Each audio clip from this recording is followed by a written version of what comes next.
Well, good morning. Happy Saturday to all of the Childcare Millionaires, owners, and directors. I'm so happy that you have made it to day 2. We're going to let everyone get in. We want to make sure that you have your pen and your paper and that you're ready to move. You're ready to go. You let everyone know that day 2 of the Childcare Millionaires Back to School Summit is on and is in full effect.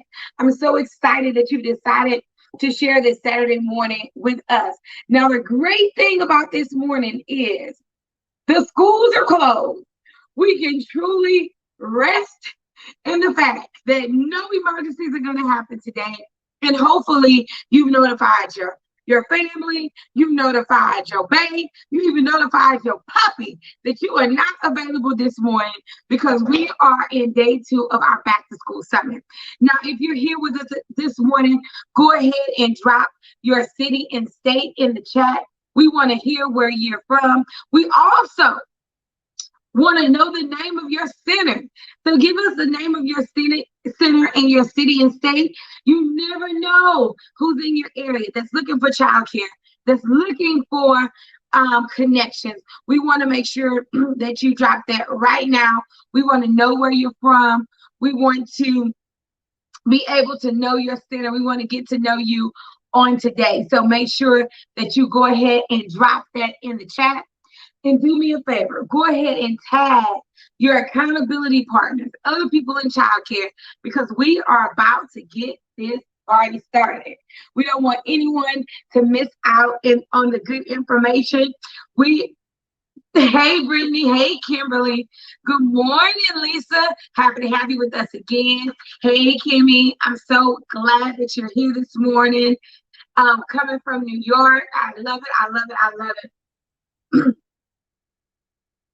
Keep dropping those center names. Keep dropping your city and state. Keep on, guys.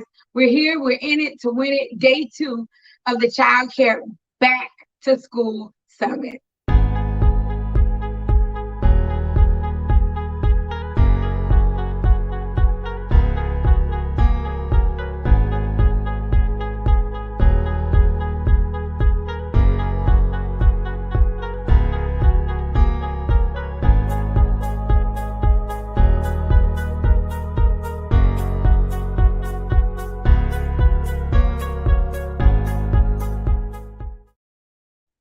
All right, I see Chicago in the house. I see Mississippi in the house. I see North Carolina in the house. I'm so excited that you guys are here this morning. You're ready to get started. We do have a few announcements this morning before we have our first speaker, but I just want to take a recap of yesterday. Oh my goodness. Yesterday was phenomenal. It was amazing. I don't know about you, but I left yesterday refreshed, and I left yesterday renewed, and I left yesterday like, okay, I am ready to tackle the hard things. I mean, tell me, how did you feel after day 1? Because I don't want anyone to take my word for it. I want you to declare, how did you feel about yesterday? I know that I was super excited. Now, if you missed any parts of yesterday and you didn't get some of the information, we invite you to please grab the challenge, the Summit Success Pack. You get all the replays, you get all of the resources. You actually get a planner to help you with back to school. You get a checklist, and you get a new tool called my operational summary that helps you make projections in your business when it comes to students, profit margins, how many staff members you may need, how many spots you have in your center. So I want to make sure that you grab that Summit Success Pack. It's only $21, and you can go back and enjoy all of the speakers from yesterday as well as today. Want to make sure that you guys know that as well before we get started. I'm loving these comments. Going to say it was epic. I love it. I was inspired, motivated, and that determination, right? That willingness to go a little bit forward. Marcia says, I'm ready to move forward. You know, we've had to refocus. We had to adjust. We had all of these things happen. But now I'm ready to move forward. I'm ready to do something new. I'm ready to meet new people. I'm ready. You know, Felicia, oh, I'm so glad that you're all from Louisiana. Hopefully everything is safe there. I'm here in Texas, another hurricane central. So hopefully you're safe and secure. And if you had to evacuate, that's totally, totally okay. But we do hope that all of you guys are safe and secure. That's with me on the coast. Zeverly said it was motivating, making me want to open up another center. All right, Zeverly, don't start no stuff now. Don't start none. Won't be none. On the way last night when me and my husband was debriefing the day, and we were talking about the center and all of the things that we have going on right now. And I looked at him and I said, well, what do you think about opening another center? He was like, don't try it, not today. But it does, you get super excited.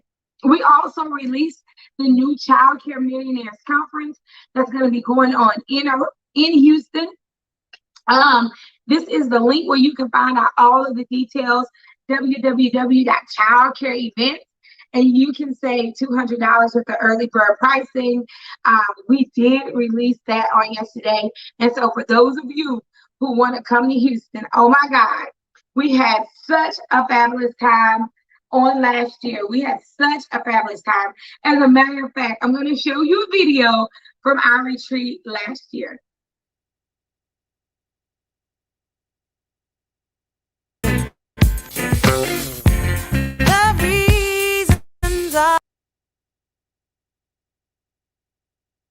Give me 1 second. I'm going to show it from this. I have 2 control studios. So I'm going to show it from this studio. For those of you who missed the last event, I'm telling you, you don't want to miss this one. We're going to have our first annual Millionaires Ball and a gospel brunch. Come on now. Hey, everyone. We're stepping into greatness, the Childcare Millionaires Retreat. I'm so excited just to meet and connect with everyone. I can't wait until day 2.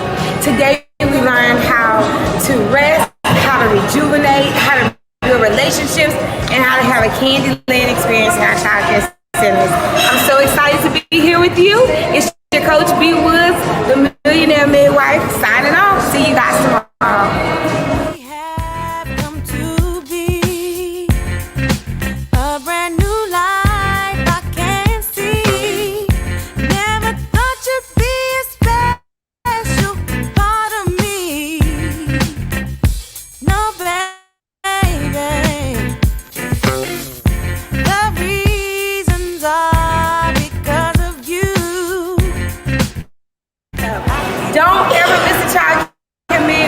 That's what I learned today.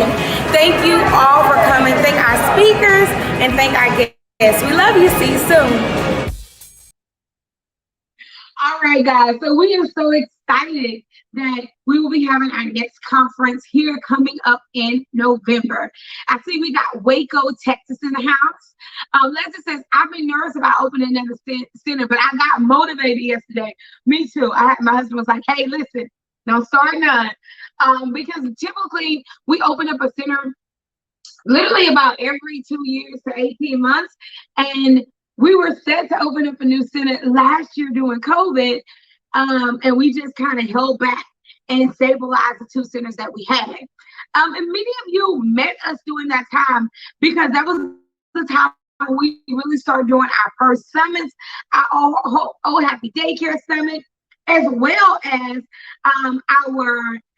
oh my God, we did a boot camp. We did a back to school summit last year. We did all of these events during COVID to help us get ready. And that's why I'm so excited about our first speaker.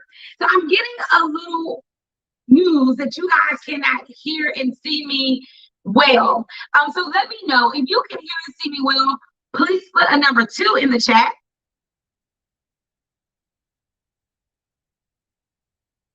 And we're going to take a moment and adjust real quick to make sure you guys can see me well and hear me well. If you cannot see and hear me well, put a number 1 in the chat. Because I got a few frowny faces like people couldn't hear, so I'm trying to make sure that you guys can hear me well. Awesome, awesome, awesome, awesome. So if you can hear this video well, go ahead and send up some hearts on Facebook. Send up some hearts. Those hearts, you believe it or not, those smiley faces really helps Facebook recognize that this is a quality video.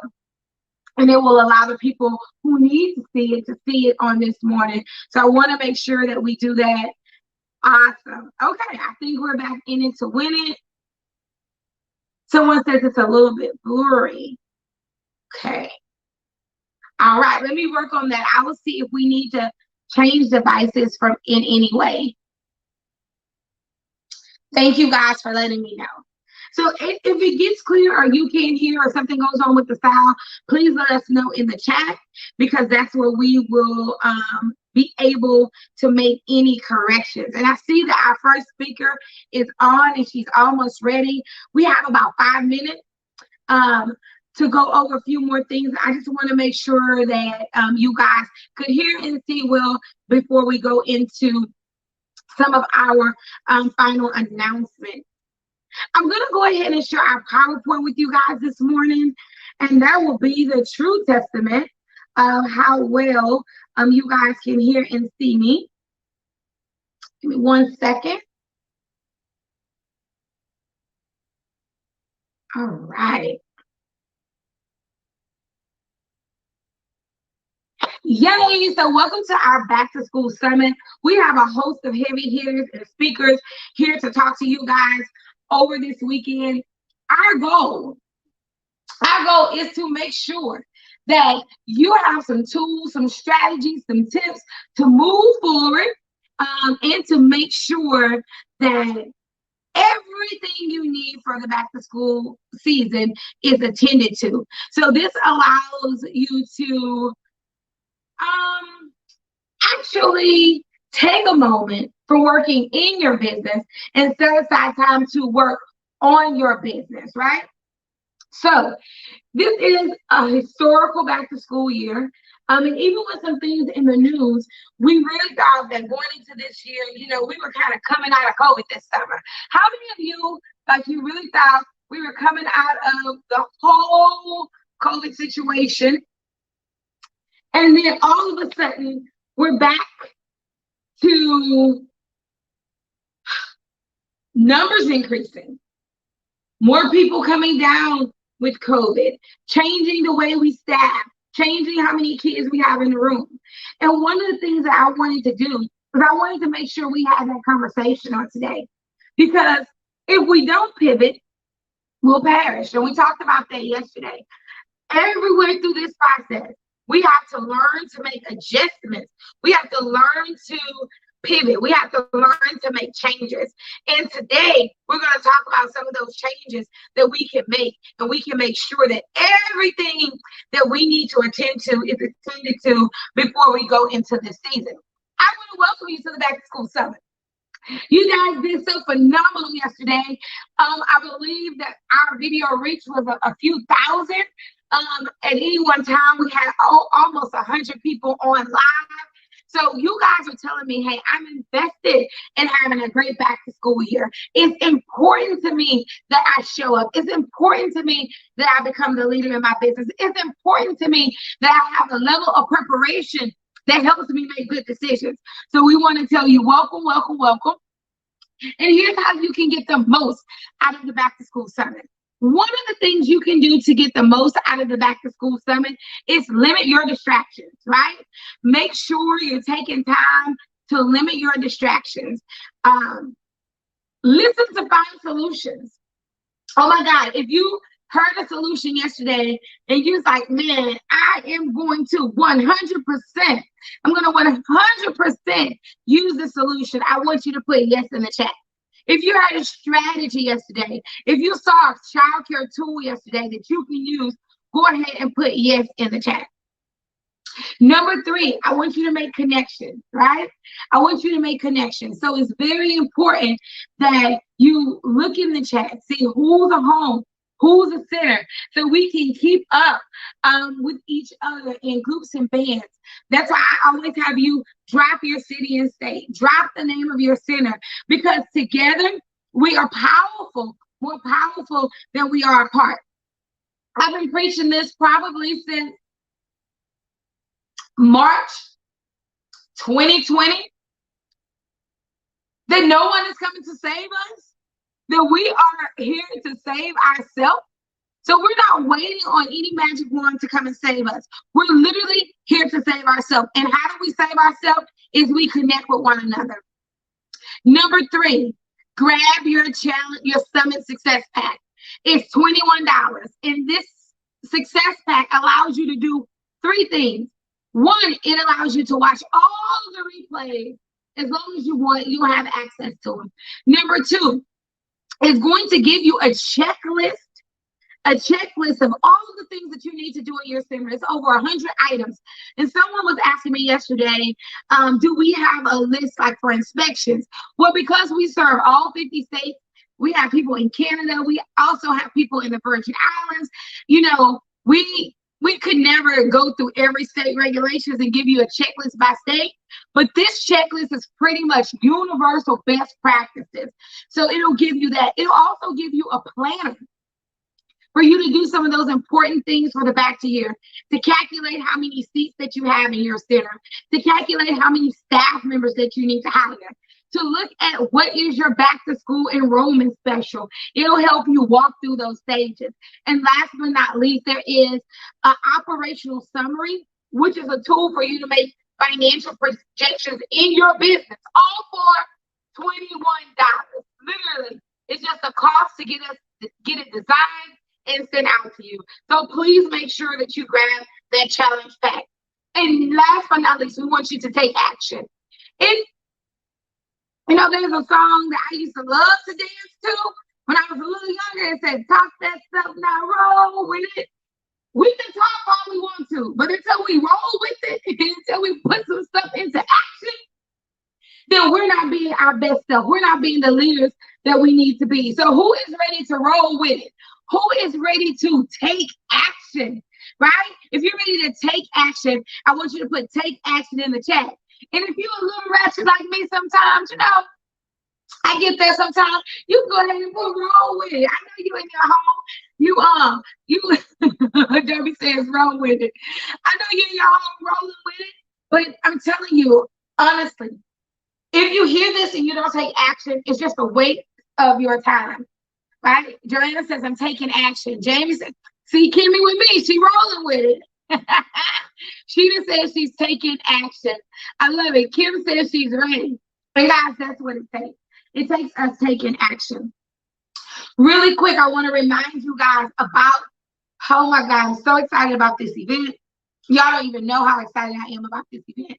It's our first Childcare Millionaires conference. Now, we had a retreat, and I don't know if we'll ever do a retreat again, but this is our first conference, right? It's called Life Camera Action, because we're setting the stage for success for 2022 and beyond. We're setting the stage to franchise. We're setting the stage to open our building to more students, to buy more real estate, right? We're setting the stage to level up our management system. It's going to be in Houston, Texas, November the 5th through the 7th. And if you register now, you get early bird, which is $200 off. So we want you there. We want you to register. If you're a part of the membership, we even put a special link in there just for members. You get an additional $100 off.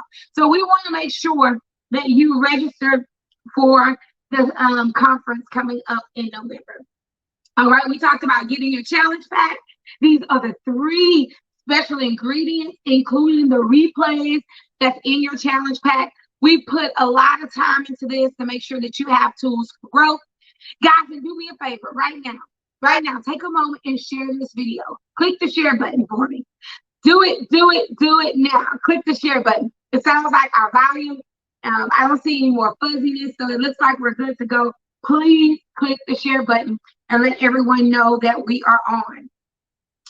All right, so we are going through the elevation of childcare right now, and our first speaker will be talking to us. But even when we named our mastermind group Elevation, it meant so much to me. And the reason why this meant so much to me is because I know, just like you know, that there are things that we need to do to level up. And one of our first guests is going to help us do that in an amazing way. And so we're going to go ahead and bring her on in just a second. I do want to say happy birthday to all of our accelerator members. We've been in this a year working together every single month, every single week, and I'm so excited about that. And for those of you who are not in the membership, please take a screenshot of this. You can either renew your membership on a yearly and save $300. So we just wanted you guys to know this. And we talked about it on yesterday, and we just wanted to give a few announcements this morning. So now I'm going to bring up our speaker. She is so near and dear to me, and she is also one of the performance coaches in our Elevation Mastermind. She coaches our mastermind members only, and I'm so excited that she is here with us today to talk about, yay, she's here with us today to talk about a very sensitive topic. And how many of you have struggled? Yes, everything is digital, Roma. Good question. How many of you have struggled with communication, enrollment, just dealing with all of the implications of COVID? If that's you, put yes in the chat, because I am about to bring the phenomenal, right? No one can compare to the communication skills of this woman. I'm telling you, she is a beast in her field. She can make the most complex things sound so simple. She talks me off the wall each and every day and helps me communicate with all of my stakeholders, my staff, my parents, our children, community leaders, and just her expertise and her ability to make complex things simple has really changed the game in my business. So without further ado, I bring to the stream Miss Natalie Woods-LaFall. Hold on, let me make sure I can hear you. You're on mute. It's me. It's me. Yay! Hey, good morning, everybody. I'm like super excited. I'm watching where everybody is from. I'm shouting out. I saw Rocky Mount, North Carolina. Like, I have friends there, so I need to connect. I see Chicago's in the house. I see Oklahoma. I mean, I'm just super, super excited. So I want to say good morning to our Childcare Millionaires family. We're starting this morning with the, hey, Virginia, I see Virginia in the house. We're starting this morning kind of talking about something just a little heavy. So I want to make it as light as possible as I can. As Brandy said, we only get 30 minutes, y'all. So I'm gonna jump in it, right? Well, a lot of them don't know who you are. They don't know, right? I thought you. Yeah, I mean, we have some new people. So introduce yourself. My name is Natalie Woods-LaFall. I am also in Houston, Texas, where Brandy is. I have been working with childcare owners and really even other businesses. I work cross industry. So I work with a lot of childcare owners, but I also work with healthcare institutions. I work with some celebrities. I work with nonprofits, and I help them to market their business. But more than that, I pride myself in being just really a messenger. You know how sometimes you have something to say, but you don't really know how to say it. I call it internal PR. A lot of times we're concerned with our external PR and the media and all that. But what are we saying to our internal stakeholders? Good morning, Zeverly. What are we saying to our parents? What are we saying to our students? What are we saying to the community? What are we saying to potential parents? And how does that messaging look? I also help those who I coach maneuver some very difficult times. I think sometimes you have staff issues. you have issues in your processes and your procedures. And sometimes, I know Dr. C was with y'all on yesterday, you just have a mindset, issue to where I need somebody to bounce this off of, to think this, like Brandy says, to talk me off the wall. And so I'm happy to be here today after 30 years, you guys, of being in marketing and communications. I started out as a radio personality. So I went from radio, knowing that, and connecting with people there, to getting into marketing and communications. And I absolutely love what I do. And I hope that you will feel that as we chat today. So I thank Brandy for having me today. And I definitely thank you all for being here. So I have a few questions for you, Nat. I know that you work with several large organizations, and they seem to all have communication problems. So before we get even into talking about this sensitive situation, do you have any tips about being proactive with communication? Absolutely. I think that proactive communication is the way. You don't want to be reactive. Like, you don't want to talk about something after you've had a problem. You want to educate parents before. So even when we started, even when COVID hit the scene, and we all remember that, right? I got a lot of childcare owners who were very afraid to communicate in advance. I don't want to be seen as the COVID childcare center. I don't want to have a positive case in my center because I think my parents will leave or my kids will leave. Well, at this point, if you own a center and you're on this live today or on this broadcast, you already know, you've experienced it. I mean, it's happened. And so but one of the things was to communicate in advance. Talk about the safety measures that you've already put in place. Talk about if a child tests positive or a family has a positive case in their home, what do they need to provide to the child care center? Talk about the precautions that you're taking with your teachers and what you're doing in your classrooms to maybe make them smaller. But more than that, one of the things that I really want to stress today is talk about what your state says and what the CDC says. And I say that because a lot of times parents and families think that we're being personal. Like, this is what I want to do. They don't really understand that there are state mandates and there are CDC recommendations that drive your decisions. You do have the ability as an owner to make some decisions about safety, but for the most part, we're going to be operating under what's being mandated by the state or mandated by the CDC. But communicating proactively, it saves you. It doesn't make it seem like you invented a rule because you had a problem. No, you invented a rule to prevent you from having a problem and to educate people that if this happens, then this is what happens. So it's kind of like that if then. If a child tests positive for COVID, then this will happen. If you have an exposure in your family, then this will happen. And so today, we're going to be talking because many states and many states across our nation, and some of you may even be on here today. As a matter of fact, if your state has mandated vaccines for childcare employees, I want you to type yes in the chat. All right, guys, go ahead and type yes in the chat if they have mandated, or if you have mandated those things. And then Natalie, we're good for your PowerPoint. We're all up and ready to go. And I'm glad we're starting with this conversation because nobody is giving us guidance. Like, nope. Even sometimes when the state give us regulations, it's so ambiguous. It's like, what do I do and how do I communicate this? And sometimes we're even communicating with fear, like, oh my God, or we don't even believe in the mandate, or we have issues with forcing people to do something that we feel like, should be their choice, or we may feel like, oh my God, we have to do this. But I just feel like, and I know that you always coach me through this, I cannot communicate through emotion. I cannot communicate with this sense of grave emotion, but I do have to communicate with the tone of I care about you. And so it is such a fine line to not be emotional, but for people to know that you do care about their well-being. Absolutely. But dang, sometimes we're in a position where we just have to do what we got to do. I'm telling you, that line is so tight, it's easy to fall off one side or the other. Yeah, so that's what we wanted to do, for everyone today, is that we wanted to, and I hear people saying, this is great information, this is so needed.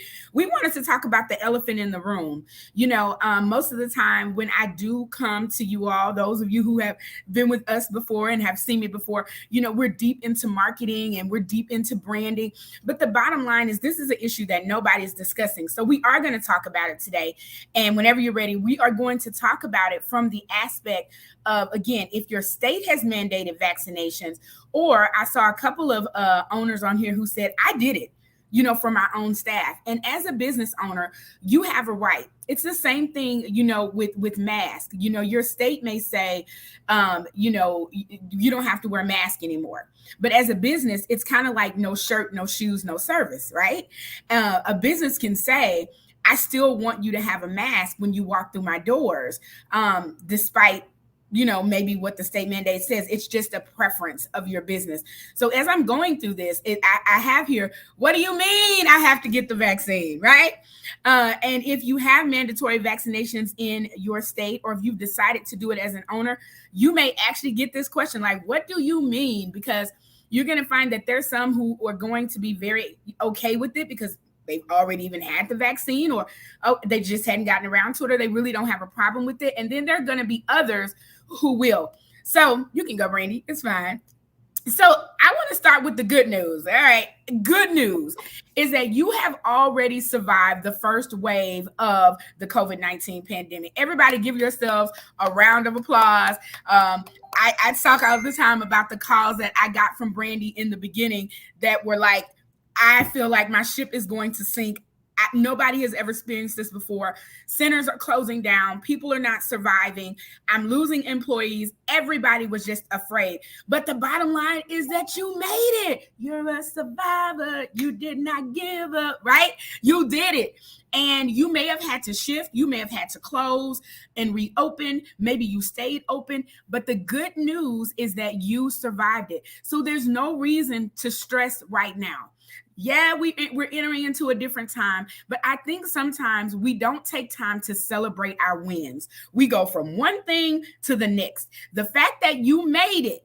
There's a song by the Winans. I don't know if we have gospel music lovers. It says millions didn't make it, but I was one of the ones who did, and you made it. And so you will make it through this next wave of COVID with every variant, whatever comes your way, we'll make it. And the good thing is that you have Childcare Millionaires and you're not alone. So you won't make it by yourself. We'll make it together. We'll share the things that we are encountering. So that is the good news. All right, Brandy, I'm ready for the next slide. There you go. So let's also talk about the bad news, right? No one likes to be made to do anything. So if you think about yourself, no one likes to be told what to do. Even though we live in a world of compliance and we live in a world of mandates and state standards, nobody really likes to be made to do anything. And so when you think about the vaccine, you have some people who are literally, they don't want to take it. And some of them have very legitimate reasons. Some of them are just fear. Some of them will tell you, it's my life, it's my body. I don't have to give you a reason, right? And so that is kind of bad news, because if you are being state mandated to do this, or even if you're choosing to do this, you're going to have very difficult conversations with your workforce about the fact that you have to do this, kind of whether you like it or not, if you want to maintain your employment with ABC Daycare, right?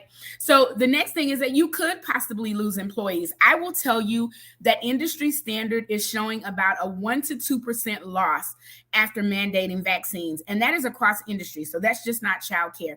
That's not that bad. But if you're a staff of 5, that could be painful, right? If you're a staff of 500, maybe not so much.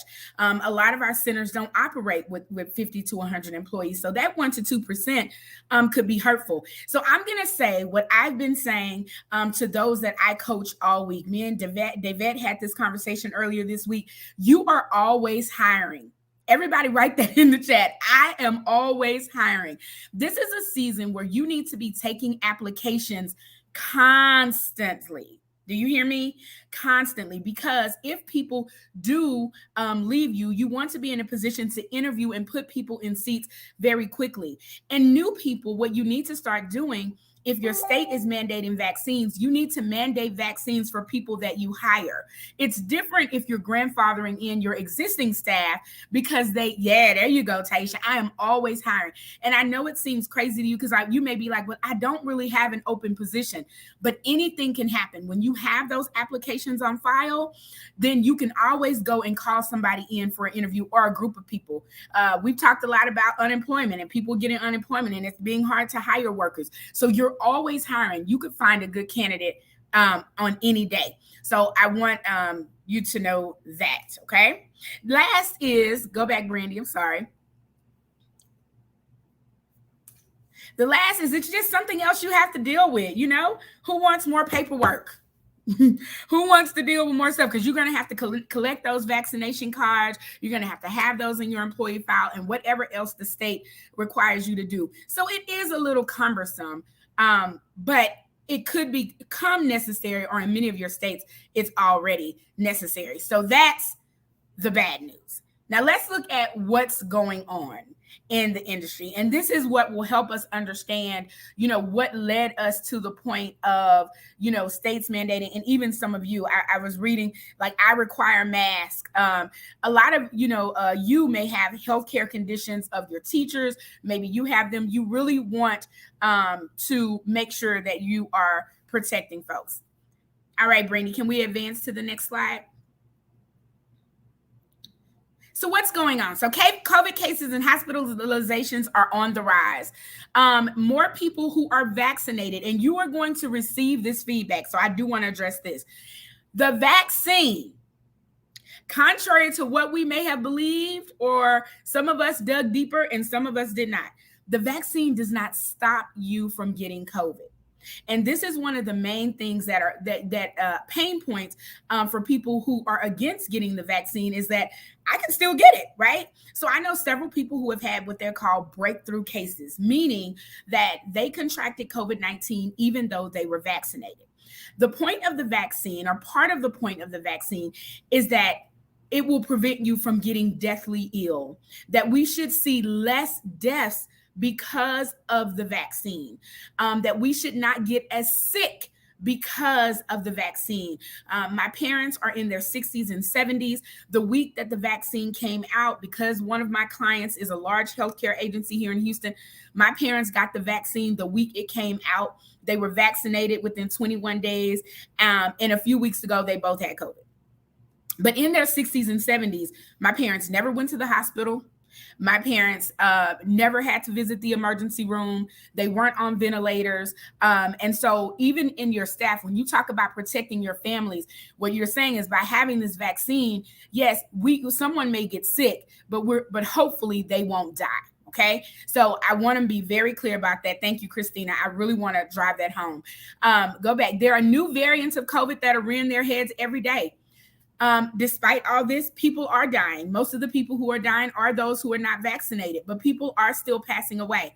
Kids are back in school. And here, and I don't know about where you are, but in Texas, our lovely governor, he did not mandate masks for public school.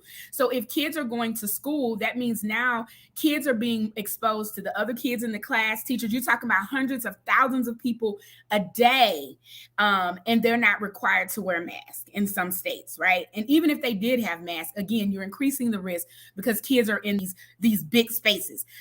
Risks just have increased overall with everything. And then governments and businesses are basically trying to mandate vaccines to protect themselves and to protect the people who come into their doors and who they serve each and every day. So this is the case. This is kind of why people are moving to mandatory vaccinations, whether state mandate or by preference. Okay. So some people are going to say to you, and I don't know if we skipped the screen, but okay. Some people are going to say to you, hey, for religious reasons, thank you, or for medical reasons, I cannot take the vaccine. And so make sure, first of all, that your state provides a religious, if it's state mandated, make sure that they provide a religious or a medical accommodation. And let me tell you why it's called an accommodation and not an exemption, okay? if someone applies for a religious or medical accommodation, they have to test. If you look at my last bullet, most states require you to test for COVID every 7 days. So let's just say for religious reasons or for medical reasons, I cannot take the vaccine and that is approved. They are still required to test for COVID every 7 days. This may make someone who really doesn't want to take the vaccine comply.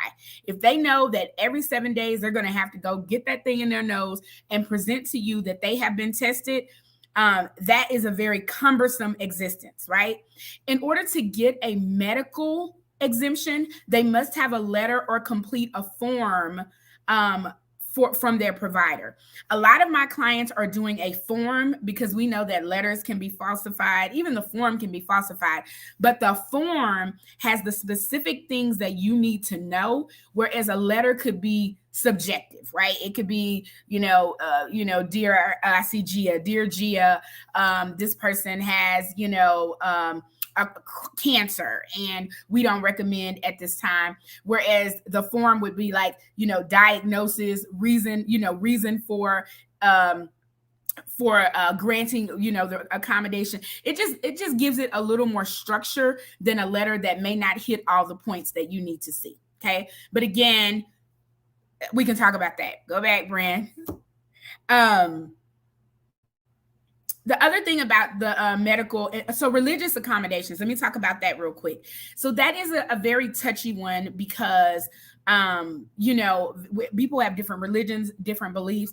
The only religious accommodation that I have seen approved, and it doesn't mean that there are not others, but it is related to the Johnson & Johnson vaccine, because the Johnson & Johnson vaccine was developed, it was tested using fetal cells.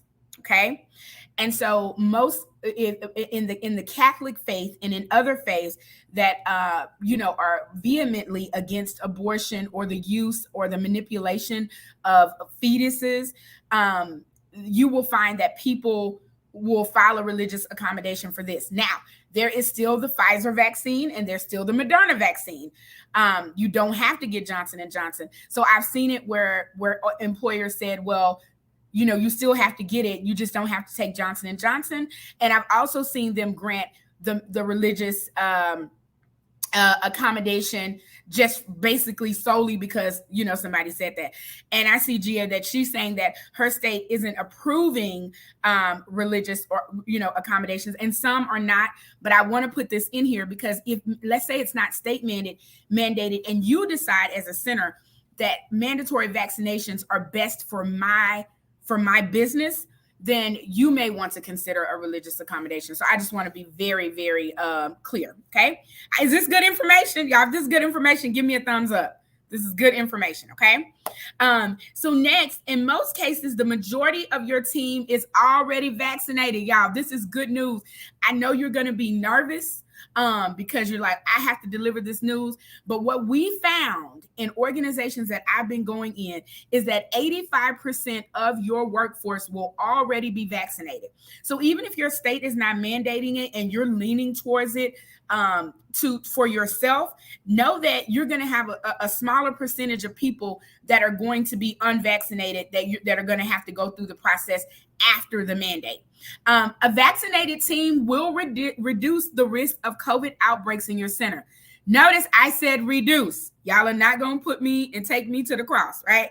It does not eliminate, but it will reduce the amount of COVID outbreaks in your center. If you have teachers who are constantly getting sick and you're having to restaff, if you're having to shut down classrooms, this may be something that you want to consider because it will improve the overall health.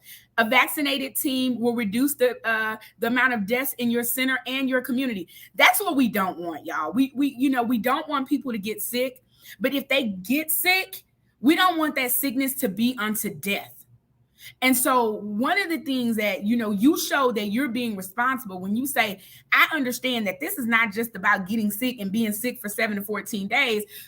Some people don't come out of this. Had a classmate last week, 44-year-old guy, triplets, 3 beautiful young little girls, 6 years old, and he died, perfectly healthy. So we want to reduce that. And finally, it shows that you're taking drastic measures to protect the parents, and the students that you serve every day. Not telling you you have to do this, but just giving you a little bit of good news. So, Natalie, listen, how do I do it? Whether the state has mandated it or not, or whether I want to do it or not, how do I execute it? So, first of all, you have to know the laws in your state. Hopefully you've already looked at this, but if you haven't looked at this, I want you to go and see, what does California say? What does Texas say? What does Oklahoma say? What does Louisiana say? What do you have to do? Okay. And from there, that will allow you to create a plan. Again, I say, whether your state mandates it or not, as a center, you may want to mandate it, but I want you to know what your state says. The second thing I want you to do is to create a plan. Well, what does that mean, Natalie? How do I create a plan? Well, we won't go into depth, but number one, you need to know how you're going to have people submit proof of vaccination. So if that's a vaccination card that they're going to bring in, you're going to copy it, scan it into their employee record. You're going to have to, if there is a medical and or religious accommodation, you need to have that form ready so that if somebody requests that you can have it. You also want to have a deadline by which people need to be fully vaccinated. As we know, Pfizer and Moderna have two doses. So you have to have a timeline that allows for that 21 days. So let's just say if they've not started the process. And then you need to know, who has started the process. So you'll know how many of your workforce are really at risk. And that also opens the door for you to have a very open door policy for people to come and talk to you if they really don't plan to get it. And that's going to help you know if your staffing is going to be affected. Okay. But typically what I've seen is about a 45 to 60 day window to execute a mandatory vaccination plan. People usually have 45 to 60 days. Know that if people are applying for a medical or religious accommodation, that form needs to come in enough time for you to give them a yes or a no, and then them still make your deadline. So just want to throw that out there. Number two, communicate with your staff. One of the things that I advise you to do, even if your state hasn't mandated vaccines or you haven't done it, one of the strategies that I've used with my clients is to start communicating now to say, in your staff newsletter or in your staff meetings, you can't ask people don't start asking people if they're vaccinated. Don't do that. But say things like, we believe that being vaccinated is one of the ways that we protect, the kids and the parents. We encourage you to get vaccinated. We encourage you. And if you don't believe that you want to encourage people, that's fine too. But what happens if your state moves toward a mandatory, it just helps the fact that you've been kind of talking about it versus the mandate coming down and now you have to do it. Okay. And then I have provide the forms if state allows. Number three, step three, which 3 is covered, you have to enforce the deadline. You will have staffing issues if you do this in a very subjective way. Like you deal with Jane differently than you deal with Jill. You're going to have to be above reproach and above the line and make sure that you enforce the deadline, that your processes are very clear and transparent, and then that you update all the paperwork and of course submit whatever you need to submit to the state or whatever needs to be in your employee records to make sure that you are compliant. Okay. So the next thing I did, because you're like, Natalie, I don't know what to say. Okay. I really, really don't know what to say. Brandy, go back and then go back to that screen. It's kind of bleeding through. There you go. So guess what? I created a sample communication for you. And it says, at ABC Academy, we are committed to the health and safety of our students, staff, and the families we serve. The state of, insert your state, Texas, believes the best way to fight the COVID-19 pandemic is to get vaccinated. Mind you, you didn't say that you believe. The state of Texas believes. This is a mandatory vaccination communication. In compliance with the laws of Texas, all child care center employees are required to be vaccinated. While many of our team members are fully vaccinated, that's very important to note. People like to be a part of the team. We understand for some of our staff, this may be challenging. Please feel free to contact whoever that contact is if you have any questions or would like to apply for a religious or medical accommodation. Now, if you don't have that in your state, you're going to remove that line and you will stop at please contact blank if you have any questions. The deadline to present proof of vaccination is. Thank you for helping us create a healthier future for ABC Academy and the families we care for. How does that sound? Tell me in the chat. Do we think we could execute that? How does that sound? I'm looking. Good news. Thumbs up. We still here? All right. Are we still here? Yes, we're still here. It sounds better than anything I would have said. There's about a 10 to 15 second delay. Okay. So you'll see that everybody will. So there it is. Yeah, you can screenshot this to help you. You know, put that stuff on letterhead, do what you have to do. But these are the words that I am not good at forming myself, Natalie. Because, I mean, the way you said it, it took the pressure. When I'm reading it, it takes the pressure off of us as owners. Like, definitely takes the pressure off of us as owners. Well, and I see some here who've said, you know, I mandated for myself. There is a way even to manipulate this. Let's just say, because Brandy's saying she's feeling pressure. Some of you may feel more inclined to mandate vaccines even before the state does it. And, you know, because you are experiencing, you know, big issues in your center. And if so, this can be manipulated, you know, to say, you know, we believe that this is the best way to fight, you know, to do this. And we understand. So you can massage this verbiage as well. So this is the reason though why you know, once you have this in place, then you can kind of shift to your communication. Now you can educate your parents and families that are interested in enrolling. You know, want a safe and secure environment for your children. We take safety seriously. I'm giving you some, you know, some one-liners that you can roll with, because even though this is uncomfortable, this could be a win for you, especially if you're in a state where it's not mandated and families know that they have to send their children there and they're concerned. Okay. So I'm going to let you screenshot, but I'm ready for the next one. I think. So I want you to know overall, because I want to be able to take some questions, because I feel like there could be some specific things, but listen, you've got this. You really do. From a marketing, she's like, yeah, you really do. From a marketing standpoint, like I said, you're always hiring. So if you experience that 1% to 2% loss, if you know your state is mandated, I need you to start interviewing now. I need you to start accepting applications, you know, now. You know, if your state is mandating it, you know, talking about the safety measures that you're taking and the things that you're doing, you always want to communicate that. Put it in your parents' newsletter. You know, I always say, don't make parents guess how you're taking care of their kids. Don't make them guess about the quality that you provide, not only in your curriculum, but in the environment. Tell them this is what we're doing to make it safe.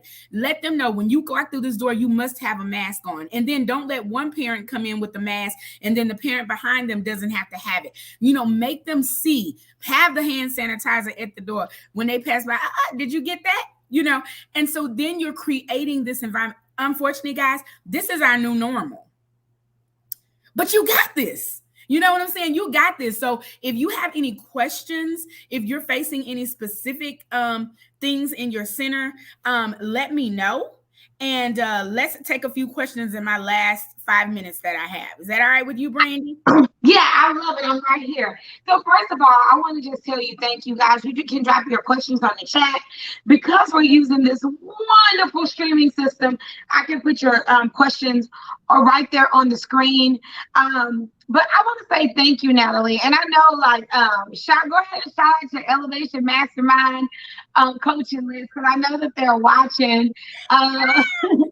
Hey, my Elevation Mastermind babies. Oh my God, I love my partners in Elevation Mastermind. Listen, these are just phenomenal center owners who are committed to excellence. So I see David, I saw Queena. I shouldn't start naming names. I saw Sheena. I shouldn't start naming names, because if I do, I'll mess it up.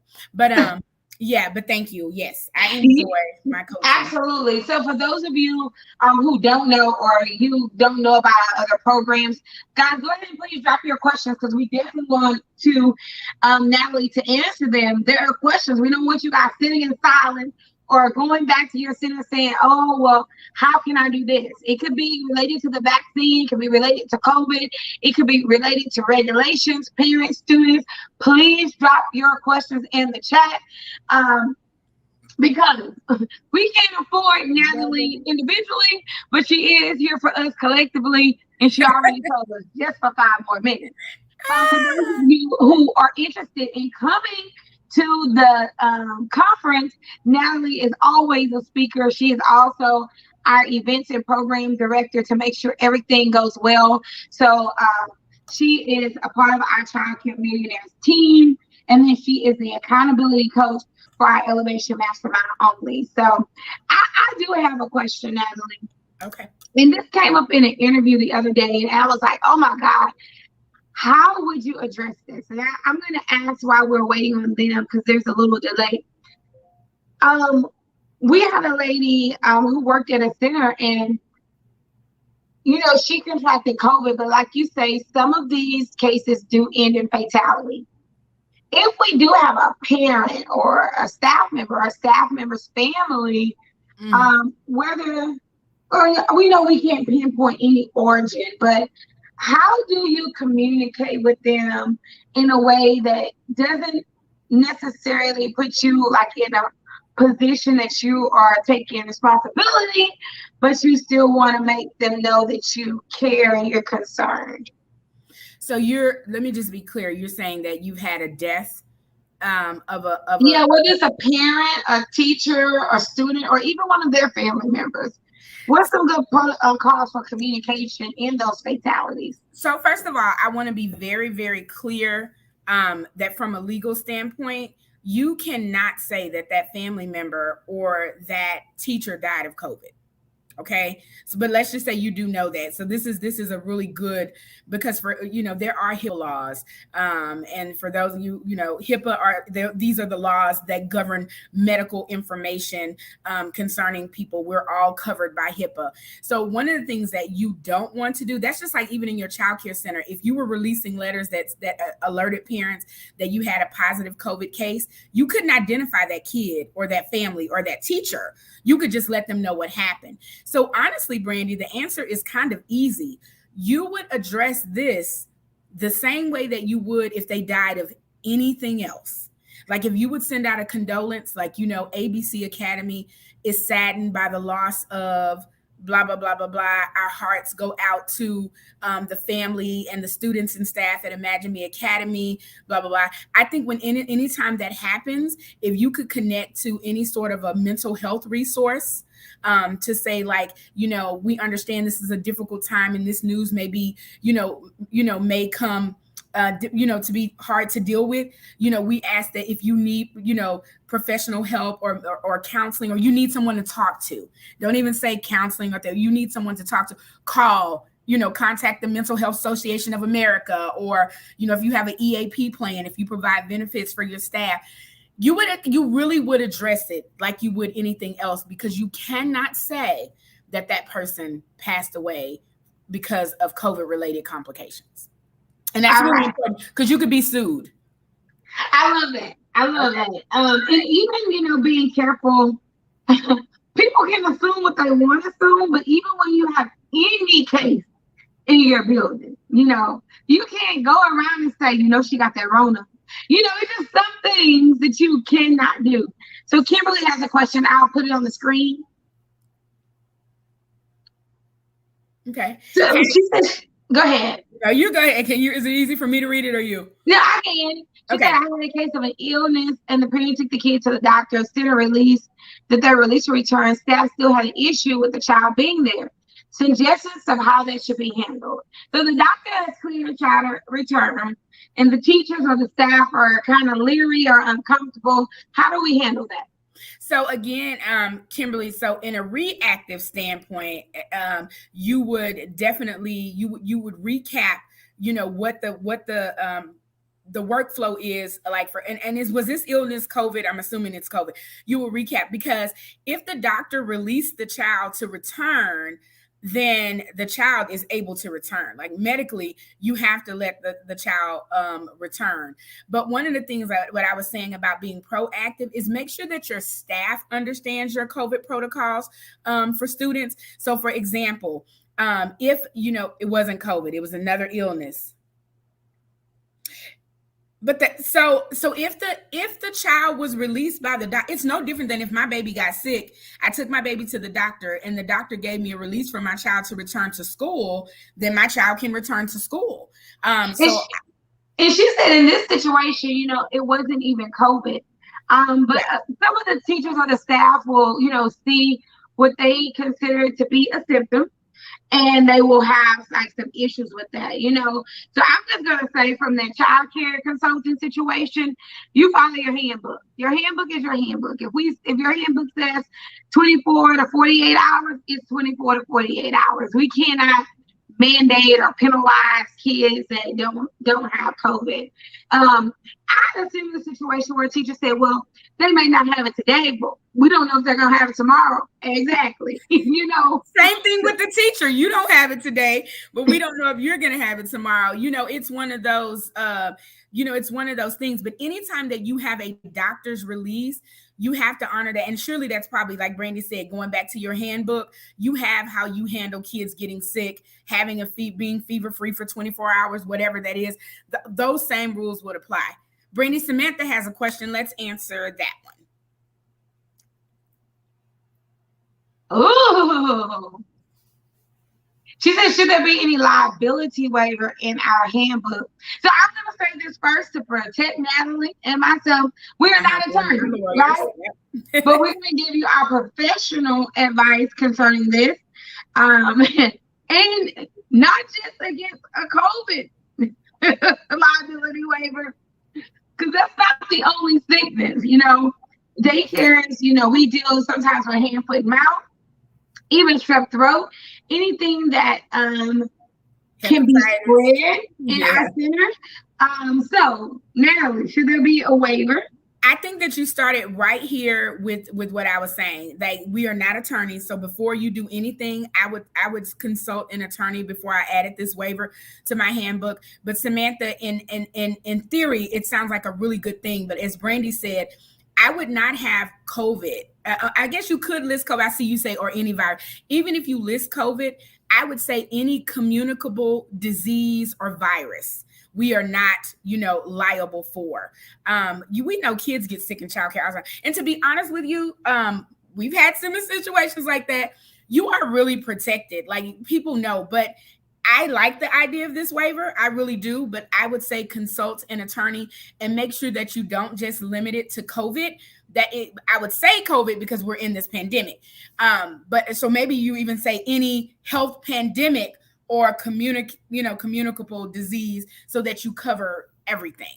But I do great idea. Thank you all. And Kimberly said that's what she did. And you learn from every situation in childcare. Every situation is a learning moment. So your handbook will get stronger and stronger and stronger over time. Because you may even want some form of waiver in your handbook for just simple incidents, or how do you handle if a parent has any medical bill from an incident? We had one of the centers that we coach, a parent brought them several medical bills after their kid bumped their head, right? Nothing was wrong on the CT scan, nothing was this and that. But they just kept going to the doctor, but they didn't have any medical insurance. In her handbook, she did not have any cap or anything addressing, paying the copay or what they were responsible. But this parent was clearly trying to kind of win. They were trying to get over because there was no bumper bruise, and there was camera footage that showed the kid just simply bumped their head. So they tried to actually take it to court. It got dropped, but That was a teachable moment for that center owner because she had nothing in her handbook about simple accidents, you know. And so as we get stronger and stronger and stronger, and we have more experiences with COVID, with parents, with craziness, we know that there are things that we can put in our handbook and address. I was going to say this about your handbook. If you're giving people your handbook, if you're never discussing it, yeah, they're responsible, but it still does not help you in this time of conflict. You literally reached in my mouth and took my words. I said, you literally reached in my mouth and took my. I was just about to say, make sure that when you're enrolling parents, that you are going over verbally the things in your handbook that you know could possibly be pain points. And if you're updating your handbook and you're not alerting your parents of the updates, then you're also not being a proactive communicator. So just make sure, as Brandy said, that handbook is getting stronger and stronger, that your communication of the changes in that handbook are getting stronger and stronger, because I don't know what I don't know. And so you do want to arm people with the information. So Brandy, yeah, I hate to interrupt you, but I was sitting here like, yes, in my mind, I was just like, you have to communicate it. It can't just be on paper. It has to translate. Yeah, and you know, I know some of the center owners have like secret communication. Like they have it there, but they don't talk about it to the people who need to know it. That doesn't do you any good when it comes to conflict resolution. It does you a lot of good when you can say, you remember when we discussed this when you enrolled, or even to an employee, you know, this is our protocol. We discussed this in training. Hidden communication is just as effective and ineffective as no communication. Yeah, Gia, I was actually she was saying she saw that one person in the group makes a PowerPoint. I was all going to really encourage you. You know, I don't know how many of you do like new parent orientation, like where you bring groups together, whether it's on Zoom or whatever, but it would be good to do, you know, an annual presentation or even biannual, because you constantly have kids enrolling. Just have a night where you bring parents together and just remind them of things. You could, and it doesn't have to all be, it could be fun. You could also celebrate wins and talk about what's going on at the center. I mean, I think sometimes, and I preach this all the time, that we get into childcare and we don't treat it. There's some things that we could take from the corporate world, like they have quarterly updates. You know, get on Zoom and have a night every quarter that you meet with your parents and say, hey, here are the wins, here are the safety precautions, you know, here are the things we're doing, here are updates to the handbooks, things you need to know, fundraisers that are coming up. And everything doesn't have to be in the form of a newsletter. We live in the form of technology. Reach out and touch those parents. Let them see you. Let them hear you. Let them feel you. And you will reduce the amount of misunderstandings and not understanding of communication. So you guys y'all are the bomb. Like I said, you got this. You've got this, and we've got you. And I look forward to seeing everybody in Houston, Texas, in November. We're gonna have a really, really good time. So yeah. Yay. Well, thank you, Natalie. As you know, it is our 1-year anniversary to our membership. And we have a membership special going on right now, guys. But Natalie, I'm putting you on the spot. Go ahead and sing happy birthday to all our members. We need a good old happy birthday, guys, right now. If you're not part of the membership is normally $99 a month or $9.99 a year, but you can join for $300 off, and you do get a lot of perks. You can go to our sales page right there to make sure. But we're gonna end this by Natalie giving us a good happy birthday. The Childcare Millionaires. Happy birthday to you. Happy birthday to you. Happy birthday, dear Childcare Millionaires. Happy birthday. Happy birthday. Happy birthday to you. Yeah. Happy birthday, Brandy and Childcare Millionaires. Happy birthday, but guys, we're so stinking proud of you. We want to see you in November, but we want you to work on your business every day. Natalie, thank you for those tools. I'm going to use them. You know I'm gonna use them. I don't know about anybody. I'll let you, girl. If you need help posting the Childcare Millionaires group, I'm always there on Facebook. You know, post. If we need to go live again, we can do that. So I just want to help you through this, and just know that you got a friend in me, boo. I got you. I got you, and you got this. Have a great day, everybody. Headed to the beach. I'm going to the beach. All right. So she's headed to the beach. She got a booth hanging on, y'all. So while we're out here working, she's going to be enjoying the rest of her Saturday. And I don't have no problem with that because I have my good friends, Oye and Sabrina, ready to come and talk to us next about some of the trends in childcare curriculum.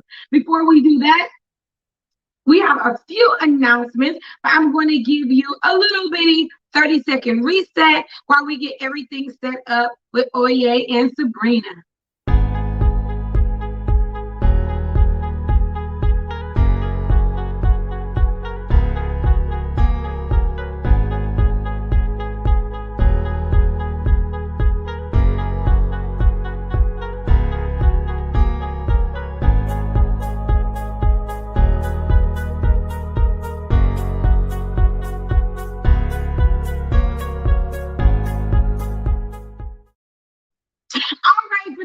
Who are just joining us, or you joined us a few minutes ago, it's your girl B Woods, Brandy Woods, the millionaire midwife, and your millionaire childcare success coach. Want to tell you guys about two products that we have on Amazon just for childcare owners. Our childcare planner, which helps you plan every quarter, and our childcare journal, which is just lined paper to help you get down to the nitty-gritty in your business. So if you're looking for some tools and resources for your childcare center, hop on over to Amazon and you can pick up these two wonderful resources for your business. Now, this summit is designed to help you get ready for the back-to-school season, to help you clear up those questions. Please drop what you learned in the chat from Natalie's session, having those critical communication conversations during these crazy times. We want to hear what you learn, what you learn, what you learn. We want to definitely see that in the chat. Teresa said, happy birthday to all of the millionaires.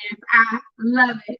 What we do here at Childcare Millionaires is really our mission statement, as you see behind us, is to create 7- and 8-figure childcare owners. In order to do that, we have to give you information and actionable steps that you can use in your business, right? In your business to make sure that you're making the right moves, you're making the right pivots, you're doing what you need to do, but we can't make you use them. You have to use the resources that we give to you. So I'm so excited that you are using these resources. You're soaking up the information and you are in it to win it. So we want to thank Natalie for coming and sharing with us. And now we are going to go to our next presenter.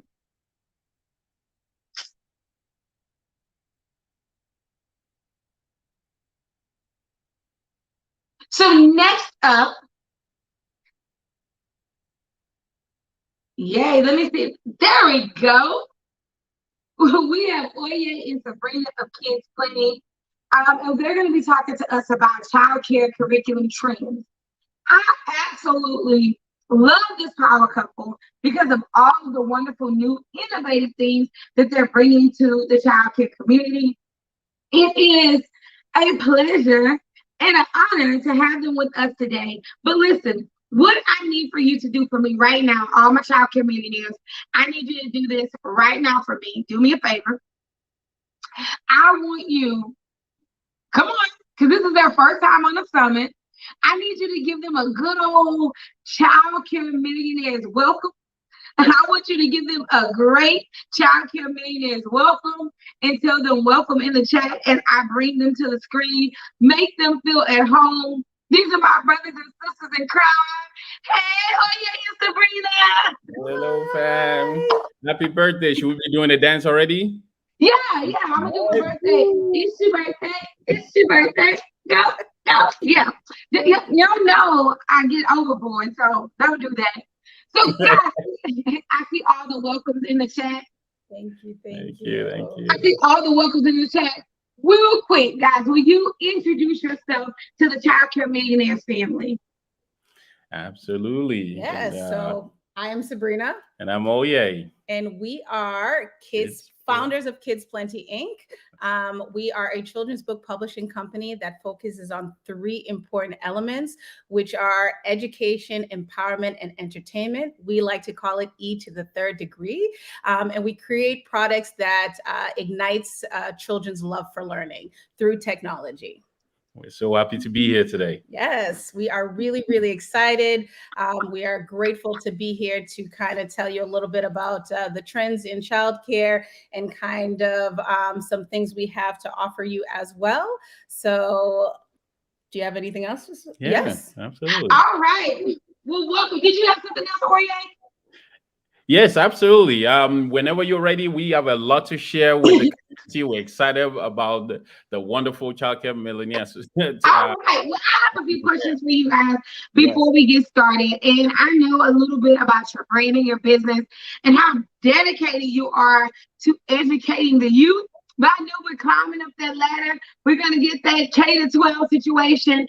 But just like me, when we talked, you guys saw a hole when it came to early childhood education. What made you guys decide to fill that gap? We decided to fill that gap because we were actually enthralled in trying to fill that gap. As parents, you know, we have 2 children, 6 and 9 now. But during the pandemic, we were in a situation where our son, who was in preschool, starting kindergarten, and during the pandemic, enthralled them in technology that they weren't technically ready for. So we decided there was a gap and we wanted him to be prepared for that transition of both education, technology, and getting them ready to be successful in their educational journey. So we decided to create Kids Plenty together and create a curriculum that bridges both education and technology to get them successful for the school year. That's great. And a lot of us, we struggle right now with kids. They're with us now, but we're finding that they're like so far behind where they normally are. And somebody says, welcome to the power couple. They actually believe should have a whole power family. I can't wait until they show you their kids and fictional animals in just one moment. The kids are not fictional, and I'm sure your bank accounts definitely signify that, right? But I'm so happy that you guys have dedicated yourself to this mission, because the truth of the matter is, there are products in the world, but all of those products, to me, some of them are so mainstream, they don't even reach the needs of our students. Yes. Well, that's kind of where we are focused and specialized in. As parents, first, before anything else, it's important that, you know, our children definitely learn, and they learn the right way, right? And they keep up with the times, right? We are in a different time, right? I remember growing up, I didn't even know what a computer is, right? Today, without a computer, most people cannot survive. So that is why we have a mission to make sure that we're educating as many children as we can, and we're giving them reason to want to learn. Through technology. Awesome. So last but not least, before you guys go and you walk us through some of these curriculum trends, I just want to say I appreciate how you guys incorporate technology into curriculum. I grew up not as a digital native. I did not grow up.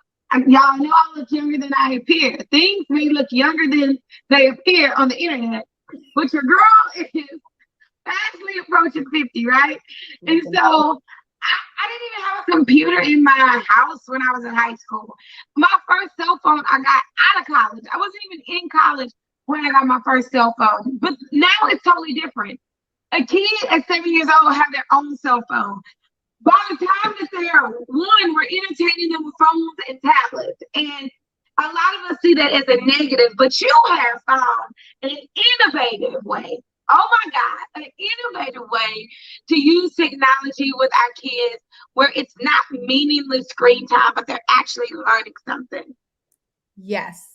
It's very important for us to be able to have both and bridge that gap. So not only do we create the technology to be able to be on the screen and have the screen time, but also worksheets and curriculums to be able to get them ready for school, learning how to write, penmanship, learning how to hold a pencil properly. So, we want to incorporate a well-rounded curriculum to be able to have both of those, technology and education, but also doing it all through entertainment as well. Yay. Well, I'm going to let you do what you do and explain to us, the kids, plenty, but also give us those tips of what we can do this year to make our curriculum more robust and more meaningful for our child care students. So thank you guys for being with us. The stage is now yours. Awesome. Thank you so much. Thank you, Childcare Millionaires, for the opportunity to speak with you. We're going to just tell you a little bit and go through this presentation to kind of give you a little bit more insight of what we do and what we have and how it can help you being a childcare millionaire. So well, I think we should hear from them, though. Let's make sure they want to hear from us. If you want to hear from us, can you put a yes in the comments, please? Let's hear from you. Yes. Are you guys excited to hear what we have for you? So while we wait for those yeses, because I know there are plenty of yeses, I'm absolutely sure. So again, guys, there is a little bit of a delay. Okay. So just make sure, give them about 10 seconds. If you guys can speak up just a little, I know that I have a magnanimous voice. That way we can come in, you guys can come in a little bit louder. Real quick, we just got a text. If you guys can hear them well, go ahead and put a number 2 in the chat. That way we can make sure. If not, and you need them to speak a little louder or you can't see something, please put a number 1 in the chat. All right. Thank you, Oye and Sabrina. All right. Awesome. Thank you. So we see you're coming in. We already talked about ourselves, but you want to give a little bit of the backstory? Yeah. So again, we're Kids Plenty Inc. We're parents first and foremost, and we created Kids Plenty Inc. because we found ourselves enthralled during a pandemic and wanting our children to be successful in the upcoming year when they became full-time and going to school. So this is why we started Kids Plenty. We created an app and a curriculum to be able to get them ready to go, and wanted to share this curriculum with you guys because we know it will help the child care centers and give them a nice guide and curriculum to be able to get all their students ready and getting them ready for school.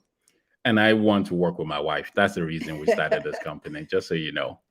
But, a little bit about us, we were recently featured on NASDAQ. So folks that we've presented to in the past may have seen this. This was a huge deal. It was awesome to just see us growing as a company and the whole family on the Jumbotron. So we wanted to share that with you real quick.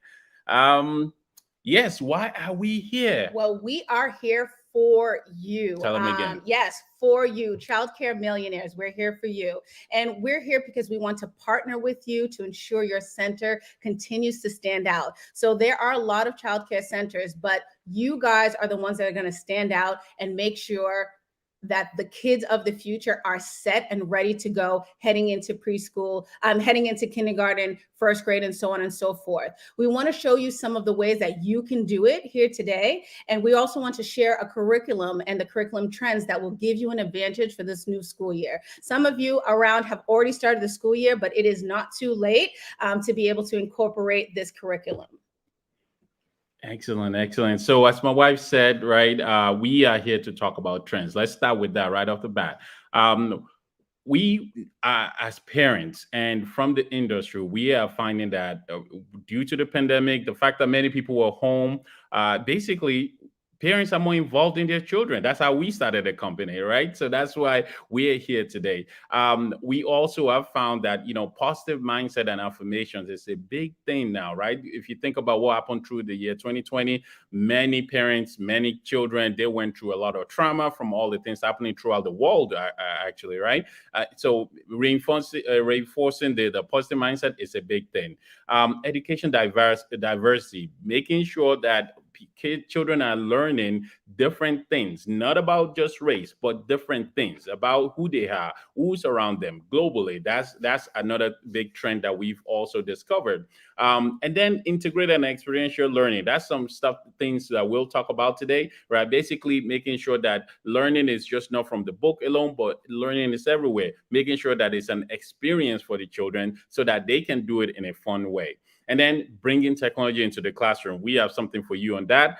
Technology is part of our life. Technology is here to stay. We have to embrace it. And we will kind of talk a little bit more about that in a second.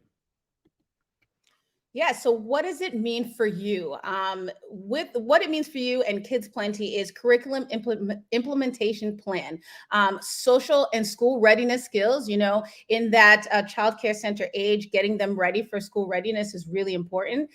Technology in the classroom. Some of you may already incorporate technology in the classroom. Some of you may be a mix between a little bit of technology, and some may have none. But we're here to be able to help you incorporate it fully and well-rounded. Intentional and proper use of technology in the classroom to prepare our children for technology and advanced society. So we want to make sure we're equipping our children to be able to go out into the world and be successful using all the skills that they need. And then becoming a bridge, being able to say, it's not going to be all technology or all workbooks or written or no, physical activity, but creating a well-rounded curriculum. And you need options. You need to be able to have options to know what is going to be best for your center. And having a well-rounded curriculum allows you to pick and choose and know what your children need. So how can we partner with you to get you ahead? Well, give us a second and we will tell you all about it.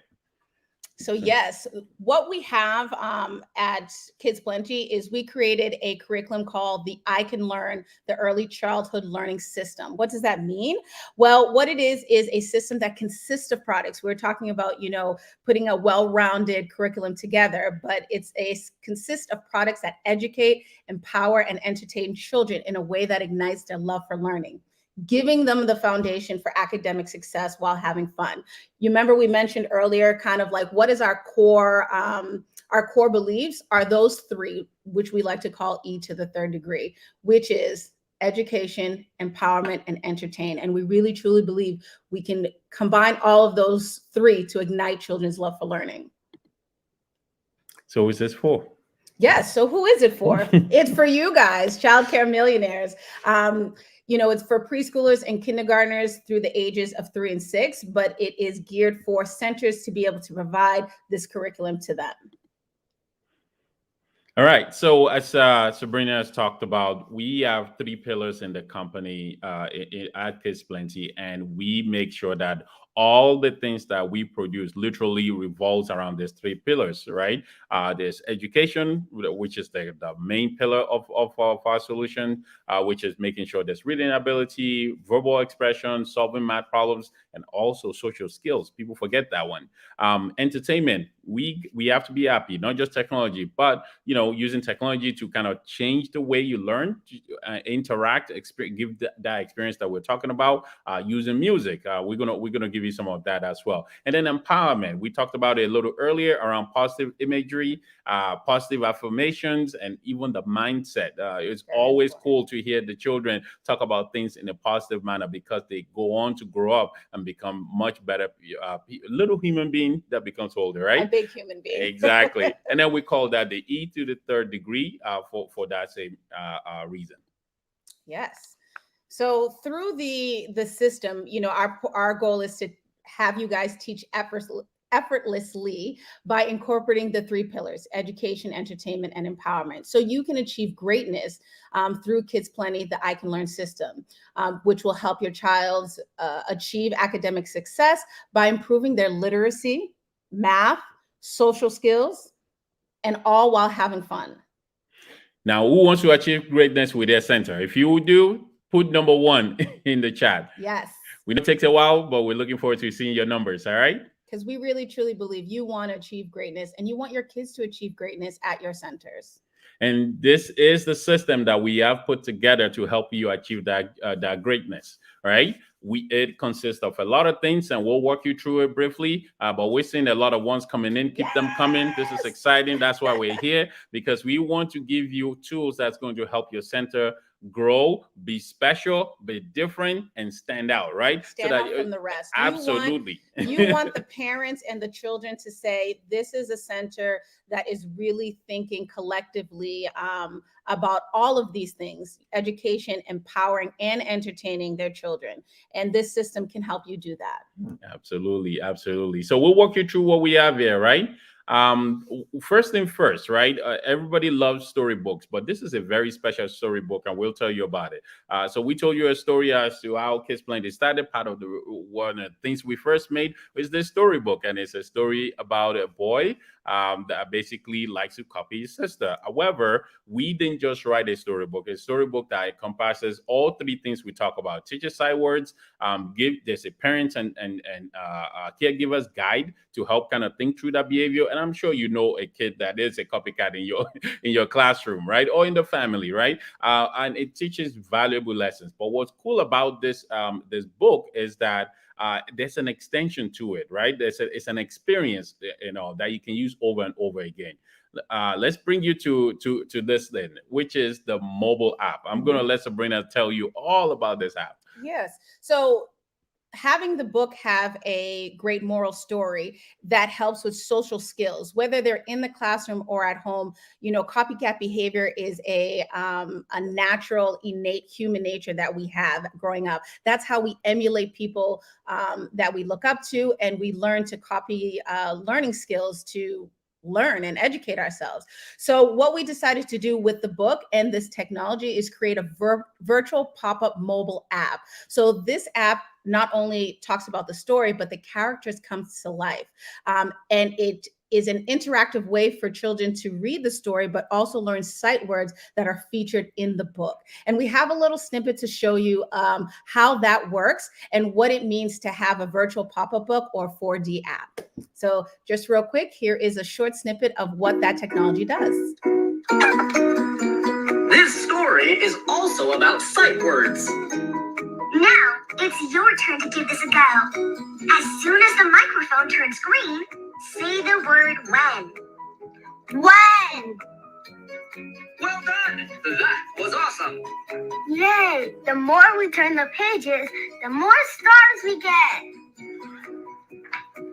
Did you know that the more you read and practice sight words, the better at both reading and writing you'll become?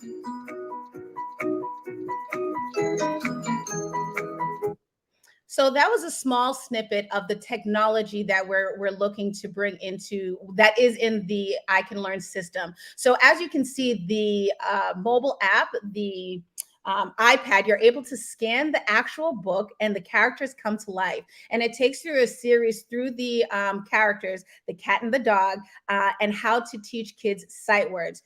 Identifying the sight words, interactively having the child speak the sight word and making sure they're pronouncing it correctly, recognizing the word, how it's spelled, and so on and so forth. But that's just a small snippet of the mobile app. The mobile app also has other things like a dance party, and we're continuously looking to upgrade and add new features to it. So there's always something new coming out in the mobile app. But that is the highlight of the mobile app, is really the educational piece and the entertainment piece as well. Absolutely. And if they like it enough, let them tell us, right? Yes. If you like it, put a yes in the comment, please, for us. Is this something that your center would love? So well, yeah. Go ahead. So while you're telling us how much you absolutely love that app, let's kind of bring you to a few more things in this I Can Learn system.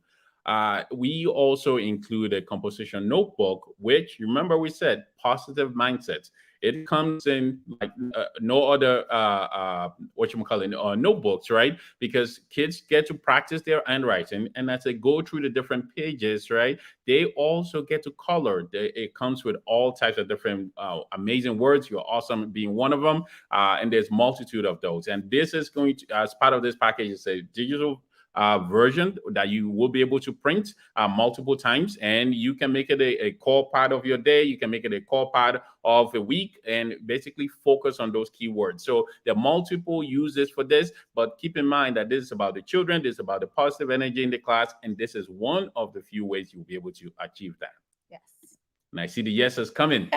Awesome. It's exciting. So not only do, when we talk about entertainment, we want to be able to provide kids an opportunity to be creative and start looking at activities. So we created this activity workbook that is called The Wonderful Adventures of Zay and So, having the characters relative to the book as well.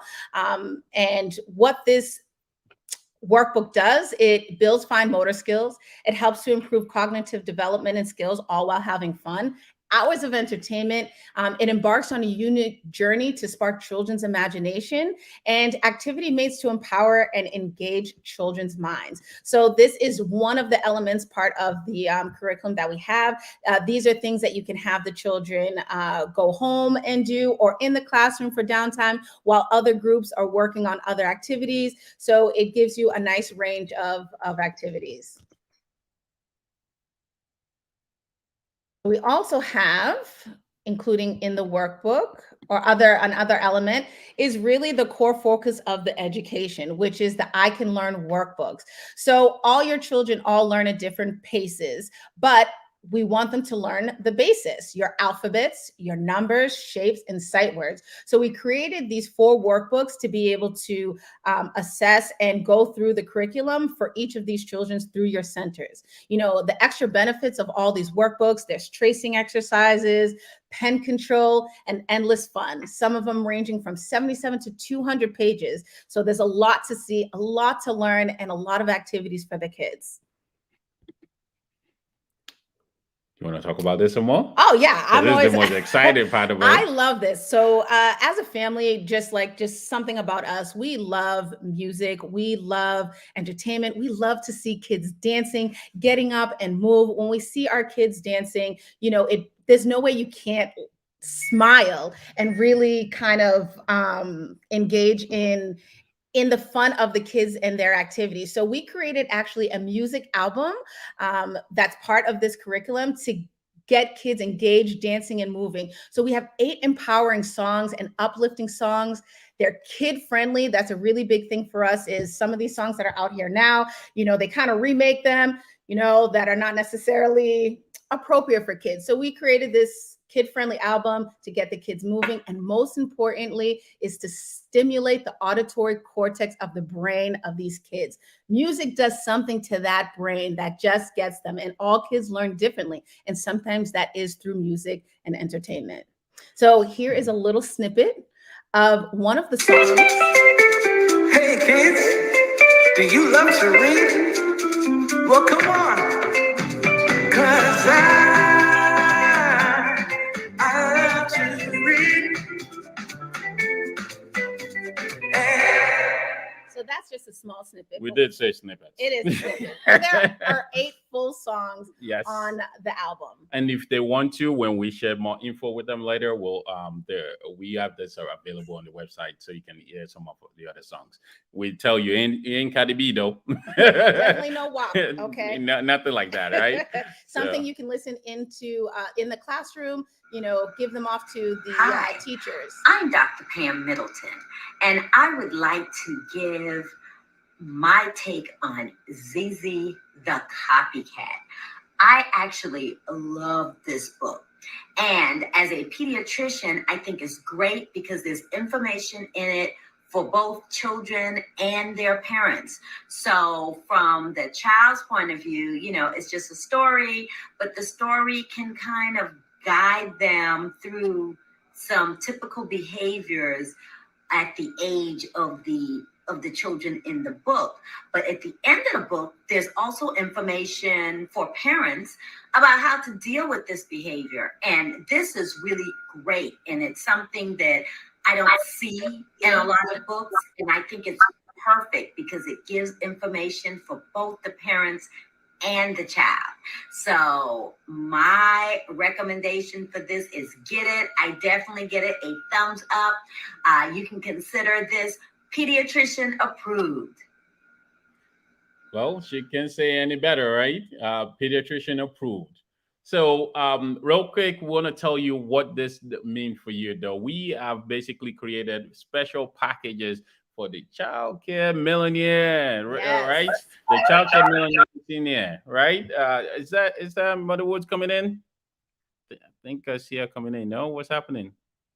Okay. I think there's some technical thing there, but yeah. So we basically created 3 packages for you, so you have options to select which one you think will work for you or your center, that you want to use in your system. So we have a digital package that focuses more on the workbooks, right? So you can go through the different program will teach the alphabets, numbers, and shapes and sight words. And then we have the plus that gives you a lot of that gives you some of the physical actually copy of the ZZD copycat, and then you also get the digital copy of the coloring book that you'll be able to print, and then you get access to the app and all the features that goes along with it.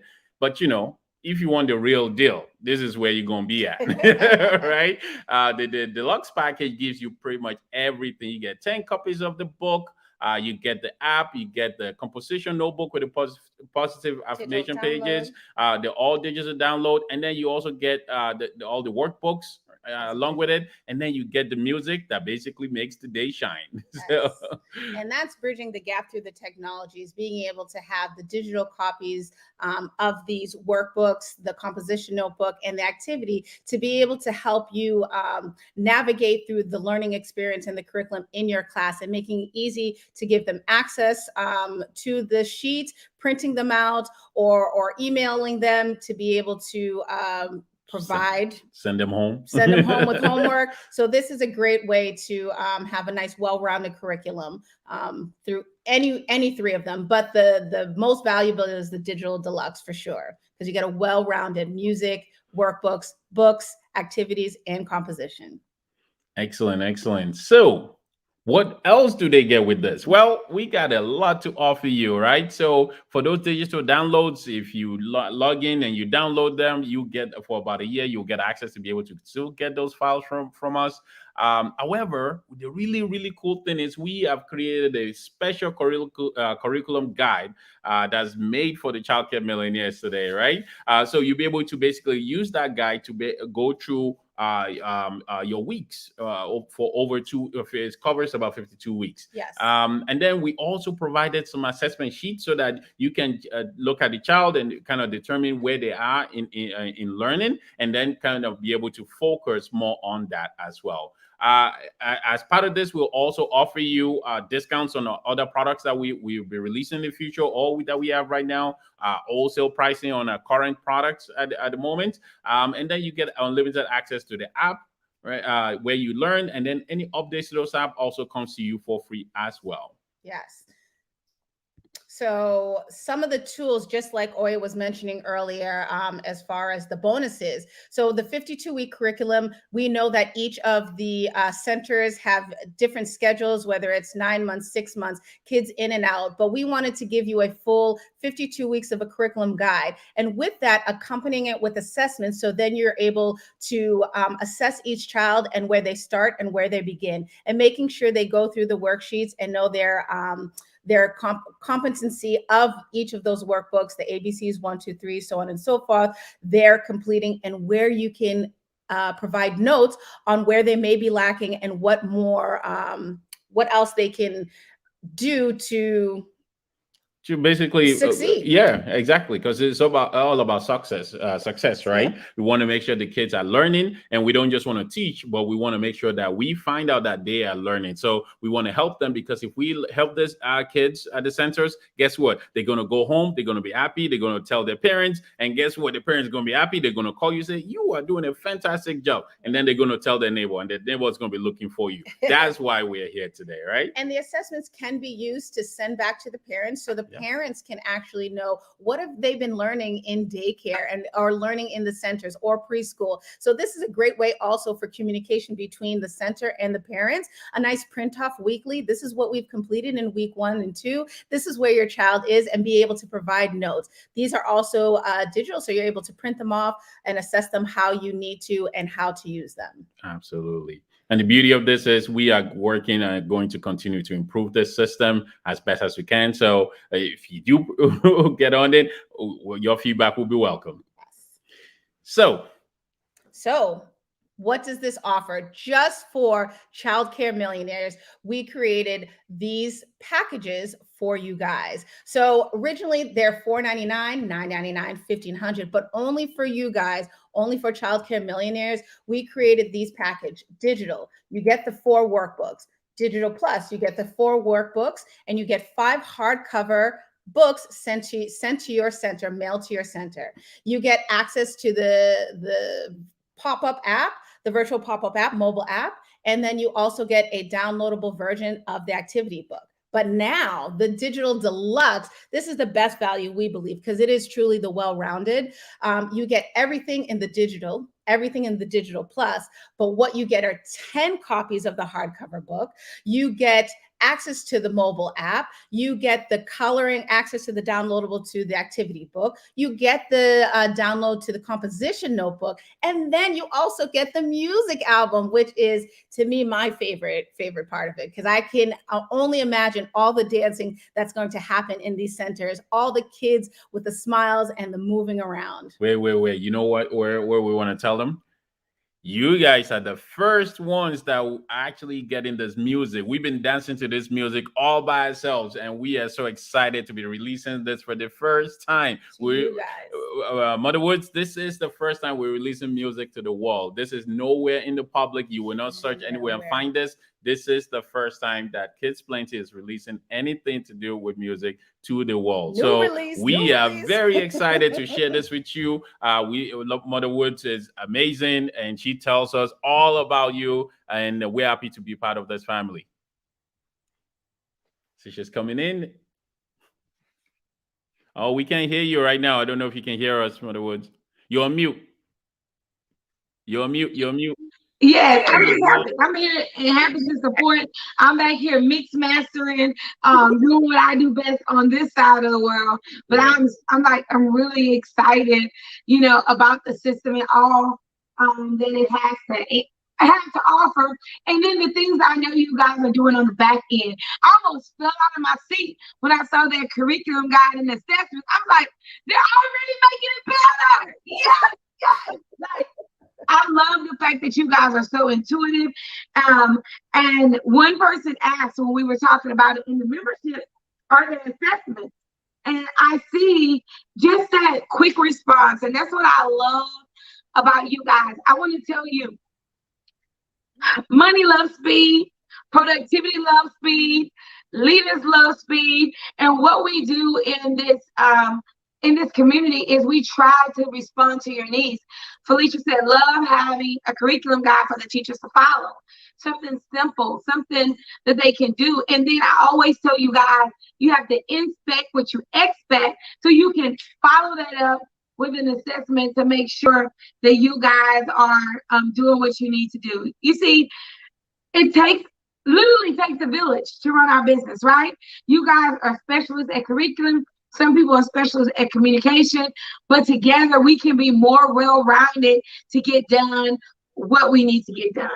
Do y'all have a few minutes for questions? Absolutely. We have all the time for you. Well, Felicia says she is purchasing this now. We congratulate you. Yeah. I did drop the link in the chat for those of you who need it. Kimberly has a question. Sure. Okay. I think I know the question for this. She says, this is awesome. Can we order more books for each child? So I know that the digital deluxe that we have 10 books. So it's about enough for our classroom, not as much. So what happens if they want to purchase more books? Well, the beauty of this is that the books are available for sale on our website. However, if you purchase these packages, you'll be able to get them at a discount. So yes, you'll be able to order additional books post-purchase. And yes, you can order as many as you want. Listen, that is the question of the day. Now, we'll say, guys, as you're ordering more books, also look at the technology in your room because they can be interactive. We have tablets. We have a class set of tablets because the kids can move over the book for those integrations for the sight word practice and the other integrations. And if you think the 5 or 10 books will work, that's great. You can use them in series or use them teacher-led.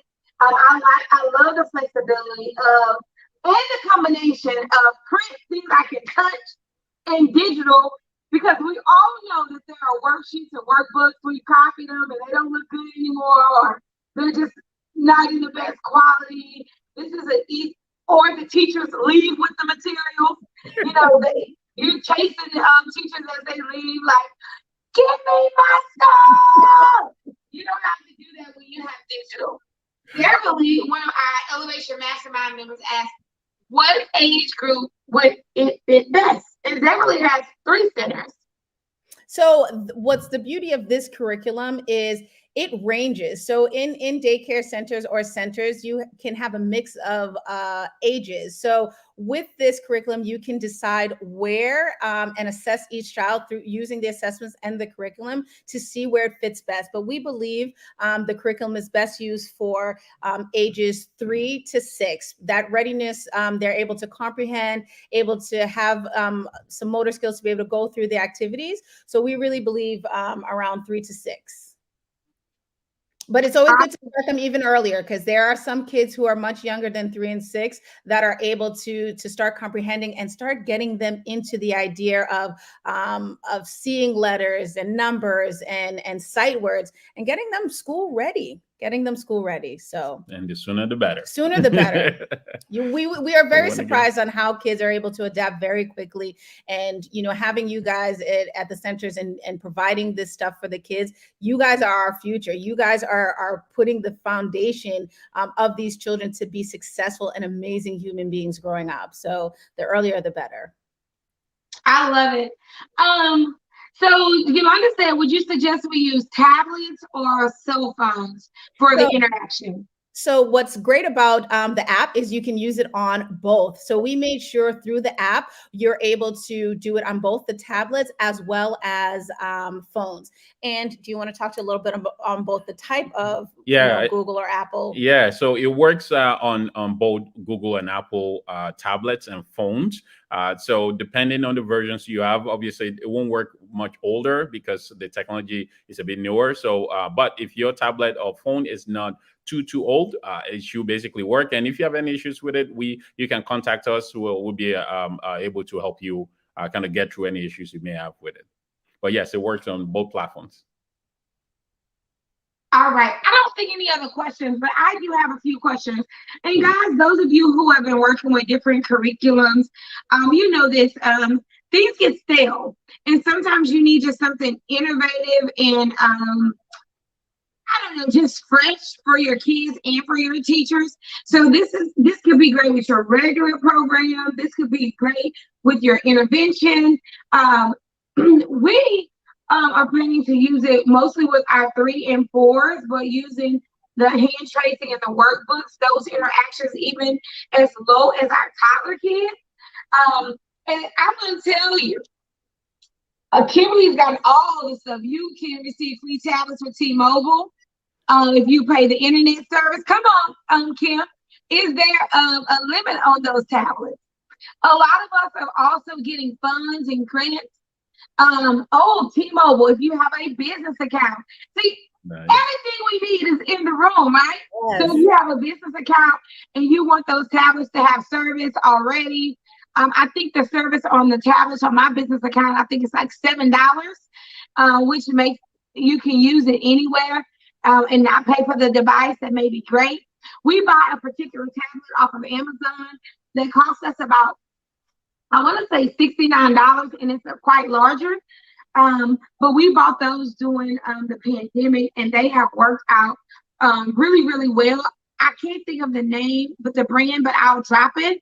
But with those kids that do have screen time, we're able to use it for them. And then I know some of the things that Oye and Sabrina are having come up on their own app, but this also bridges the educational gap of using technology just for pleasure and using it for entertainment. You know, that E to the 3 factor where we're using it for education and entertainment. So this is awesome. Thank you, Kimberly, for that. Felicia, she just said she purchased. So guys, you know, If you think that this is a great system, please give us some feedback. If there's something that you want to see in this system, Oye and Sabrina are so open to your suggestions. But Oye, I'm gonna turn it, and Sabrina, I'm gonna turn it back to you so you can give any last minute clarifications or anything like that. Thank you again so much, Motherwoods, for this opportunity. One of the things you touched upon is us being very open in hearing suggestions. We're here for you guys to make sure we're providing you, Childcare Millionaires, things that are going to help you continue to grow. So we're in a process of always developing and learning what's going to work for you, because that's our job, is creating things that will work for you. So make sure you send us information, or if you have a suggestion or a comment about any of these, or what you would like to see in the future that will help your center continue to grow. And that will be at info@kidsplenty.com. And Absolutely. we are ready to continue to talk with you and engage with you in any way you see fit. Yes, just want to add a few things, and I think we'll take this one more question that I also see. First of all, I think Felicia, thank you very much for the purchase. We appreciate it. The support means a lot to us, and we're excited. And I think there's a question about if we offer a trial. These products, many of them have either physical actual books or digital download of the products that we've created. So as a result, we won't be able to offer that on a trial basis. However, if you want to try out our products, you can go on our website and take a look at some of the things that we offer there. All right. Yeah, and guys, their website has a lot of functionality and a lot of videos. We just shared like a snippet of those videos, but I have seen the product. We have the product in our center, and our teachers are really excited. And our teachers are even more excited about getting more digital products instead of all those workbooks. So we were able to download everything. Our teachers have Chromebooks because we are a Google center. We have officially transformed from a Microsoft based center to a Google center. Like, that is us. Like, and so it was a good integration for us to show them that everything was already downloaded and on their Google Chromebooks, how that they can link in. Oh, tell us this, because we didn't talk about this. And I know that you and how can kids interact with Kids Plenty outside of school? Yeah, so the app, it's not only for the center, so you're able to actually provide the information to the parents at their homes and continue bridging that gap. So that application is not just solely for the center. You can provide it and send the information to the parents as well who attend the center, and they would be able to use the app as well. There's some other features, dance party, and we're launching some amazing updates coming soon that will give some more activities that allow them to do them on the tablets or phones, which then will transition at home. Absolutely. Yay. And Yolanda, I will drop the link in the chat again in just a second for them. But guys, here is the link, bit.ly I Can Learn system. And we definitely appreciate you guys for showing up and showing out just for the childcare community. Yes. I'm telling you, I love the city. I just want to dance. And to me, that's one of the biggest parts. There's so many things out there, even that's supposed to be educational. It's just so surface area. It's just like just on the surface. But one of the things I love about your program, you guys dig deep into those best practices for earlier learners. You dig deep in making sure that that inclusion piece is there, and that kids see images that look like them, no matter if they're white, black, Hispanic, Asian. It's just a big cultural impact. And I absolutely love the fact that if you use it for your kids as your personal testing ground, I know that you put a lot of love, you put a lot of time, you put a lot of energy. Yes. So I'm so happy that Imagine Me Academy can support Kids Plenty, and I'm definitely happy that Kids Plenty is supporting the efforts here at Childcare Millionaires. So our schools can stand out. Awesome. I think that's all of the questions that we have. I'm looking to make sure that we answered them all. Okay, guys, so let's thank Oye and Sabrina. I would also like for you at this time, if you're interested in purchasing this or you think that this is something for your center, let us know in the chat, because we definitely want to read those comments. Oye and Sabrina will actually be inside of the chat answering questions. Absolutely.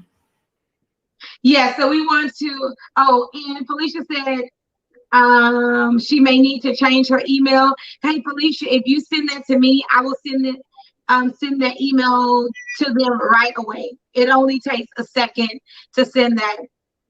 Oh, thank you, Delinda. I'm so happy that you're on with us. Kimberly says, I'm in. I am in. Let's go, Kimberly. Let's go. Tanisha says, yes, thank you both. Awesome presentation. We're always looking for innovative ways, it is nothing better than your kids going home singing and dancing about educational things. So that when they get in the car singing that I Love to Read song, instead of pop it, lock it, drop it. I don't even know what's on the radio anymore, but I just have to stop listening to the radio because I don't want to shoot anybody. I'm not shooting it up in front of my kids. It's just, the radio is just too much. It's just way too much. And so when we can have something appropriate to share with our kids that has great beat, great rhythm, and it's reinforcing the learning that we're already given, like I am there 100%. So absolutely, I will get this email address over to them, Felicia.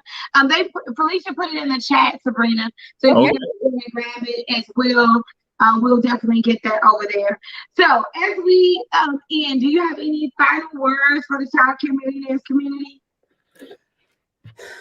Congratulations for just being the source for our children. That's what we want to say from Kids Plenty to you guys. You guys are an amazing group, and the things that you do in this community, will be seen when our children are 10, 12, 15, 20, 25. You guys are the ones that put in the work right at the beginning and help support parents and families and communities. So we want to say congratulations to you guys, and thank you so much for allowing us to be able to present this to you. And as we continue to grow as Kids Plenty, we hope to continue this communication and line of growth with you guys. Absolutely. And we want to thank Yolanda just purchased. So thank you very much. We appreciate your support. And I just want to add a few things that learning is not something that's easy, but it's something that you can do, right? And this is one of the tools, one of the ways you can do that. So we appreciate your support, and we're looking forward to this system helping your center grow and be that standout center in the neighborhood. And thank you, Brandy, so much for this opportunity. We really appreciate it. Yay, thank you guys. I am so happy for you guys to be here. And I believe that this is just the beginning for Kids Plenty. I mean, let's take over the world because there are so many kids that we can reach in a different way. I'm so happy for you guys to be here with us.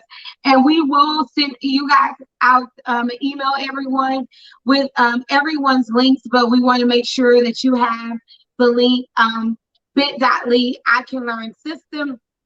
And this is game changing. And you do want to make sure that you use that link, because this link is giving the promotional rates and the music that will give that instant premiere to Kids Plenty and the I Can Learn system. The book has been out for a while, and now we're changing the game and revolutionizing learning for kids everywhere, not just here, but internationally. Yesterday, Rahul shared how he has centers in India, Canada, and the United States. And that's what we're doing. We're creating international solutions for all over the world for early learners. So I'm so happy that you guys are part of this process and you are creating history with us. Thank you. Thank you very much. It's been awesome. Yay. So thank you so much. I am going to let you guys enjoy your Saturday. But for the Childcare Millionaires family, it is time. it is time for us to go to our next speaker. We do have a few things that we want to share with you before we go to our next speaker, Miss Christina Villa. Christina, you can go ahead and share in the platform. It won't share to the screen, but you can do everything that you need to do to share. That way I'll know when you are ready. But we have a few videos that I want to share with you guys about what's going on in Houston in November. Maybe I can get Oye and Sabrina and Christina to come to Houston. No, now I'm talking too fast, too soon, but that sounds like a really, really good idea to me. Let's hear one of our Elevation Mastermind members talk about her experience in Houston.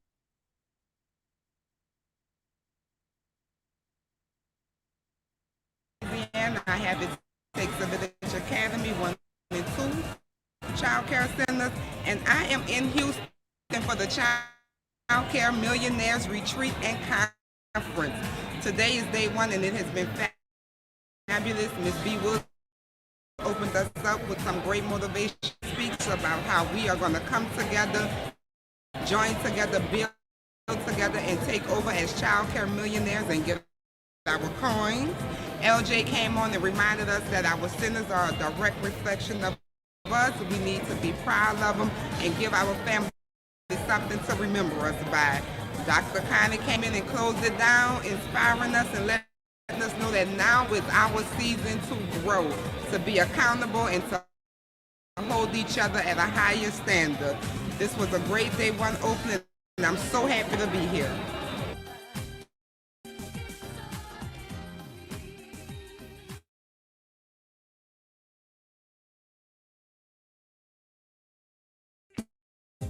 Hi, my name is Dr. Nicole Coleman. I am from Houston, Texas. I'm here at the Childcare Millionaires Retreat. And I just want everyone to know that being here at the retreat has been phenomenal. It really does take a village, not only in growing your center and your staff, but growing your mindset as an owner and director. So with that being said, I encourage you to start getting your coins together so that you can be here with me next year. I see you in 2022.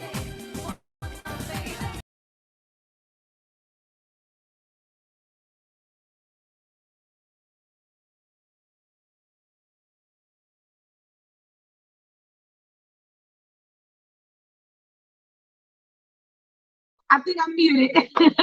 As we know, in November 5th through the 7th, we'll be in Houston, Texas with our Childcare Millionaires Conference, and we're going to have our first annual Millionaires Ball. So go ahead and drop Millionaires Ball in the chat.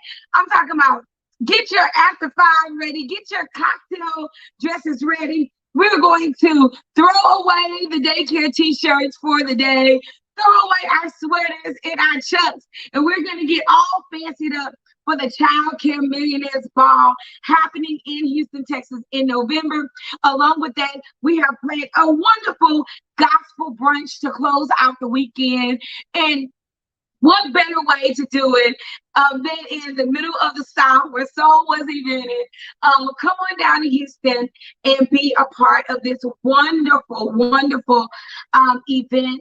We want you to know that we are definitely committed and we're definitely concerned about your businesses. And one of the ways that we elevate what we're going to do is we provide events and training and speakers that can come in and they can truly pour into our business.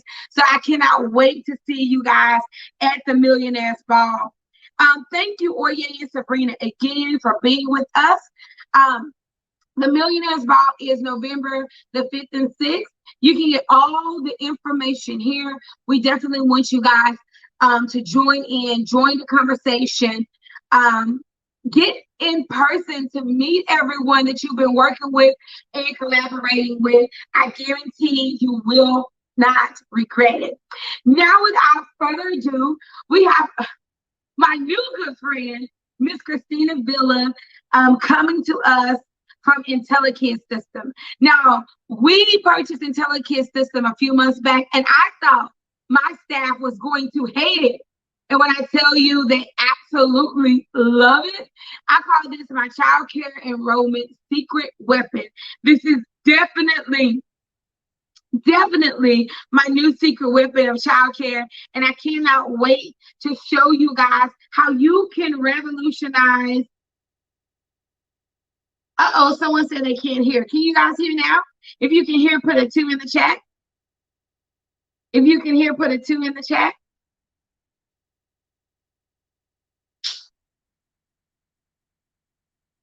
Yay, awesome. How we can revolutionize our enrollment process.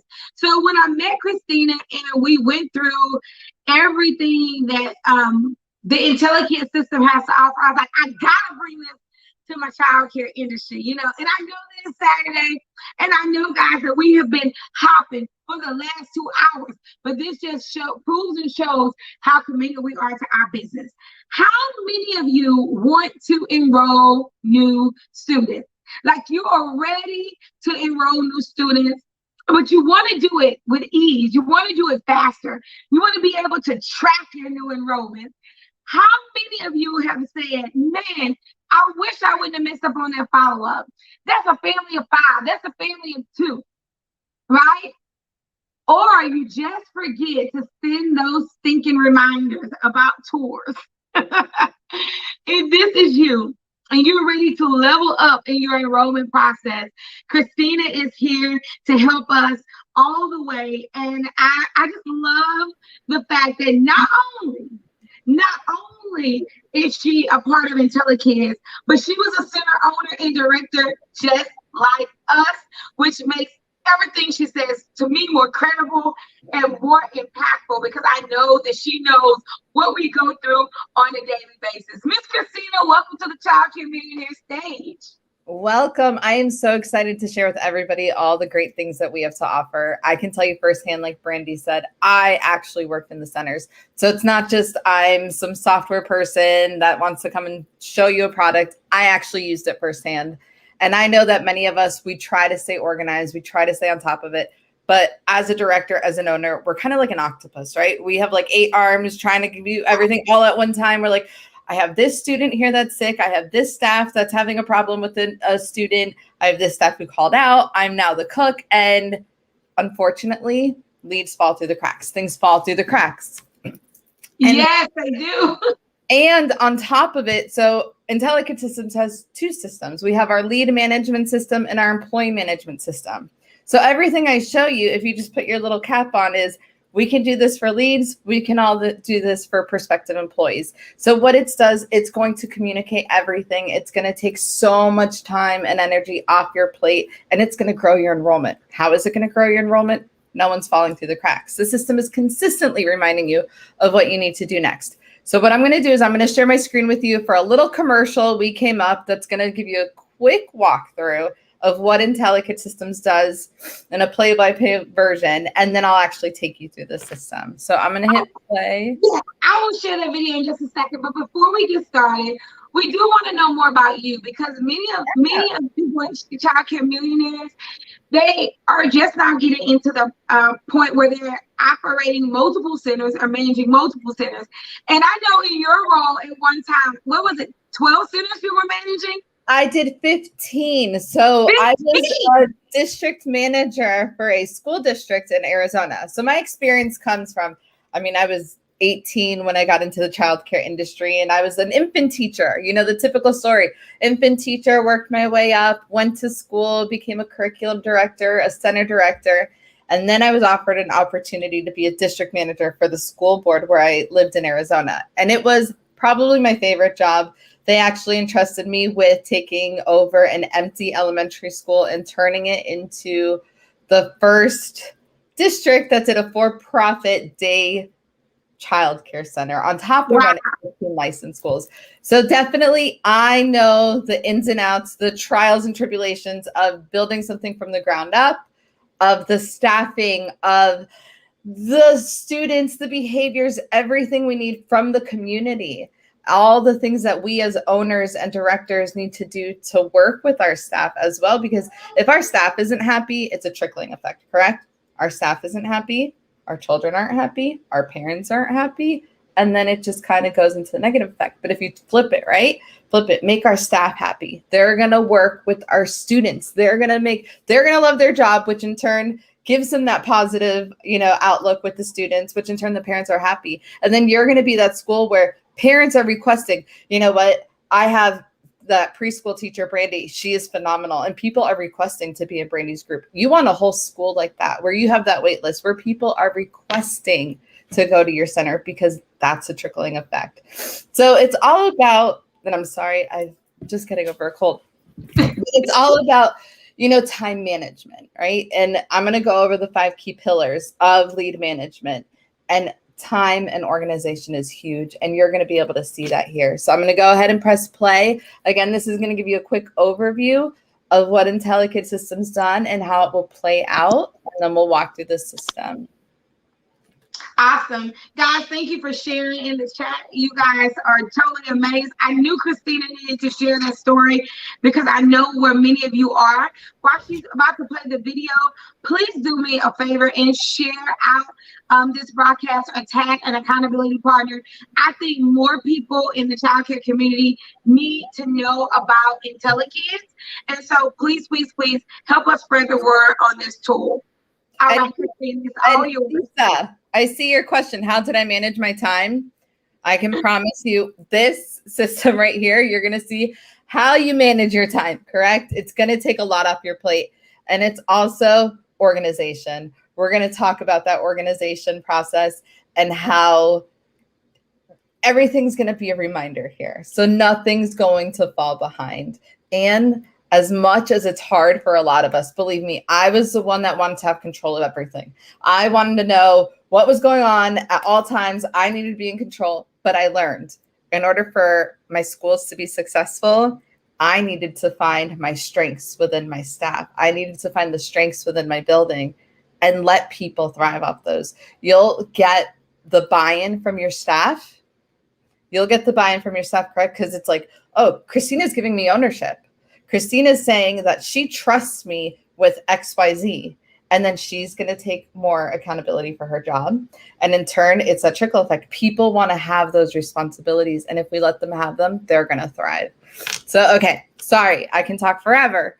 I'm going to show you this now.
Oh, I'm so sorry.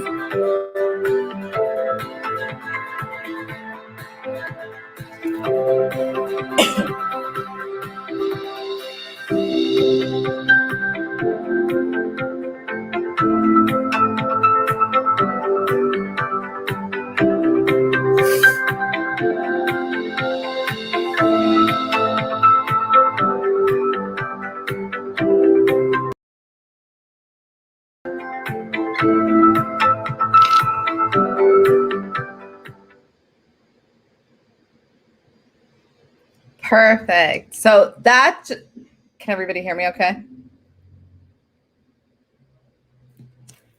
Okay, I hope so. So that's a quick walkthrough of how the registration process could take place. So everything within IntelliKid systems happens automatically. So I'm going to log into the system. Thank you. I'm going to log into IntelliKid, share my screen, make sure everyone sees that okay. And I'm going to talk to you. You're about to be totally amazed. And Christina, do you need a moment to do anything? I'm okay. I'm okay. Okay, you sure? Yeah, because yeah. I know how to talk for like 2 minutes. You need a second? It's okay. I have my water. I'll be good. I live in Florida and we had the Sahara dust come through. I don't know if you guys heard about that. And my allergies have just been a little crazy, but I can do this. So you good? Okay. I'm just making sure we do care about you. So guys, grab your pens. This is going to be phenomenal. It actually blew me out of the water and it totally helped us increase our proficiency. All right, Christina, you have the floor. I'm here to back you up and support you in any way. Thank you. I appreciate it, Brandy. Now, here's the thing. I want you all to really understand how IntelliKid Systems was developed. So I actually, when I was first a director, I worked for Creative Kids Learning Center. We were based in Las Vegas and we had over 14 centers at one time. But when we were actually purchased, we sold the locations. We had 10 at the time. Jared Hall, our CEO and founder, his mom actually owned the locations. And Vegas was extremely hit when the market crashed back in 2008, 2009, and we were rebuilding. Well, when that time came, Jared was living overseas, and Carol, our owner, said, Jared, I need you to come and help. I need you to help me figure out how we're going to grow our enrollment back up. My schools had never needed to grow their enrollment because they were always full, but so many things changed.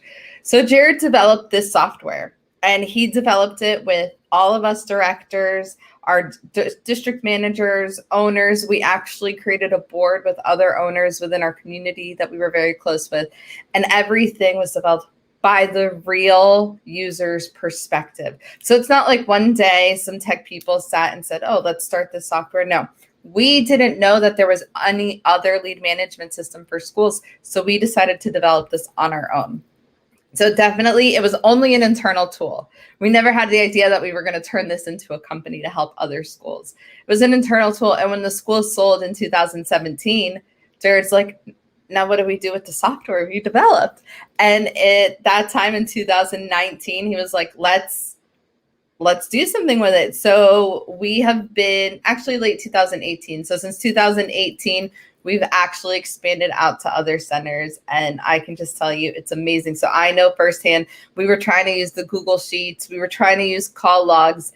And unfortunately, as much as we want to say organized, things just kept falling through the cracks.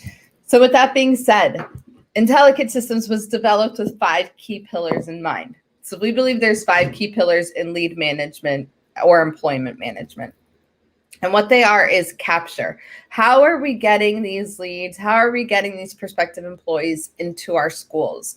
What mediums are we offering them? Well, with IntelliKid Systems, you can have people text you. So you can have different advertisements, marketing ideas saying, hey, text us at this number for more information. And you can have marketing automation talk to those prospective employees or families via text. Communicate. How are we communicating? What forms of communication can we do? Engagement, organization, and analyze. So through capture, we have text message, email, landing pages. So do you want on your website a button where families can contact you? They give you all their information and then things start flowing through them in text and email. They can get an e-packet. They can get information. They can have the link like you saw in that video where they can schedule their own tour. Or do you want to also give the parents the opportunity to go ahead and schedule their own tour on your website? So here's an example of a scheduled tour form, correct? So I already started filling it out. And again, we would customize this to look like your center. So here I have multiple locations. This parent's going to select a tour for next week. You set parameters. So you might say, I only want to do tours in the morning on Tuesdays and Wednesdays. Well, it will only be available Tuesdays and Wednesdays in the morning. Monday, Wednesdays, and Fridays, I want to do them in the afternoon. They can only schedule Monday, Wednesdays, Fridays in the afternoon. So once a parent submits this, sorry.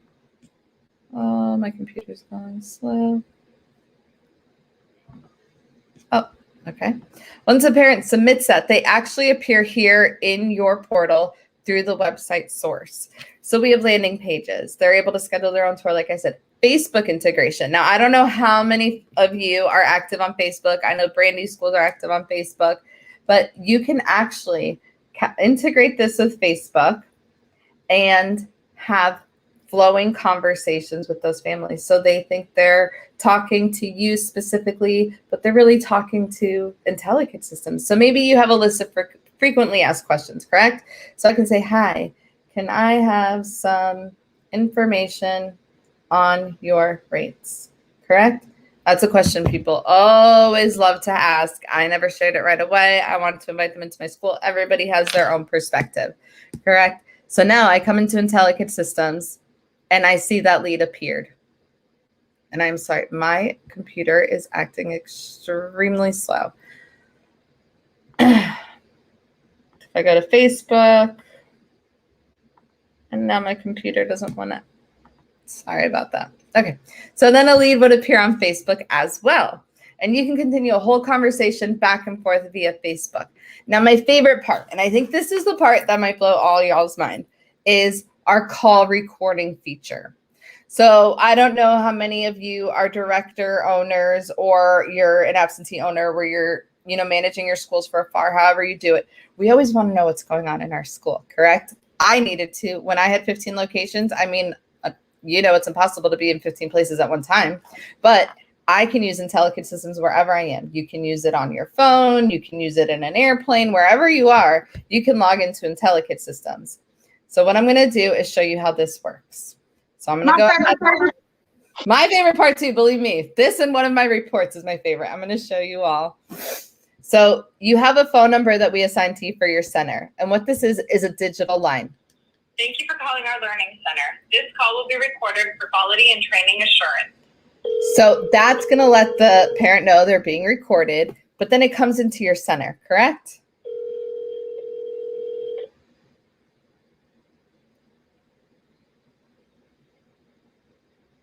Thank you for calling IntelliKid systems. Now we see all that. And I have here we go. So here's the phone number I just called you from, correct? I'm a parent. I want information on your school. Maybe I'm the director and I answered, and unfortunately I'm in a classroom, I'm covering a lunch break, and I don't have a pen and paper available. Well, I know that this call came in and it's being recorded because there's a call whisper. It can say incoming lead. I have some schools that they're really creative and they want their directors to know it's a sales call, because something about a director's job, and we all know this, and it's sometimes hard for them to grasp that their job is also sales. Every lead coming into that center, into your center, is a sales opportunity. And she wanted to remind her directors every time. So that message, when they answer the phone, your director will hear, this is $10,000 calling, because that's her annual tuition, correct? So then her director is like, all right, this is a sales call. She gets her sales cap on. The call's being recorded. Now, what do? Listen to the conversation.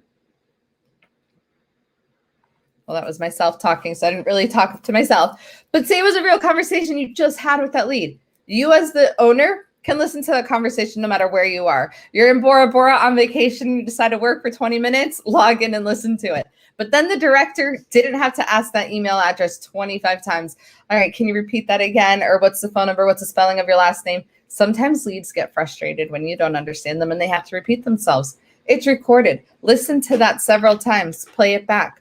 Come here and fill it out. So we're going to pretend this parent was Brandy, correct? We're just going to make up an email address here. Consent. Now we can ask for consent for everything. Calls, text messages, emails. The source auto-populates. Now this is going to be important when we analyze our data as one of those 5 pillars. We want to know, where's our ROI coming from? Do we have that number published somewhere? Because you can purchase as many numbers as you want. Do you have that number advertised on Google? Is that your Facebook number? We want to know where these are coming from. You can track the language, the relationship, desired start date. And then were we able to really have that great in-depth conversation and automatically schedule a tour? So we click save. Now look at this. All I have to do now is change this lead to scheduled. I can walk away. I can rest assured now that IntelliKid Systems is going to send text reminders, email reminders. It's going to remind me when the tour's coming. I don't have to do anything else. This lead isn't going to fall through the cracks because IntelliKid Systems is following up, and it's going to remind me of my next steps later on. Now here you'll see all the leads data. Now, like in the video said, maybe it was grandma. So maybe uncle, mom, dad, whoever needs to be added as well. We can add in their information. The child's information. Now this is going to be really important when we start putting in little filters. So we're going to say this child. You can track anything you need. If you offer different schedules, you can track that as well. And now you see that in the child data. You can upload files. You can also see if you have similar leads and merge lead profiles if it's the same family. Now, what's important is the timeline, as in Facebook. We're all on Facebook right now. So here, I'll answer that, Gia, in 1 second. So in the timeline, you'll see everything is captured and timestamped by who did it. So you can have all your staff have an account, your office staff, and you'll be able to see who's working in the system, who made a specific change. You can go through and analyze all that data.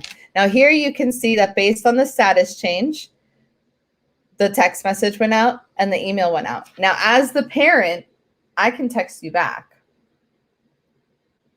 And I can say, hello, thank you. And then that appears in the leads timeline. And then we continue to have a two-way conversation.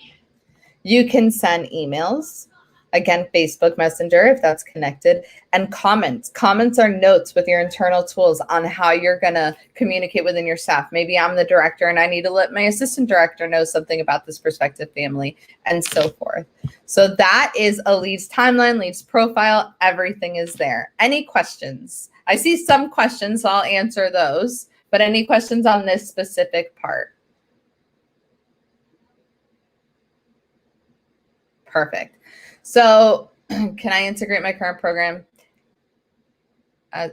Yes, if you can export, I'll talk about integrations in a second.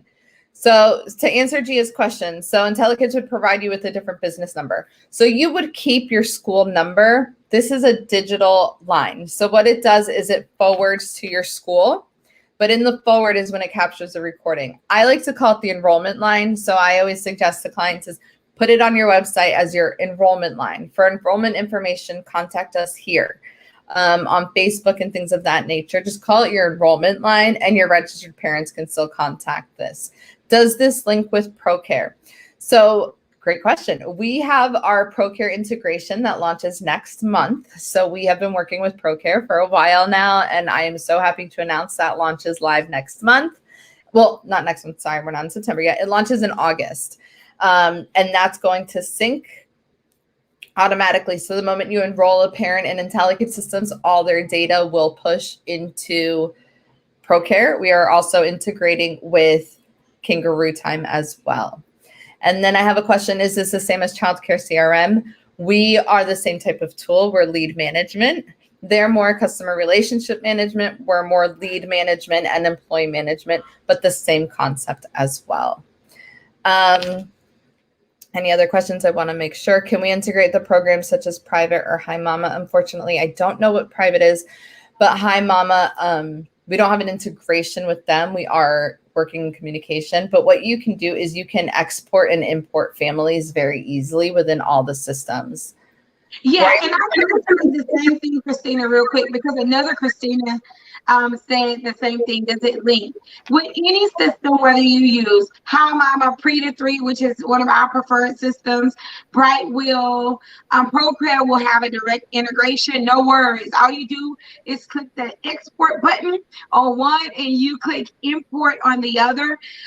When I think about all the systems I use just for Childcare Millionaires or for Imagine Me Academy, some things talk to each other, or some things you can use a program called Zapier. But I'm going to tell you this, It doesn't matter if I have to import and export. It's way easier than letting $10,000 fall through the crack 5 or 6 times per month. And that's why I call this my secret weapon. I'm scooting back out, but I did want to address that so you wouldn't keep getting the same types of questions. But yeah, we can always import and export information. And most of these companies are really friendly about helping. But I can tell you, Christina on the IntelliKid side always responds to any issues or questions or tech things that you're trying to do to make your integration a little bit simpler. All right. Perfect. Thank you. So day to day, is this system user friendly? I can tell you that I have some directors who just are not tech savvy. They may be older and they're so used to the paper concept of everything. They come in and they're like, Christina, I was so scared to use this. And now it's the easiest thing in the world. And I'm going to show you because the system's going to remind you of everything you need to do. So again, we're here. We have our leads. We have our employees. How are we going to fill them in? How are we going to fill them in? You come here and I'm going to say, for example, I have a spot in my toddler room and I need to fill in Monday, Wednesday, Friday. I'm going to come to advanced search. I'm going to add my filters. I'm going to say, for the purpose of this demo, our toddlers are exactly 2 to 3 years, 1 month. And we need them to come Mondays, Wednesdays, and Fridays. You search that, and it's going to give you the list of all those children that fit that spot. You can then communicate with them and so forth. Get them to register. Maybe you really need to fill that spot. You're hurting in your toddler room. Send those specific families a registration special. Send them through a link. Are you still interested? And so forth. You can manage your wait list as well because we have a wait list status. And again, everything is customizable. You can add as many statuses as you want. So I know for Brandy, we were going to add a school age and so forth. We're tracking all the different schools that she has in her system for before and after school care as well. So we have our wait list. You can track the days and the ages in your wait list as well and get those enrolled in your school. You can filter by statuses.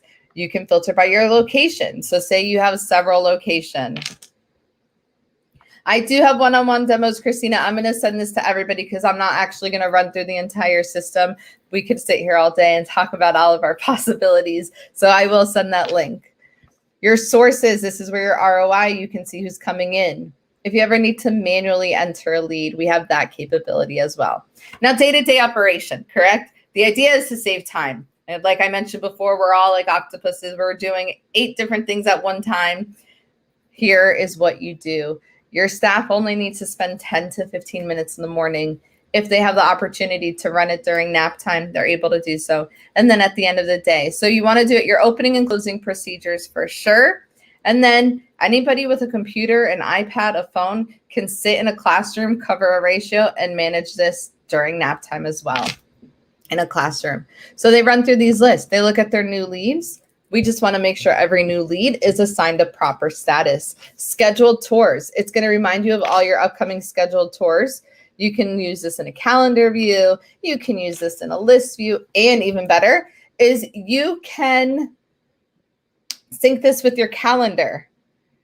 You can I have it on my phone. So I use IntelliKid systems myself as my CRM for my sales, correct? I have this on my phone. I have this on my desktop with my Google Calendar. I set up my Google Calendar to give me 15 minutes alert, and it gives me the link to that lead. So all I have to do is click on that link, and it's gonna give me all the leads information. They walk into my school. I get on a Zoom with that prospective person. I know exactly the conversation, where we left off, where it's taking forward. When I was a director, I used to have families tell me all the time, Christina, your memory is amazing. How did you remember all those details about us? How did you remember all those things we spoke about? And it's only because I read my notes before the tour. So it really helps you have that personalized approach. Actions to take. This is where things are not going to fall through the cracks. You just have to clear this out every day. So an example, Jared Hall, I click on his button and it tells me verbatim what I need to do. Now we can customize these instructions, these little directions to your staff as well. So the first one is I have an incoming text from this lead. I need to delete the comment and reply. It's also telling me my tour time has passed and I need to change the status to toured and thinking or change to no-show if the lead didn't come, because the system now needs to know what to communicate next. I need to change the status to toured and thinking, save. Now it's going to communicate my follow-up tour communication. It's going to really entice that family to register in your school. Hot leads, they have their own category. That's up to you to determine what you want to consider a hot lead, how do you follow up with them, and so forth. Incomplete, again, nothing's going to fall through the cracks because it's going to tell you a lead has contacted your center. They either don't have a status or something is missing from their profile and we need to communicate something, we need to edit something. In archive, and I'm going to tell you the importance of archive. We want every single family who contacts you. Yes, we have scripts. I'm going to show you this, Christina. Great question. Every single family who contacts you, no matter if they were just a quick inquiry or they're not interested, we want them in the system. This is cloud-based. It's not going to take up any storage, and you use it from your phone, like I said, anywhere. We want them in here because we can send campaigns, and maybe they weren't interested right now for your summer camp, but we're going to send a campaign that your winter camp is coming up for your school-age students, and maybe they need help in winter camp. Now, we're going to run through here. Your statistics. Here are your reports. It has to be clear to touched every day. Yes, Teresa. I always say at least in your opening and closing procedures, and it takes 10 to 15 minutes at each time. Now, quick overview statistics. This is information. Great analyzing of your data. Information for the last 30 days. Quick view. In the last 30 days, I have 113 leads in my system that have not made a decision. They haven't registered or they haven't told me they're not interested. My new leads by day per location if you have multiple locations. Leads by status. Where are my leads in the nurturing process? You can sit back as an owner and look at this. And we also have a reporting app with more in-depth information that I could show you when we schedule one-on-one demos. But if you sit here and you say, wow, out of 75 tours that we gave, we have 60 sitting at toured and thinking. Why are people not making that decision? What is not pushing them over the edge? We want to sit back and analyze this data. And that's something that you can get trained on with onboarding. I can promise you that we're all on call. You contact me directly. I have my success engineers as well. But as Brandy can tell you, you can text me, you can email me, call me. We're available at all times. We pretty much operate 24/7. We have locations and staff in Australia, Lithuania, and the US. So we're working in all time zones. Your conversion rate, daily activity. So what's been going on in the system for a specific date. Detailed statistics. This is my favorite. This is a report where I said, total favorite of mine.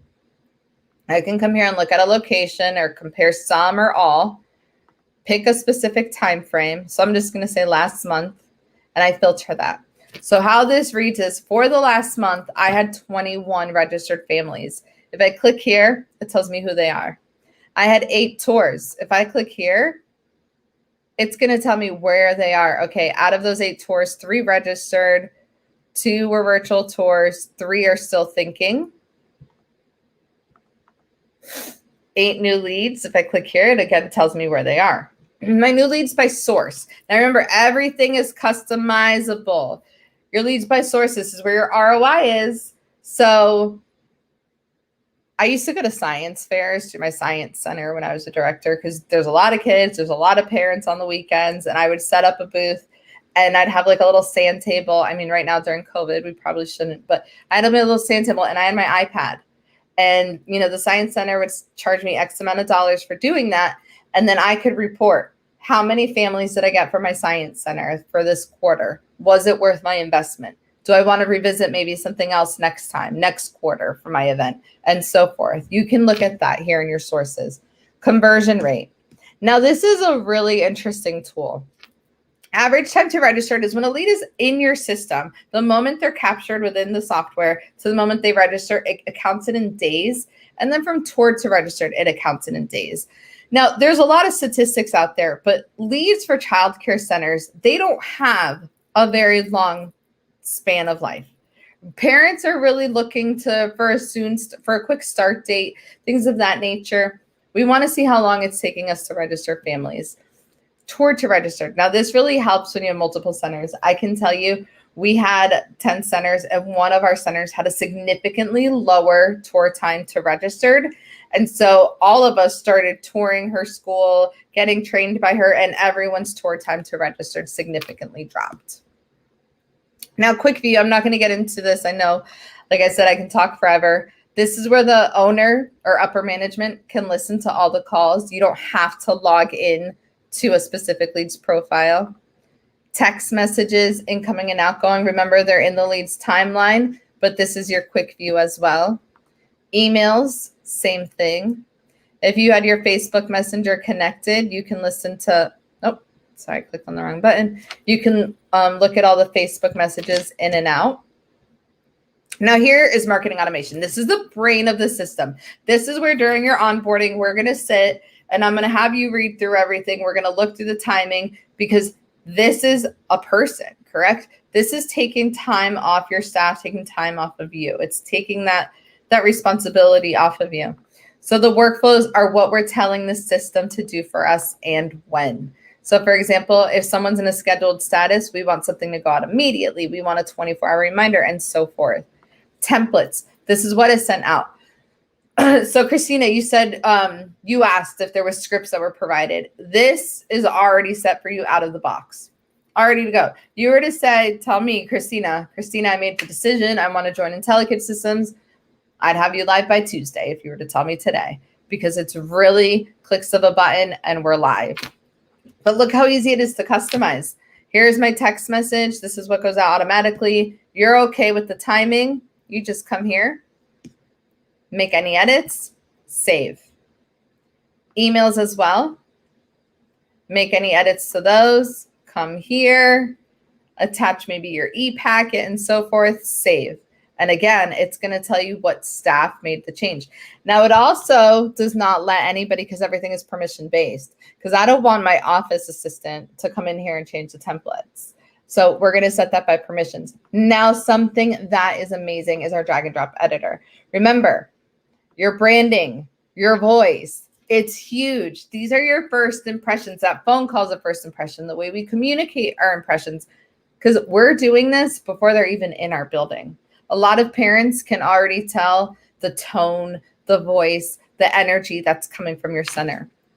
You can create your emails to look really dynamic and engaging.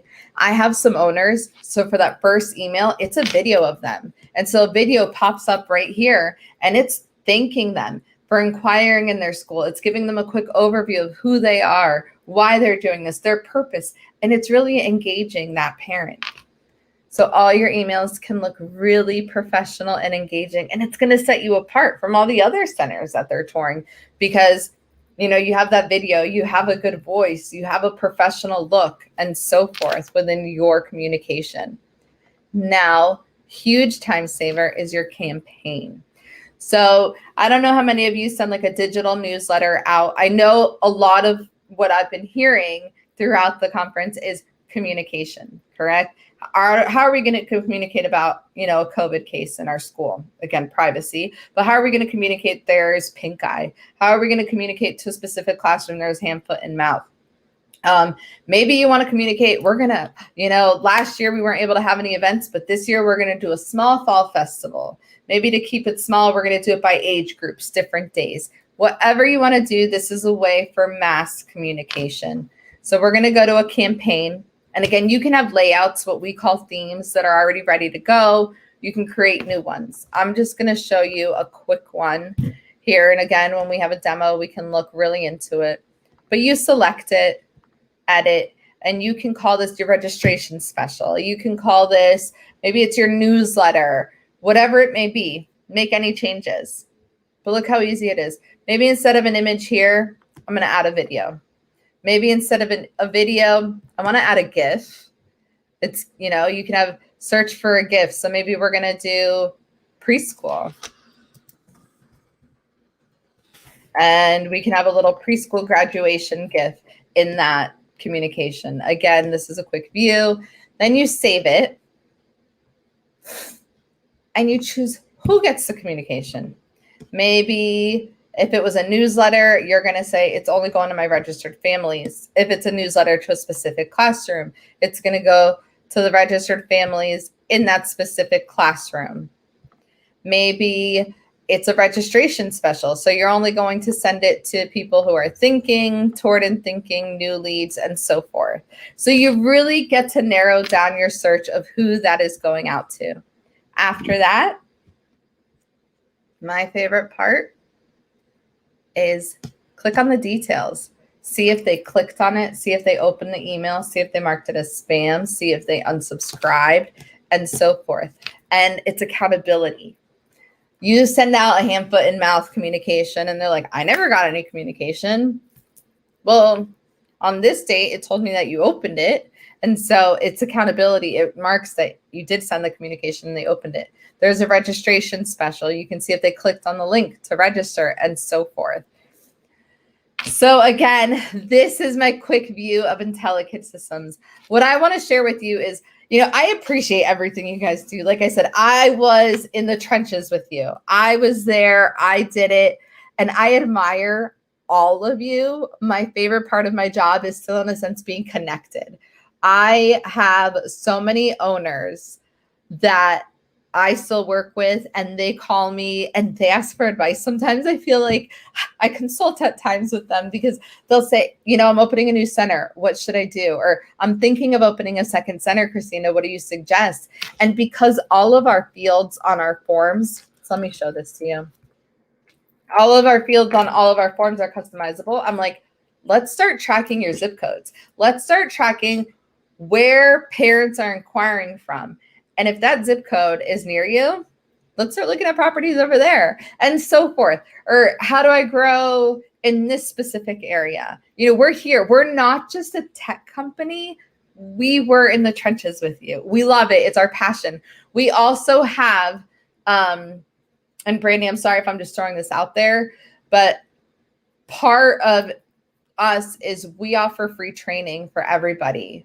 You get a training certificate at the end of classes. We offer webinars once a month that offer training through our IKS Academy, and you don't have to be a user of IKS Academy. So you can go onto IKS Academy, register, and you can be part of our webinars. And definitely, Brandy's invited to those. You can all be a part of those. And we absolutely love being a part of the early childhood community. We attend all the events that we can, because we miss it. I miss being in the schools. So when I have schools in my area that are signing up, I'm like, can I go? Because, you miss it. You miss the children. You miss the voices. So that's it. That's IntelliKid systems. I can definitely show you more when you schedule one-on-one demo. There is a link that Brandy put in the chat. It replays the video. If I can share with Brandy also a PowerPoint she can send with you all for you to review some more in-depth information if you want to review that there as well. All right, and we also put the ticker at the bottom of the screen. I definitely want you guys to sign up to do a demo.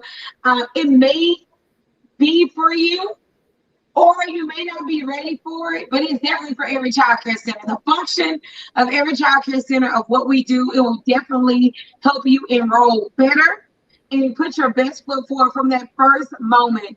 When you say, okay, and that parent gets that email or that text message in the next few seconds, and they're not waiting until the next day, or they said they were going to send something, and everything is automated and put in the system. And we can also share out the information for the ICANN system, where they do a lot of training through IntelliKids for daycares. So we'll get that link for you. I don't have it right now. I saw someone asking, but we'll make sure that we get that, because we definitely want to make sure that you guys have the most resources as possible. So I saw some other questions in the chat, and I just kind of wanted to also make sure we wrapped up the conversation about exactly what you can do with the IntelliKid system, because you said something but you glazed over it. But I want to make sure that they know what you guys are doing new.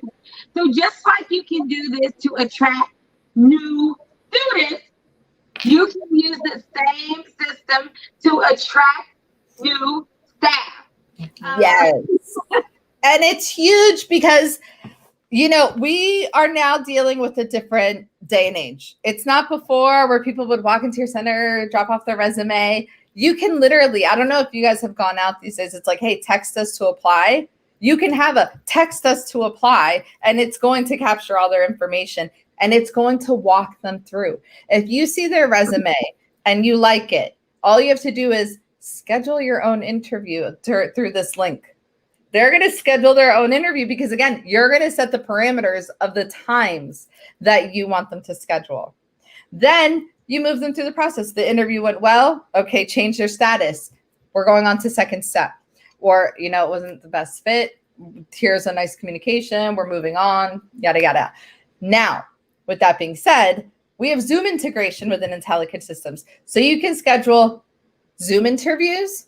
You can schedule virtual tours and so forth. And it's all automatic. You don't have to go into Zoom then and then schedule a meeting. No, because it's integrated. Once you change the status to a scheduled virtual interview or a virtual tour for a prospective family, everything populates. And that's where it's taking time off your plate, and it's going to keep you organized because it will all populate within the system, within the leads profile. Now the price, I know that's come up several times. It's $110 a month per location. Okay, wait a minute. You said 110, right? Yes, but I wanted so that's less than the enrollment fee of like one kid. I know, that's what I was gonna say.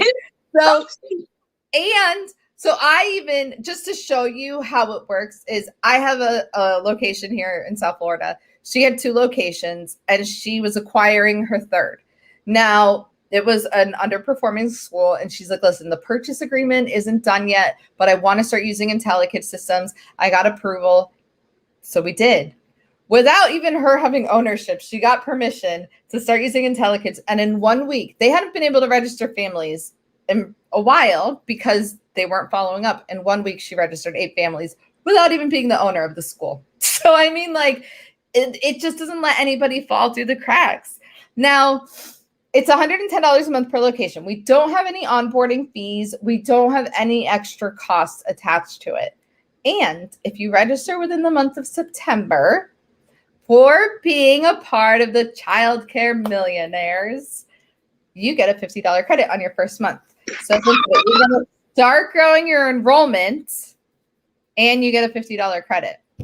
So it definitely is worth its fee. If you wanted extra phone numbers, that would be the only cost. We give you 1 free phone number per location, but say you did want extra phone numbers, those are $3 a month. So yeah. Wow, that's amazing. So basically, you guys are signing up for less than me, but I'm not going to be mad. But I knew from the very beginning that this was for our center because going into the summer months, our centers enroll like 40 kids in 1 month.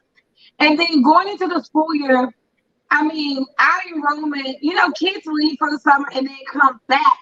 But we didn't have 72 kids. We're up to right now 72 just after schoolers. We have literally enrolled between June and August as kids are coming back, literally almost 100 kids. And I'm going to tell you, I didn't do a great job of always coaching my team to follow up great. And now when we did that demo and when we onboarded this, their sentiments was, man, this is going to take a lot of pressure off of me because I don't have to remember to call when I schedule a tour because they're going to get that text reminder. They're going to be, that parent is going to be able to say, I have to reschedule. I don't have to call and say thank you because they're going to get that email and that text that says thank you for touring our facility. I don't have to remember to email them our e-packet because I already have an email when I click register that goes out that's going to give them the e-packet. I can follow up in a few weeks with a video that show, you know, that says welcome. You know, I love automation and the way that we grow with automate, the way we grow our centers from 1 center to 15 centers or from 1 center to 1 rail run, profitable, highly producing center. If you just want one location, it's using automations. So for $110 a month, you get a CRM for your students, a CRM for your staff. You get forms that's already created for you to put on the internet, your website, your Facebook page. You get a number that notifies your staff that this is not just a current parent, not a sales, not a robocall, but this is a parent who is interested in your service. So that $10,000 is calling, $15,000 is calling. I love the comments. The I shall be free at last. It's true. I mean, when I tell you, because I used to do the spreadsheets and the call logs and everything beforehand. And as much as I had my notebooks, I had my little call log, my voicemail log, everything. It does it all for you. Now it's like you walk into the building and you're like, okay, let me spend 10 minutes on some actions to take. That's all you have to do. And it really gives you more time to be in the classroom, in with your director, with your staff, with the students, with the families, and so forth. So, yeah. And how many of you, just real quick, have multiple locations? I did this. I don't know if it's good, Christina. I wanted to, we're rolling out the program, and this is our second month. We're going into our second month, and I wanted to encourage the directors to have incentives. And one of the things that the program does, it allows you to track who is in the system and who is responding to actions, who is inputting new students. You can also compare the conversion rate. And conversion is basically how many people I started interacting with compared to how many people who actually enroll. You can compare the conversion rate between your facilities. You can also compare how many tours that you're setting up between your facilities. All of these things help you talk to your administrative and your leadership staff from a point of making KPIs, making key performance indicators, meeting metrics, instead of what you think, what you thought, how you feel. Now you can have real live conversations that have real live results. Christina Simpson says, I absolutely love this idea. I lost my father to illness, so I was not at the center and missed several lead opportunities because I was not available for immediate communication, right? And we all have things that happen to us, right? Many of you know that I was out with COVID for over 30 days for my center, but we still had to keep it rolling. And now I can hear those calls my directors are taking. I can give training based on those calls. I can make sure that my branding and our culture is right from the very first interaction with parents. Yeah, and not to be, I mean, we don't want to be micromanagers, correct? Because no one wants to work for a micromanager. But what I used to talk to my staff is, our opportunities, our strengths and our weaknesses. So it's not always pointing out the negative, but maybe you listened to a phenomenal phone call with a prospective family or a prospective employee, but that was exceptional. That was like, it blew your socks off, right? You download it because you can download all the calls and you can share it in an email blast with all your management team. Look at this phenomenal call that Christina just took. What did we learn from it?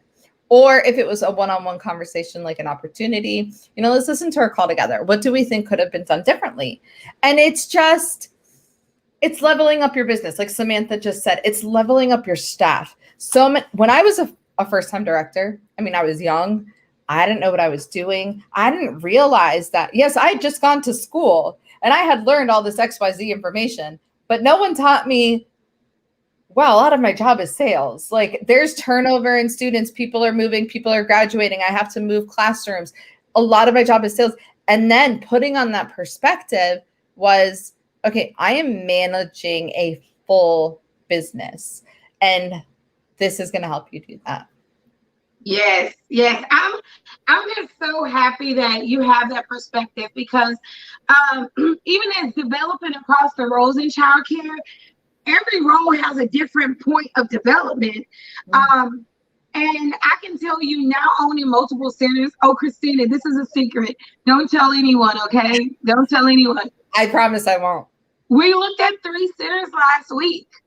And me and my husband, he was like, listen, we can't do 3 more centers. And I was like, yes, we can. Yeah, We have IntelliKid now. Yeah, you We can. push this now. And a lot of the tools that I didn't even know about 9 years ago when we started, you can literally function your business better. Like, and for an investment of just $100 a month in your center, like Kimberly says, it was a no-brainer. Like, you hadn't even told me the price. I was like, how do I pay you? You were like, oh, here's the price. Here's the price. I remember. Yeah, it is great. For the demo. I love all these demos. I can't wait to talk to you all one-on-one. One-on-one. It's going to be fun. Get to know you all a little more. Yes. The link to sign up, Janice, it is in the chat, and I will post it again. But I actually put their link at the bottom of the screen. I know it's kind of long, but we will also, especially those of you who purchased that Summit Success Pack, you get the replay. So you can actually view this video with your staff.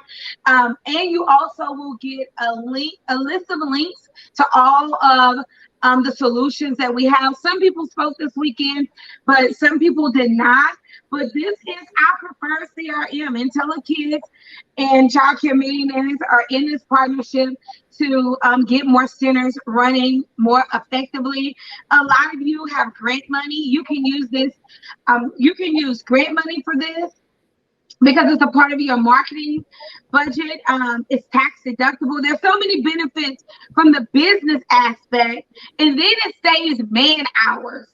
You're not sending emails to every new potential person. You click a button and that automation runs for you. Yeah, and unfortunately, the man hours we all don't have right now. I mean, just because I'm so connected, I understand half of our owner directors are in classrooms right now. And unfortunately, that's going to lose, money on your table. That's going to lose those leads coming into your school. There's nothing we can do about it. But then if you look on the bright side, it's also going to be saving your man hours from scheduling interviews and getting more people into your building to start working, because it's doing it for you automatically. And then it's going to step you out of your classrooms. So definitely a good all-around tool. Absolutely, guys. So please take this link. Christina, I just want to say that I'm very, very happy that you spent this time with us today. And as the world opens back up, I just really hope that as we do different events and we show off this product, that you guys are able to be there in person. But you will hear me screaming IntelliKid from the rooftop, just because I want owners and directors. I know that you cannot really be comfortable in your business if your enrollment is not right. Everything hinges on enrollment and staff. And now that you guys have added that staff component, you've actually just added a whole nother layer to that secret weapon of communicating with staff, sending them newsletters, sending them updates. So I know that you really understand the heart of the business. And I have to truly say that I'm so grateful that we met. Yeah, I am too. And I'm so excited. Hopefully I can go to Houston and meet you all in person. I thank you all for listening and being a part of the conference as well. Thank Brandy. She's amazing for putting this on for all of us to be able to connect. So that's great. And we can all be a team. I mean, that's what, Childcare Millionaires was made for, right? So we're all a team and we help each other out and support each other through the process in the childcare industry. So really thank you all for what you do. Absolutely. And if there's anything that we can do, I want to make sure that you get in the Facebook group and let them know about the other trainings, because we all need help. It takes a vision. Over here, we believe in collaboration. There's enough space and enough help for everyone. We want to make sure that they get access to that extra training for their staff and directors. So thank you again, Christina. We will drop the link. Hopefully, Childcare Millionaires will overtake your calendar. I hope it does. I hope to meet you all one-on-one. Yes, I hope you overtake your calendar over the next month and keep dropping us those sneak peeks about what you guys are adding. Oh, But yes. And unfortunately, it wasn't pushed live. It'll be pushed live tomorrow. We have a whole bunch of new filters in the reporting system that are launching. In September, we have a huge debut. We're launching our version 3 mid-September, which has much more information. And again, we are developers. Jared Hall is an innovator. Anytime, we send out surveys, we listen to our clients. If they say, hey, I would really want XYZ, we talk to our developers every Wednesday. Hey, our clients really want XYZ, and it's developed. So really, whatever you guys want, if you don't see it after our demo, give me some feedback, and I'm going to put it on our wish list. And you never know when you're going to see it. It'll be soon, I promise. Yay. Well, thank you so much again, Christina. Enjoy the rest of your Saturday. I know you too. I know you'll be hanging out in the comments talking, but get some rest, get some vitamin C. We want you feeling great. I know. Thank you so much. I appreciate everybody. Have a great day, everyone. Enjoy the rest of the summit, the conference. All right. Now, guys, we are moving and grooving. Y'all have been invested literally for the last 3 hours in here to win it. But I don't care who you know. You need to tell them for the next 45 minutes that you need to have no distractions. I need your undivided attention because we're about to talk about money. I want you to drop the word money in the chat. Money in the chat. And the reason why is because I have some hot off of the press information for you from my CPA, Mr. Ephraim. I'm telling you, when I heard about this information, I said, listen, I called him and I said, I know that my clients are not your clients. And I know that, that you don't have to do this, but I said, I need you to do this because literally I trust him with my whole business. But I needed to understand when people are telling me I can get $33,000 per employee. Guys, I want you to type that in the chat, 33,000. Now, I don't even want you to put K. I want you to put 33,000. It feels different. Don't shorten it. Don't abbreviate it. I need for you to put that in the chat. Because many of us, when at the beginning of the pandemic, we struggle with finances, right? And there was no help.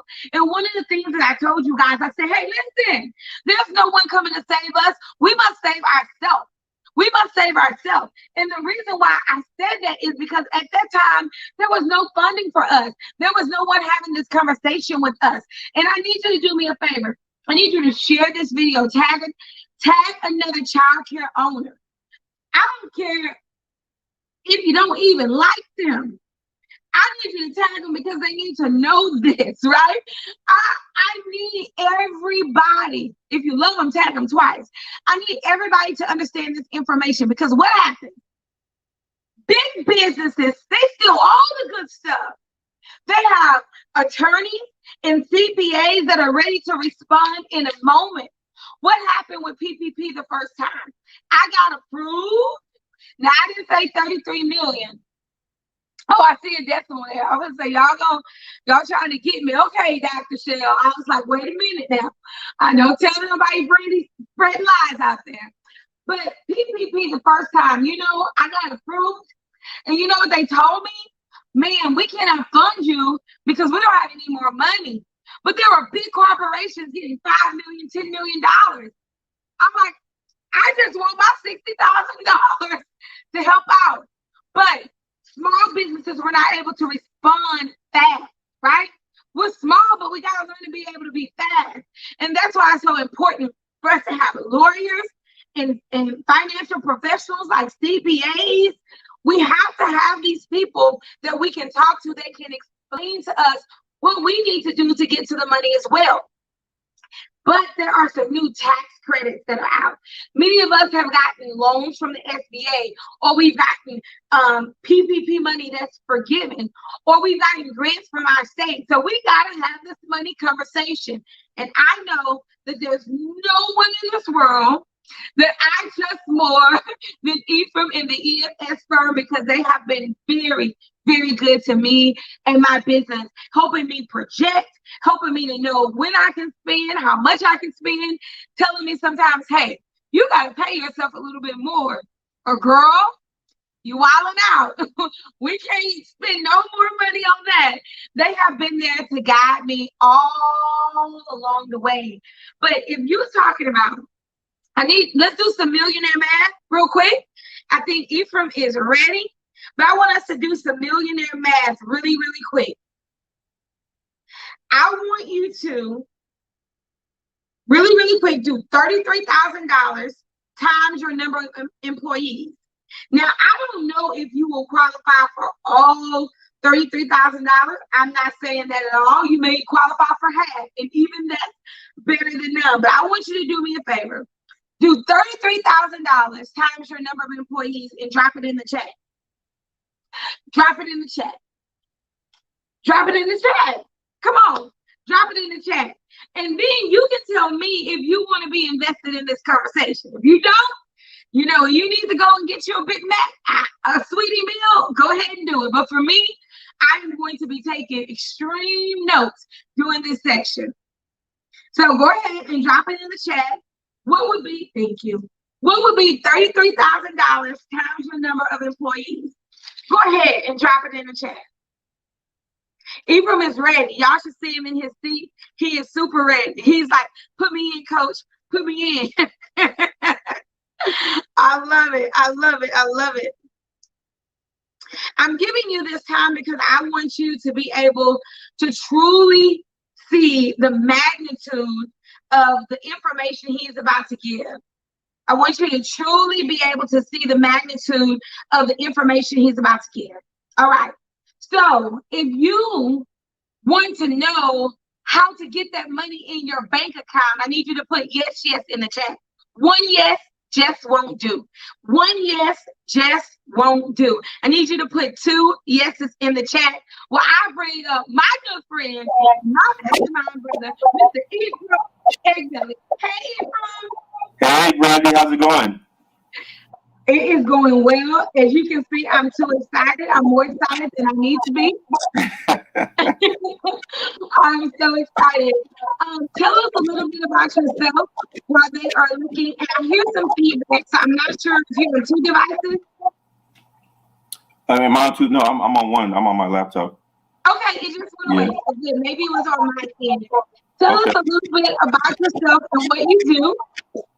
Yeah, definitely. So, for those who don't know, my name is Ephraim Egbele, CPA, based out in Houston, Texas. I own an accounting firm, and we help our clients manage their money so they can scale their business with confidence. And we've been in business now for 12 years. And we have over 100 clients that we work with, and you know, it's been great. It's been great because you've been able to, in this industry, not just make money, but also affect people's businesses and make a change. So I'm really enjoying everything. Wait, I can't hear you, Brandy. And I thank you for your encouragement over the last few years, because as we have grown out Childcare Millionaires, every time I've had a question or a concern, we've been able to come to you and get real good clarification. So I know there are a few things that I asked you to discuss with us today, because I never want to mislead people. When people need an attorney, I need them to go to an attorney. When they need a surgeon, I need them to go to a surgeon. But when they have money questions, I need them to know that Ephraim is the person that they should be talking to. Well, not the only person. I love all of our CPAs. I know you love all of yours, but you definitely have the number one nod. I appreciate you. So I'm going to go ahead and share your presentation. Because I'm sure that there's going to be a lot of questions at the end. And as a disclaimer, I just want to tell everyone, you may or may not qualify for these tax credits. That's my disclaimer. Number two, he is not your CPA yet, but if you want to sign up with him, you can email him. But we want to make sure, 100% sure, that you get this information and that you can respond to it weekly. All right, Ephraim, I'm going to share your PowerPoint. Okay. And you can go ahead and get started. Okay, great. Let me see. I can't see the PowerPoint. Okay, now I can. Great. Yeah, so thanks everybody for tuning in. So today we're going to talk about 2 government credits that can put money in your pocket that a lot of people aren't really talking about. You know, we've all heard about PPP and we've heard about the EIDL, right? But there's a lot more credits, and these 2 credits I feel can really, really help a lot of people such as yourself that's in the childcare industry. All right, so our training agenda today will be, we're going to go over the 2 credits, which are the Employee Retention Tax Credit and the Families First Coronavirus Relief Act. So with the Employee Retention Tax Credit, we're going to talk about what exactly it is, the eligibility requirements, how you may qualify, and how to claim the credit and receive your money. And then with the Families First Coronavirus Relief Act, we're going to talk about the same thing similar. What is the First Coronavirus Relief Act? What are the eligibility requirements? How you may qualify, and how to claim the credit and receive your money. All right, so we're going to start it off. So the Employee Retention Tax Credit is essentially a refundable payroll tax credit, right? So it's a refundable credit that businesses can claim on qualified wages, including certain healthcare costs paid to employees. So how many of you have employees that you're paying on a payroll system, whether it's through your CPA, through your accounting software, through ADP, Paychecks, Gusto, whoever it might be? You know, if you definitely are doing this, this is a really great credit because you might potentially qualify. And another thing too, if you are offering health insurance or any health costs to your employees, that can also be used in factoring how much money you could possibly get back. All right, so with the Employee Retention Tax Credit, 2 eligibility requirements. The first one is you went through a full or partial closure due to a government order. So how many of you, right, had to close your childcare center last year during COVID because of COVID?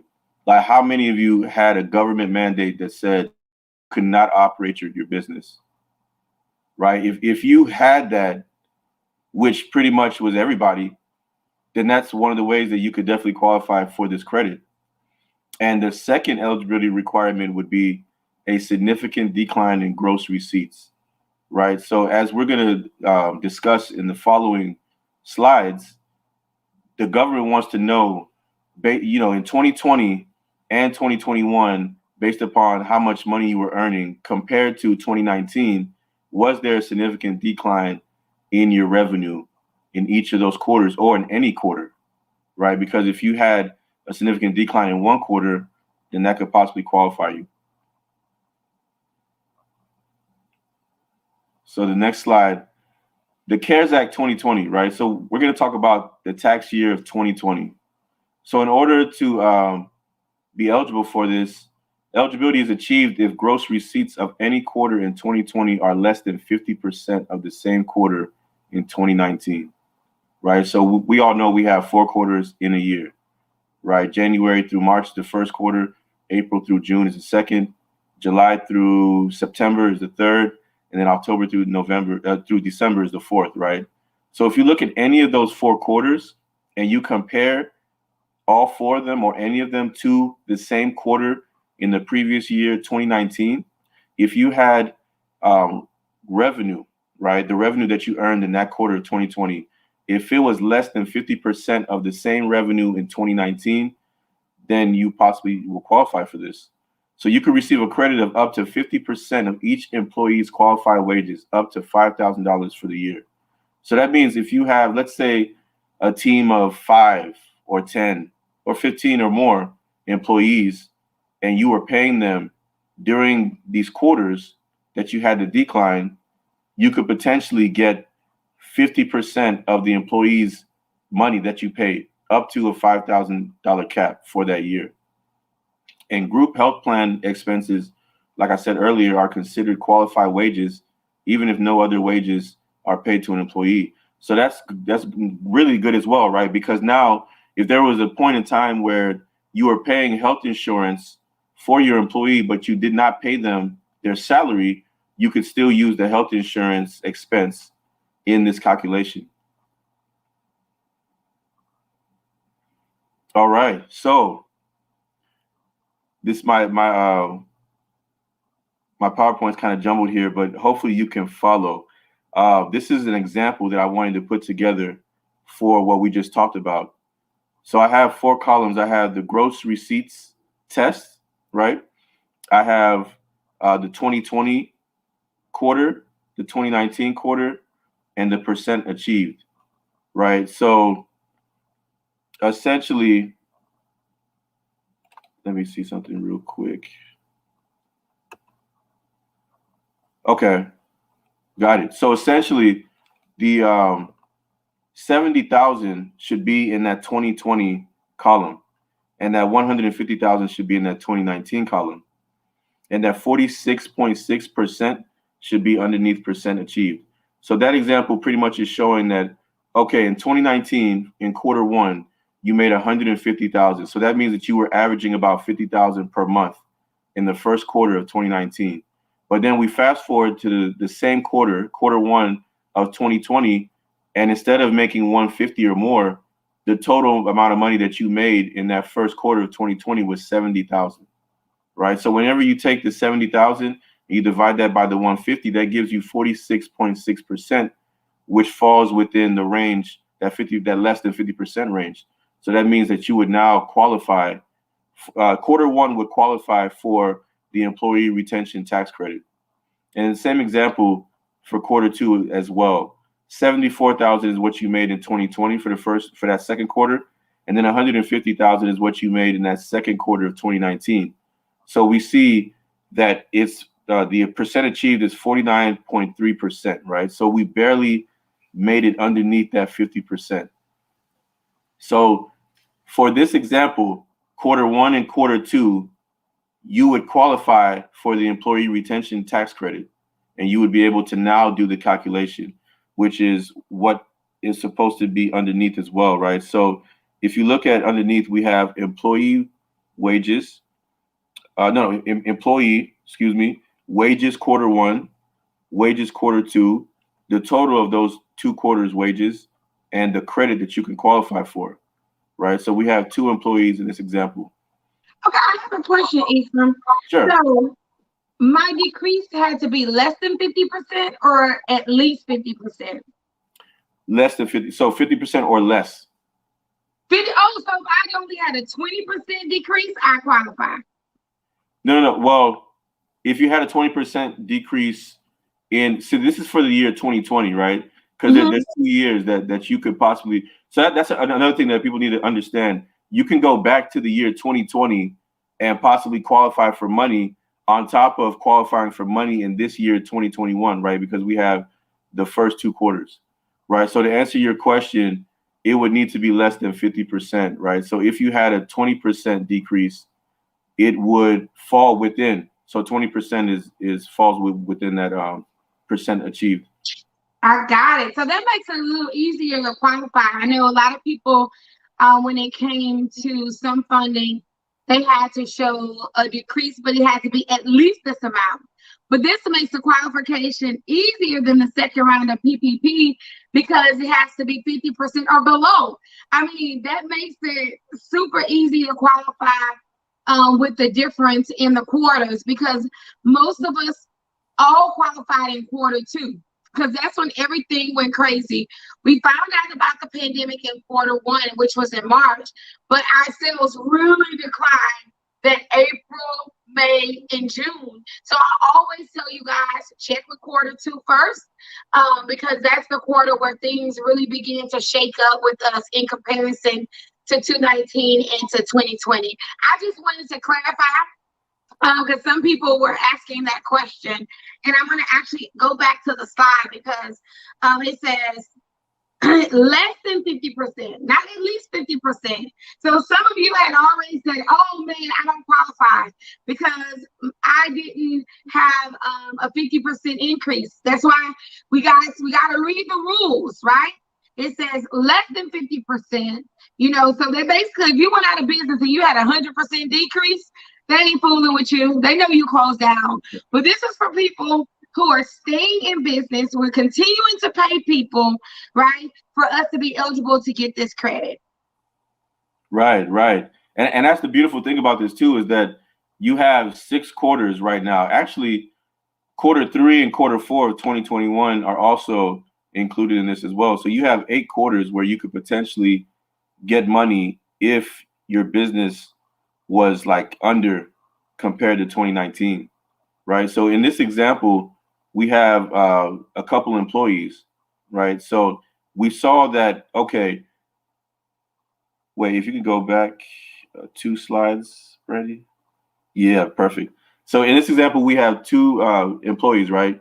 So based upon the calculation that we just did for the gross receipts, you qualify for both of these quarters, right? So now when we look at how much money we paid each employee, employee 1 was paid $3,000 in quarter 1 and $6,000 in quarter 2.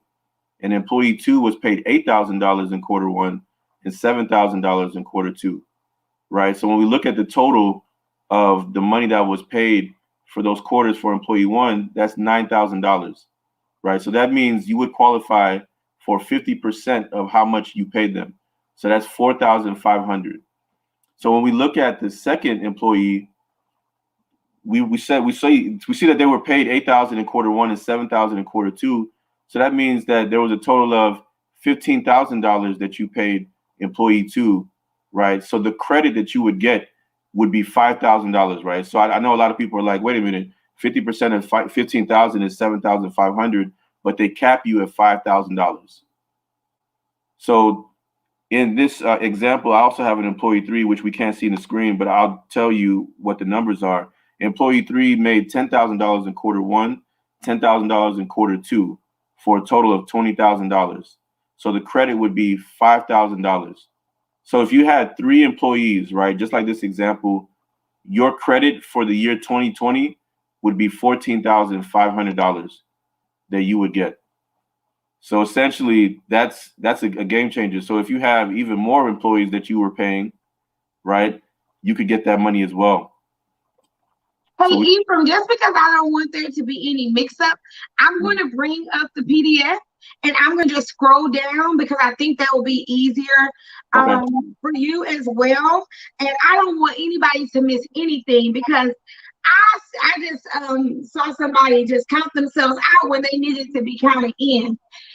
Yes, so Monica has a question, and maybe we can answer that question while I reshare for you. Okay. How does the credit apply to a business that opened in 2020? So you wouldn't be able to apply for it for the year 2020, but you actually could apply in the quarters of 2021. And we're going to actually go over that now in these coming slides. So once again, you wouldn't qualify for money in 2020, but you would definitely be able to qualify for the 2021 money.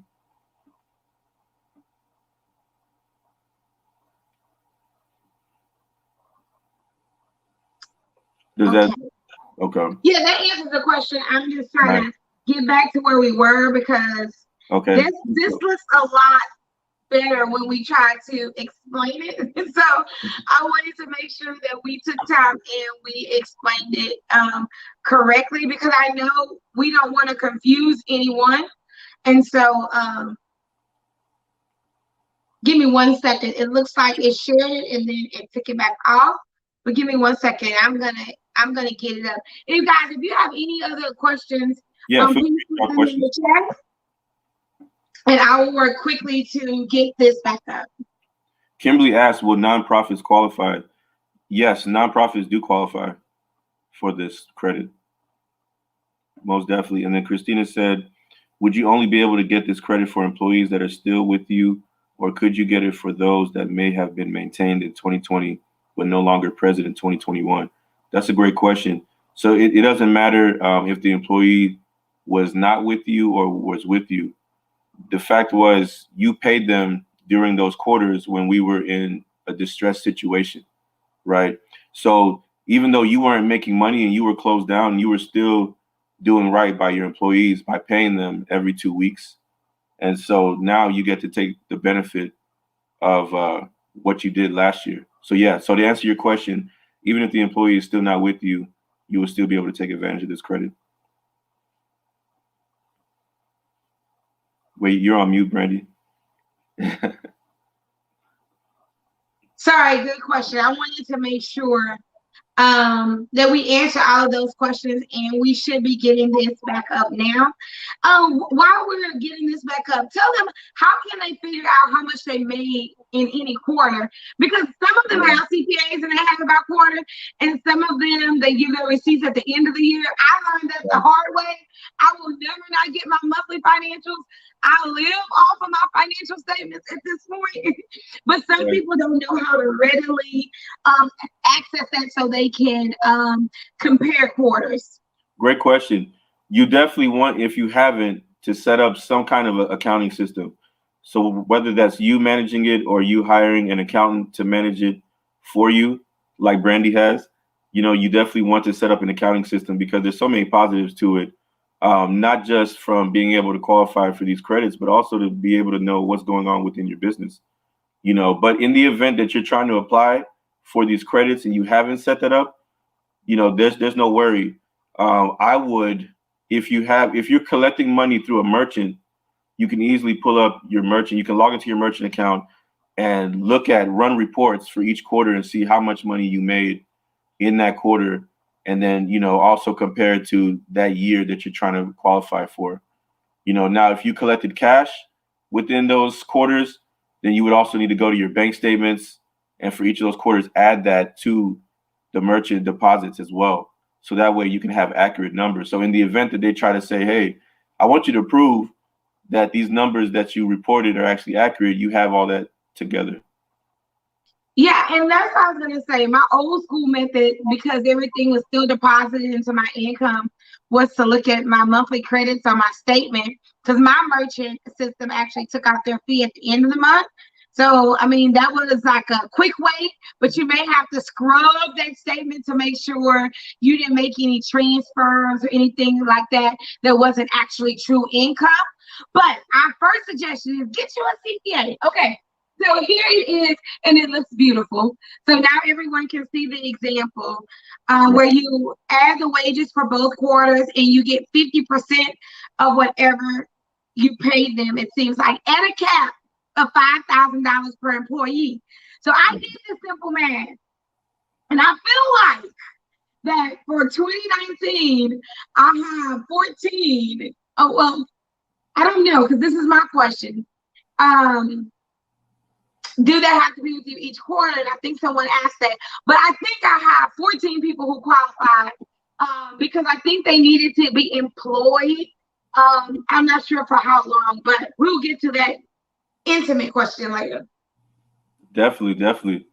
No, this is good. So let's go to the next slide, and we'll talk about the year 2021, right? So we spoke about 2020 and how you can qualify for money in 2020. You can go back retroactively and get that money. Let's talk about 2021, right? So for the tax year 2021, eligibility is achieved if gross receipts of any quarter in 2021 are less than 80% of the same quarter in 2019.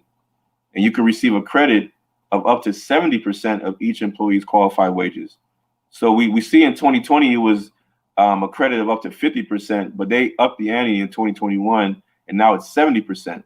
So this means that an employer could claim up to $7,000 per quarter per employee, or $14,000 for 2021.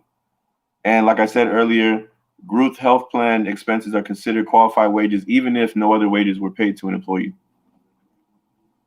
That's awesome. 80%. Yeah. Yep. So for those of you who opened another center and maybe you was going to be above that 50%, now, long as it was less than 80%, they gave you a little bit of bounce back wiggle room and $7,000 per employee per quarter. So here's the example. Right. So like we did for 2020, here's the example for 2021, right? So we look at the first two quarters. In 2021, first quarter, we made $90,000. So that's an average of $30,000 per quarter. And we compare that to how we did in 2019, which was the $150,000, which was $50,000 per quarter. And so that $90,000 is 60% of that $150,000. So that means that you qualify for quarter one. And then when we look at quarter two, similar thing, $95,000, 150. So the percent achieved was 63%. So you qualify because it's less than 80%. So now we look at our 3 employees and we look at how much we paid them, which is pretty much the same. But $3,000 in quarter 1 for employee 1 and $6,000 for a total of $9,000. So your credit now, instead of $4,500, is $6,300. And then for your employee 2, we have $8,000 paid in quarter 1 and $7,000 paid in quarter 2 for $15,000, and your credit is $10,500. And then employee 3, total of $20,000, credit $14,000. So your credit, your check, your refund check that you would get from the government for the first 2 quarters of 2021 would be $30,800. And we're not even talking about doing quarter 3 and quarter 4 of 2021 yet either, because that's in play as well. This is why I got excited, Ephraim. So this brings up Letitia's question. She said our payroll company, she asked her payroll company, and they told her she wouldn't receive a cash payment, only a credit. Is that correct? No, that's not correct. They when you redo everything, the IRS is going to send you a check in the mail. So it's you definitely would receive actual money that you can literally deposit into your bank account and do whatever you want with it for the business. He added for the business for those of you who like to ride dirty out here. I told y'all to tell everybody what we were talking about, because a lot of times you just can't get your questions answered. And this is why I wanted to provide this space. Samantha said, what happens if states provided grants and they made your income more? I don't know, because it's in less than 50%, but what if you made more? Do you still qualify? I guess that's Samantha's question. She said she really didn't have a decrease. Right. So that's a good question, Samantha. I would definitely say that I believe that, and I'll need to do some research on this, but I believe that the grants may not need to be included within the calculation because it's not actual earned revenue, earned money from your students or your children that are coming to your center. So and then the loan is not income, period. So that wouldn't even be included within any of these calculations. So yeah, to answer your question, I don't think the grants or loans will affect this calculation for you. Well, I can tell you what, this information is worth having and worth investigating for you, because what if you really did qualify for the full $5,000 per employee, because it's up to $5,000, and what if in 2021 you qualify for the up to $7,000 per quarter? Because of what we pay, we may not be able to. What we pay our staff hourly, some of us may not be able to qualify for the maximum, but anything that we can do to supplement our income right now, anything that we can do to level the playing field, I believe is a positive move in the right direction. And because it's a credit, it's no restrictions on how you use this money for your business. As that, like Ephraim, right? So if you want to use it for operating expenses, for expansion, a lot of the other funds we couldn't, but as long as you're using it for business use, you should be good to go. For salaries, for bonuses, all of those things, you should be able to use it for. So let's keep talking. Definitely. So how can you claim this credit, right? You must calculate your total qualified wages and the related health insurance costs for each quarter and subtract that amount from your deposit on Form 941. So your Form 941 is a payroll tax form, right? So if you're running payroll, you can go into, you can ask your payroll provider, whoever it is, whether it's your accountant, CPA, or whether you're using an actual payroll provider, you can ask them to guide you in the right direction on how to retrieve your Form 941.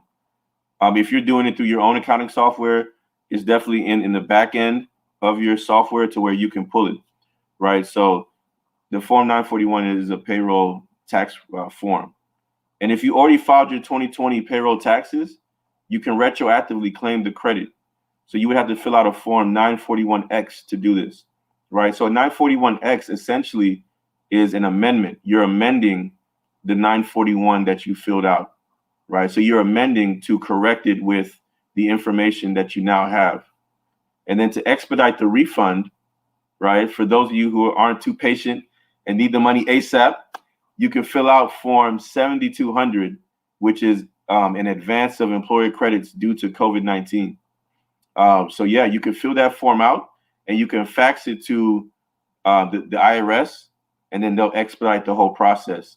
Now, if you're doing this and you're using a payroll provider, payroll providers want you to alert them that you're doing this 7200, so that way they can update it on their back end. Because if you don't alert them like, hey, I'm about to fill out this form, then they're going to still have inaccurate information on their end. Awesome. This is good. And he was saying, Brandy, if you're impatient, this is what you should do. I know he was talking directly to me, but this is very good information. So your 941 and your 941X. Guys, I know you have other questions in the chat. We will put them down and answer them all at the end because some of them are pretty specific. So we're going to go through the next app that you need to know about. Now, I feel like Ephraim, I almost called you E. My brother, that's my brother E, y'all. Y'all just don't know. Ephraim and Rita are family. They can never get rid of me, right? So listen, I know for some of us, this one's going to be a little bit harder to qualify for, but some of us do.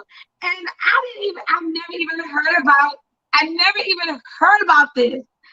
And when I heard about it, I was like, oh my God, this is for us, because I would say I know at least 90% of students that I know closed for quarantine at some point. Like, because we have kids, we're taking care of people. We had teachers out at some point. So guys, I want you to tune your ears back in. If you had COVID cases and you had to quarantine your staff, you had to close, you really need to tune in, because there may be a potential blessing at the end of the storm for those of us who have to quarantine and close down. Most definitely. Before we start with the Families First Coronavirus Act, I do need to plug in this really important piece of information for the Employee Retention Tax Credit. So for those of you who received the PPP and you had it successfully forgiven, you would need to now exclude the money that you used, not the money, the wages that you used in order to get it forgiven. You would need to exclude that from your calculation, right? So let's say, for example, you got a $15,000 PPP loan and you used, let's say, $15,000 of wages to get that forgiven. So now you wouldn't have to pay anything back. You would now have to subtract $15,000 from the qualified wages that you paid your employees within those quarters, and pretty much adjust everything. So I wanted to really make sure that I included that information, because that is important to know. Absolutely. And we already had a PP question. It was forgiven. I thought that income, so that's the same. It's not the same question, but it's a clarification. Right. So for the quarter or the 6 weeks or 8 weeks, 12 weeks that you use those funds for, that quarter, you may have a smaller or no reimbursement. But from my understanding, well, with the time frame that you had to spend, I guess some people did get up to 24 weeks. It never lasted that long for me, ever. You know, I spent it fast. You gave me this, I'm gonna spend it. So make sure you have that documentation. And I'm going to say that with all funding, make sure you don't duplicate what you use monies from on your documentation. And I suggest, now this is for me, this is not from Ephraim, this is just a management tool that I use for myself, right? So PPP lasts at a certain range. I have a folder with those payroll summaries for that pay range. And when I go to EDIL, you know, I can use that how I want, so I'm not really worried about that. But when I go to grant money and the state says, hey, you got a grant and you can pay payroll, I want to make sure that that doesn't overlap with PPP. So please keep a record of what funds you're using for what, and then for EDIL, what funds are you using for what. So if there is ever a situation where you have to prove that you use these funds correctly, you can. That was just a side note for me. Right. So to answer Teresa's question, even if the PPP was forgiven, it's not included. It's not considered income for this purpose of calculations. Okay. So let's dive into the Families First Coronavirus Act, right? So this is the second act that the government has put out there for you to put money in your pocket, right? So with this act, this essentially helps businesses with leave due to COVID, right? So if you had to essentially keep your children, right? If you had to keep your children because of COVID at the house, or you had to take care of someone that had COVID, this is a credit that you could potentially qualify for. So the intent of this act was to provide emergency paid sick leave and paid family and medical leave, as well as additional funding to food assistance and unemployment programs in response to COVID-19.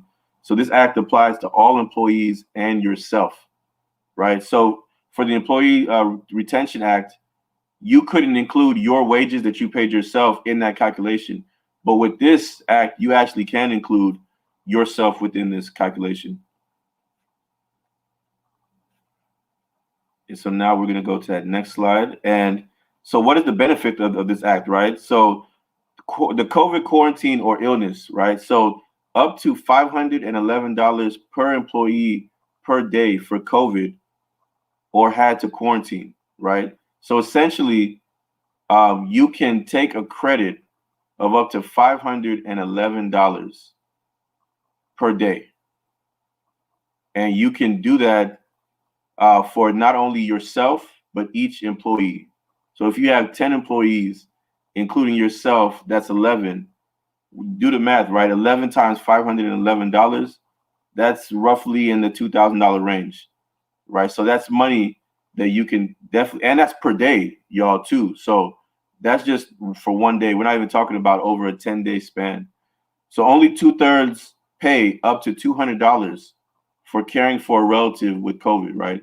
So if you or your employees were caring for a relative during that time span, you wouldn't get the $511. It would be 2/3 of your pay up to $200, right? So it's very important to clarify when you're doing this credit, was that person caring for a relative, or were they having to take care of their child while they, so they weren't able to work, so they had to take care of their child because the child care center was closed, right? So there's a difference in that. And this is for 10 working days from March 2021 to March 2020. No, from March 2020 to March 2021. So essentially, they're giving you 10 working days that you can take this credit for. And then there are another 10 working days from March 2020 to March 2021. And another 10 days from April 2021 to present. So essentially, this is a credit that could literally put more money into your pocket on top of the employee tax retention credit.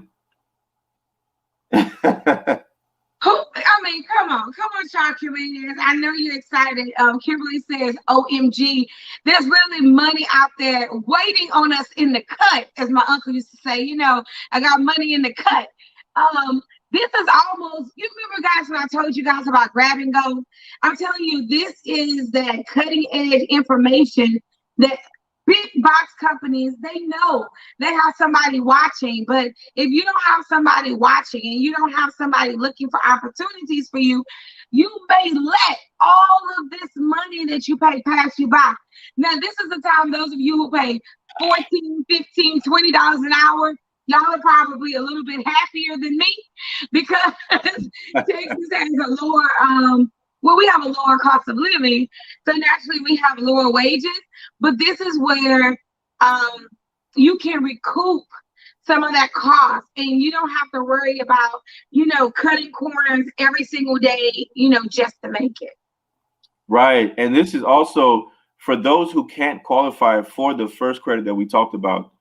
This is one that you could potentially qualify for. So you could either qualify for both, or potentially, hey, if the first one didn't work, then now this one can work for you. So what is the benefit of this act, right? So caring for a child out of school. So school is closed, right? So let's say you have children that, were supposed to be in school, or they were supposed to be at daycare, but the government said mandatory closure. So now you can't put your child in school or daycare. So now you have to have them at home as you're working, right? So that was me and my wife's situation last year. We had to have our twin boys with us. They were 1.5 years old, right? So we're working and we're like turning around and taking care of them at the same time. And it's like, man, so now this credit is something that we could take advantage of as well, right? So school is closed when it is regularly open, even for remote school. And then 2/3 of pay, up to $200 a day and up to 10 weeks. And so the next slide, we talk about how to claim this credit, right? So how to claim this credit, the first thing you would do is you would need to document the time and the rate. So keep a payroll report, or if you don't have a payroll report, a simple sheet of your time off, hours, and rate of day. So this is another bonus to this credit, right? So the first one we talked about was really based upon if you were processing payroll through a payroll provider. But with this credit, you don't have to process payroll through a payroll provider. If you are at the moment still paying your employees through check or through transfer, Cash App, whatever, I'm not judging. If you're still doing that and you're not taking taxes out, you can still qualify for this credit. They're not discriminating against you for that, right? So if you're a sole proprietor and not using a payroll system, you can use the number on line 7 of your Schedule C and divide it by 260, right? So really make note of that, right? So if you are a sole proprietor and you file a Schedule C, so Schedule C is essentially the tax return that is included within your personal tax return that outlines everything that you did in your business. So on line 7 of that Schedule C, you can take that number and divide it by 260 to be able to get how much you would qualify for. Oh, all I can say is wow. I mean, when my kids were home from virtual school and I'm home with them, I'm working, I qualify. If one of my employees was at home working, we qualify for what we paid them. This is massive, Ephraim. Yeah, it's extremely massive, most definitely. All right, so the second thing that you would need to do to claim this credit is you would need to alert the IRS, right? So if you have W-2 employees, like we said earlier, for the employee tax retention credit, you can amend Form 941 to claim the credit. So you would fill out a 941X to claim this credit. If you do not have W-2 employees at the moment, then what you could do is you can amend your 1040 tax return to claim this credit, right? So if you have W-2 employees, let's repeat, you can amend the 941. If you don't have W-2 employees, you can amend your personal tax return, and you can amend either one and receive the refund. And the so third, this really helps our homes, those of you who are home centers and you're the sole employee, this credit can still work for you. So this is very, very important that you don't exclude yourself, guys, before you talk to someone personally about your situation. most definitely. And last but not least, how to receive the money. If you have W-2 employees, you can amend the 941 to claim the credit, and you will receive a check from the IRS in the mail within 6 to 8 weeks. And likewise, if you don't have employees, you can amend your 1040 to claim the credit, and you would receive a check in the mail within 6 to 8 weeks. So this is all I gotta say. In 6 to 8 weeks, don't go buy a Bentley. Don't act stupid out here in these childcare streets. But I do want you to take advantage of this. I think this is really revolutionary about the daycare businesses, Ephraim, in particular. I don't think any business, let me go ahead and qualify, is not used to receiving this much help. Like, first it was no help, and then we got hit with PPP, and then we got hit with the grant from the SBA, and then some of us ended up getting the full loan from the SBA, and then the state said, we'll give you this help. Then PPP came around again. Then the SBA say, you can get an increase. Like, we have not had this kind of assistance. And so many of us think like it's too good to be true. So Ephraim, is this too good to be true? No, it's not. No, it's not. If you have the proper documentation and can prove everything, it's definitely not too good to be true. And I think what you said is so key, because for so long we've had the conversation of everybody else, the people that have the money, they're able to access money and we're not able to. And now you had the advantage, the opportunity to take advantage of the PPP, the EIDL, the EIDL grant, the EIDL increase, the employee tax retention credit, and now this Family First Coronavirus Act. Like, this is so much money, not to mention all the grants that your state has provided. There's so much opportunity. And with childcare centers, you guys qualify for all this because you had to shut your center down. So the government definitely wants to make sure that you're taken care of and you're still in operation. Wow. I mean, this is great. And so tell people how to get in touch with you if they don't have a CPA or they're looking for a CPA. I definitely want to do that. Now, listen, Ephraim is my CPA, so don't go over there acting up. But please let him know that Childcare Millionaires sent you. Tell them how to contact you, and then while you do that, I'm going to go through the questions so we can make sure that we answer those few questions that we have left. Definitely. So you can follow me. I'm on Instagram. I'm on Facebook, Twitter, all platforms at Ephraim CPA, and also EFS Group PLLC. My personal email is info@e. And I see Brandy posted it, info@efsgllc.com. And yeah, that's how you can reach me. I definitely looking forward to interacting with everybody and really helping everybody, all those that need the help, for sure. I'm so excited that we had this conversation. So you already know, now that I'm 100%, when I emailed Ephraim about this, I could barely breathe because unfortunately I was home for about a month with COVID. I was like, look at this email. It was like, can you go rescue? I was like, I think I can get some money. That's how excited I was. I was like, listen, I don't know. I'm taking vitamin C, but I'm gonna respond to this particular email. That's my girl. That's why Queen is who she is. She said, money coming now. Right. So if you guys are going to pursue and investigate these two credits, I want you to put credit in the chat. You already know that I want to celebrate Ephraim and his willingness to come and share. Yeah, guys, it may take some investigation. So a lot of us don't always keep good records about when people were out, or, do we have their test results, or so you may have to scrub your email, scrub your text, look in files so you can get a good timeline of when you want to use these credits. And I know there was a big question. I know the answer to it, but I don't want to tell them. I want them to hear from you. Somebody asked me, does this money have to be paid to the staff?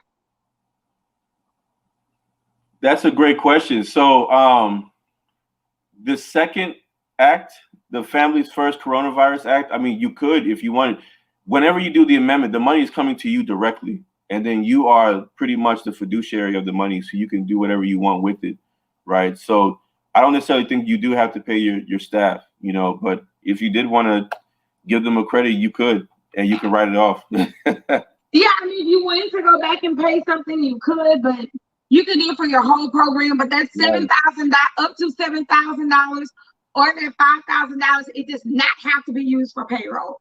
Right. And right. So go ahead, Ephraim. No, I was saying essentially, like, all this money is money that we can take to really build and grow our businesses, right? Because unless there's another pandemic in the future, God forbid, I don't think we're going to get this kind of money ever again at these rates, right? So this is an opportunity for everyone to take advantage. And now we have the money to really grow and just continue expanding. Exactly. And I'm really excited about that. And it's a credit. So a lot of it is, money you've already spent is getting credit back to you. And some of it is, hey, this is the situation and we want to help businesses stay in business. And don't feel slimy or grimy about it. The government has bailed out banks. the car industry, construction industry, and there have always been special programs for these industries to apply for restaurants. So now, because this was so global, and I believe childcare is getting a little bit more respect because people just can't find childcare as readily because a lot of centers closed down. Now we're getting kind of the respect that some big businesses used to get. And I told you guys from the beginning, if you can stay open, stay open. And now we're seeing the function of the benefits that we have from staying open. So Teresa wanted to know about the food service program. Since we're told that this is a wash, is that income? Or is the food service program not income she should include? You would have to include that as income. So it's a wash from the expense standpoint because the money, they're giving you the money, but then you also are turning around and you're spending it, right? So whenever we talk about a wash, that money gets canceled out whenever it comes time to pay taxes. But from an income standpoint, that is money that did come into the program that you would have to account for in these calculations. Awesome. And I know some centers, you got retention funds from your state. This is not that. This is a federal, this is federal, right? So if your state said, we're going to give you so much per classroom or so much per teacher to incentivize teachers to work, this is totally different from that. I don't know if that income would have to be subtracted because I don't know when you used it. So that's a more complex question for your personal CPA. So Christina says, what if we didn't enclose the entire center, but we had to enclose classrooms? Yeah, if you close the classrooms only, then I would just do the calculation based upon the caretakers in those classrooms that weren't able to work, right? So they would be the ones who would qualify for the credit as far as like you doing the calculations. Awesome. And then I was reading because it was actually a restaurant group that I was in, and they were talking about even if you had to reduce capacity, like restaurants went down to like 25%. What we're telling you today and what we're sharing with you is the simple version of a more complex tax credit.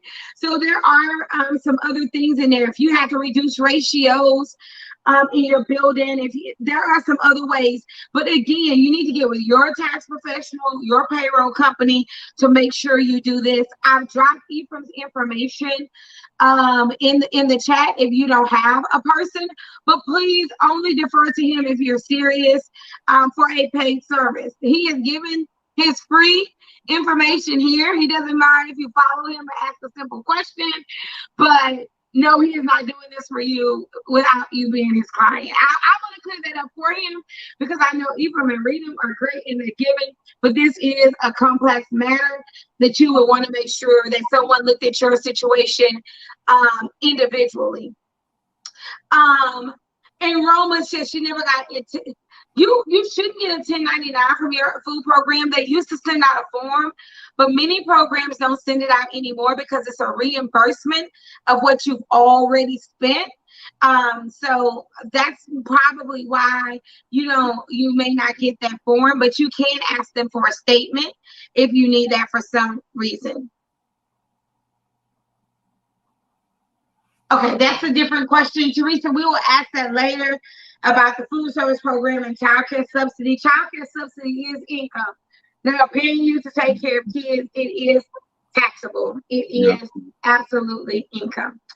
All right, so Ephraim, I want to thank you from the bottom of my heart for being on with us today. Not only have you clarified some things for us, but you've opened up just like a whole nother possibility of how we can get some help and be able to use that funding for whatever we need to do to grow our business, to grow our brand, to expand to multiple centers, to get new systems, and to hire professionals like you and Raven came and talked to the mastermind this week, and attorneys that make us ready for these kind of opportunities. Do you have anything else you want to say to us as we close out?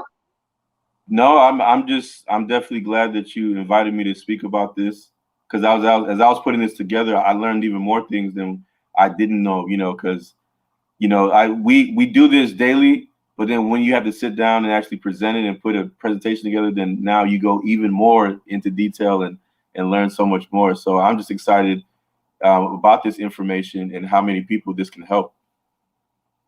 All right, thank you. And Samantha has one more clarifying question, and I think it's a great one. To apply, do we need to amend our tax return or just our 941? Right. So it depends on if you have a payroll provider. So if you have a payroll provider, like let's say ADP or Paychex or Gusto, then it would just be the 941.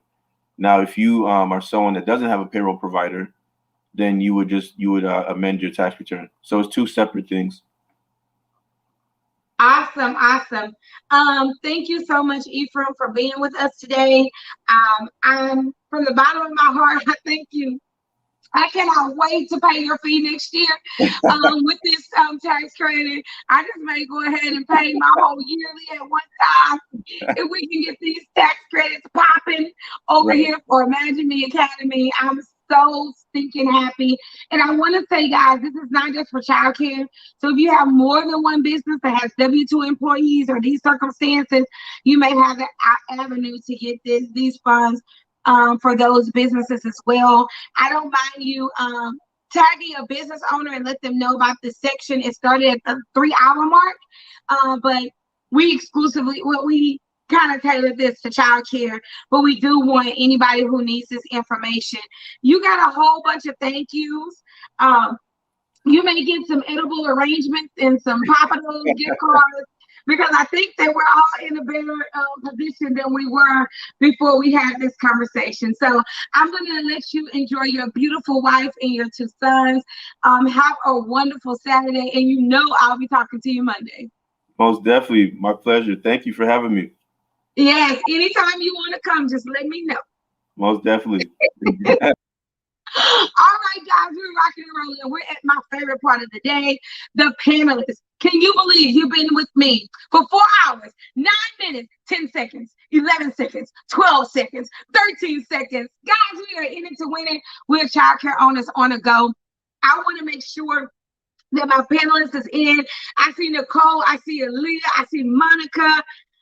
All right, and so we know that send up prayers and timbers for our mastermind member, Stacy. Many people from the Louisiana area are having to evacuate. Some of my family from Louisiana have already evacuated. So please, please, please keep them in your prayers as we go through this difficult time.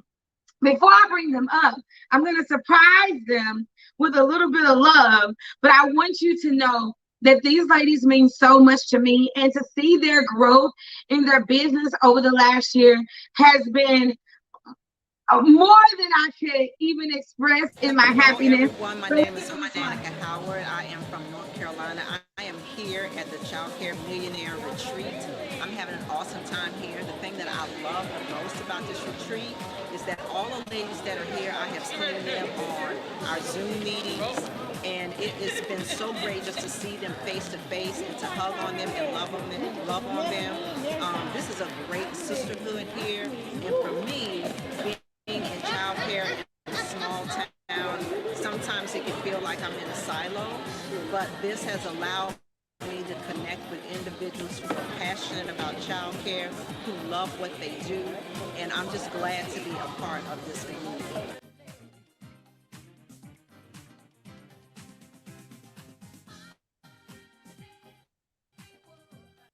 All right, that was Miss Monica Howard. Coming to the stage next is Miss Nicole Holman. Hi, my name is Dr. Nicole Holman. I am from Houston, Texas. I'm here at the Childcare Millionaires Retreat, and I just want everyone to know that being here at the retreat has been phenomenal. It really does take a village, not only in growing your center and your staff, but growing your mindset as an owner and director. So with that being said, I encourage you to start getting your coins together so that you can be here with me next year. I see you in 2022.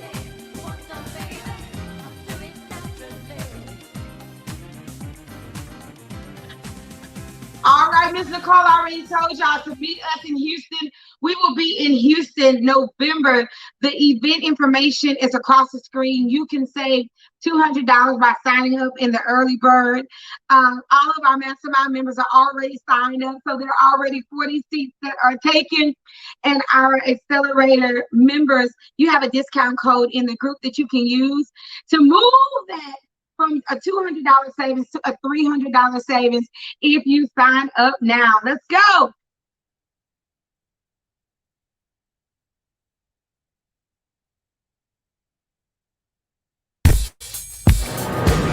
Hey everyone, we're stepping into greatness at the Childcare Millionaires Retreat. I'm so excited just to meet and connect with everyone. I can't wait until day 2. Today we learned how to rest, how to rejuvenate, how to build relationships, and how to have a Candyland experience in our childcare centers.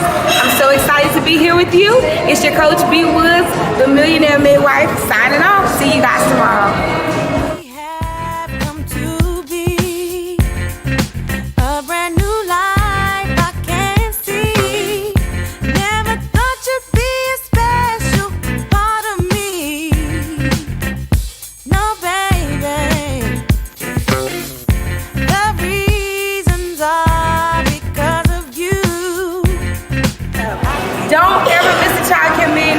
That's what I learned today.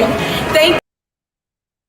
All right, guys. It looks like that video has a little bit of lag. We may show it again at the end, but I don't want to leave these ladies hanging on any longer. I'm going to call them up to the screen one by one to introduce themselves. And then we have some questions that we want to talk about with the expansion and elevation of your childcare center 2021 for the rest of this year and beyond. First up, I'm going to bring to the screen the lovely Miss Monica Howard. How are you, Monica? Unmute your mic for me. Hello, hello, hello, everyone. I'm so excited. Oh my God. Hello, beautiful. Hello, Miss Brandy. So tell us a little bit about yourself.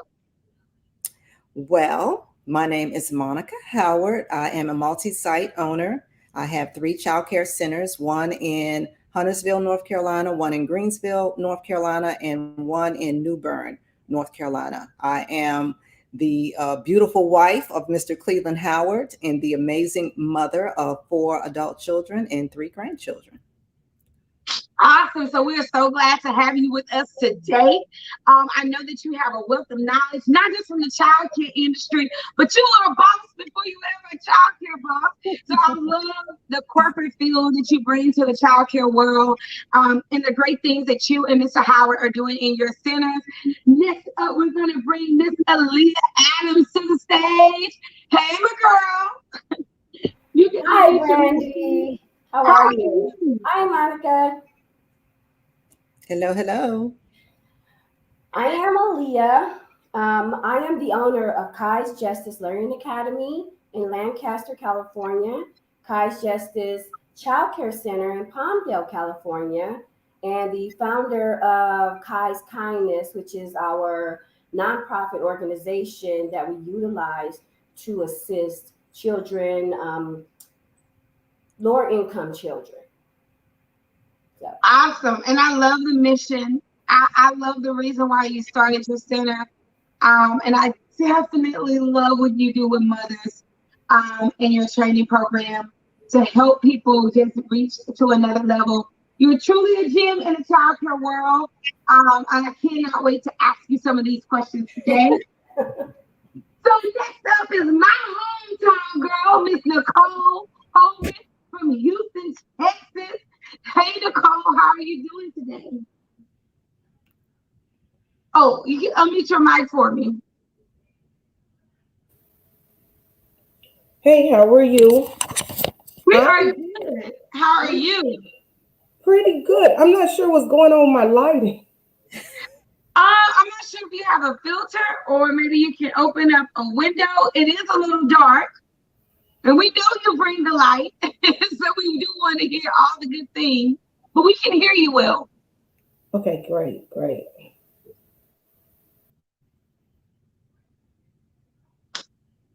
Let me see. Okay, we're gonna try to get her in. And I see one of my other sisters coming into the stream. Now, y'all, this is dedication. This is dedication. Somebody who's gonna tap in, do an evacuation. What up, Stacy? I love it. Listen, Hello. So glad to make it. Girl, now that's some dedication. That's what I'm talking about.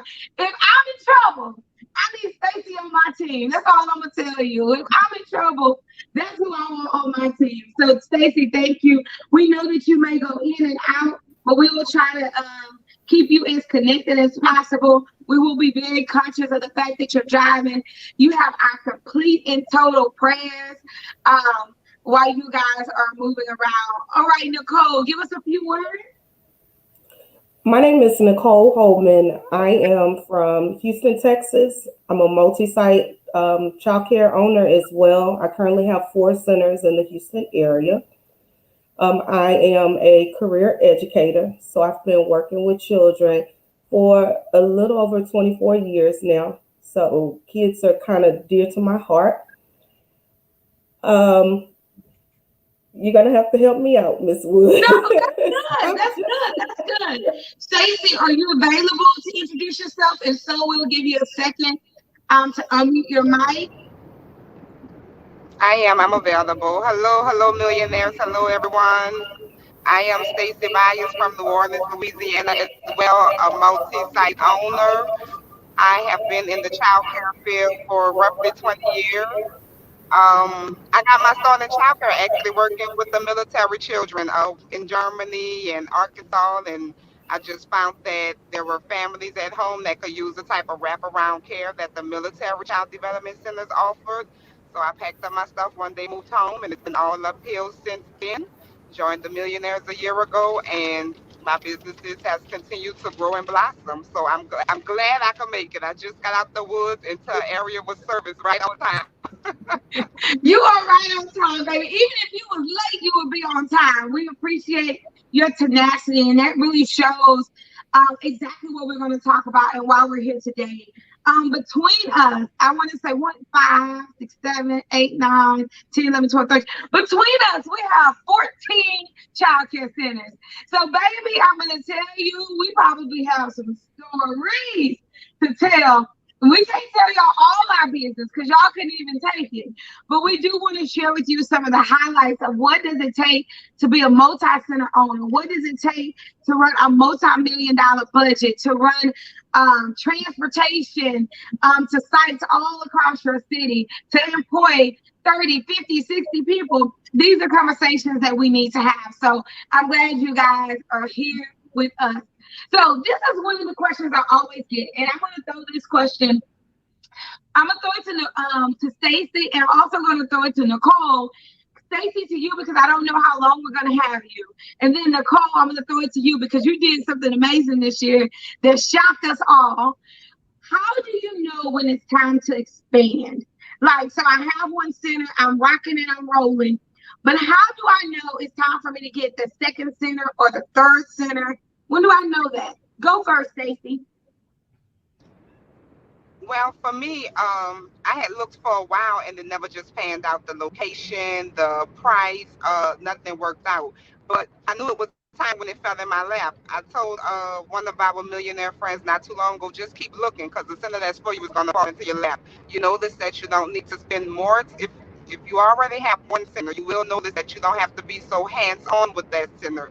You have protocol and people in place to help it run smoothly. That allows you to be able to come out and search for your next location and actually allow you to be able to get it and things just fall in place for you. So you have to stay vigilant, always looking, have in mind what you want, what you need, what you could afford. Go ahead and map those things out. That way when the opportunity presents itself, you're ready to just snatch it.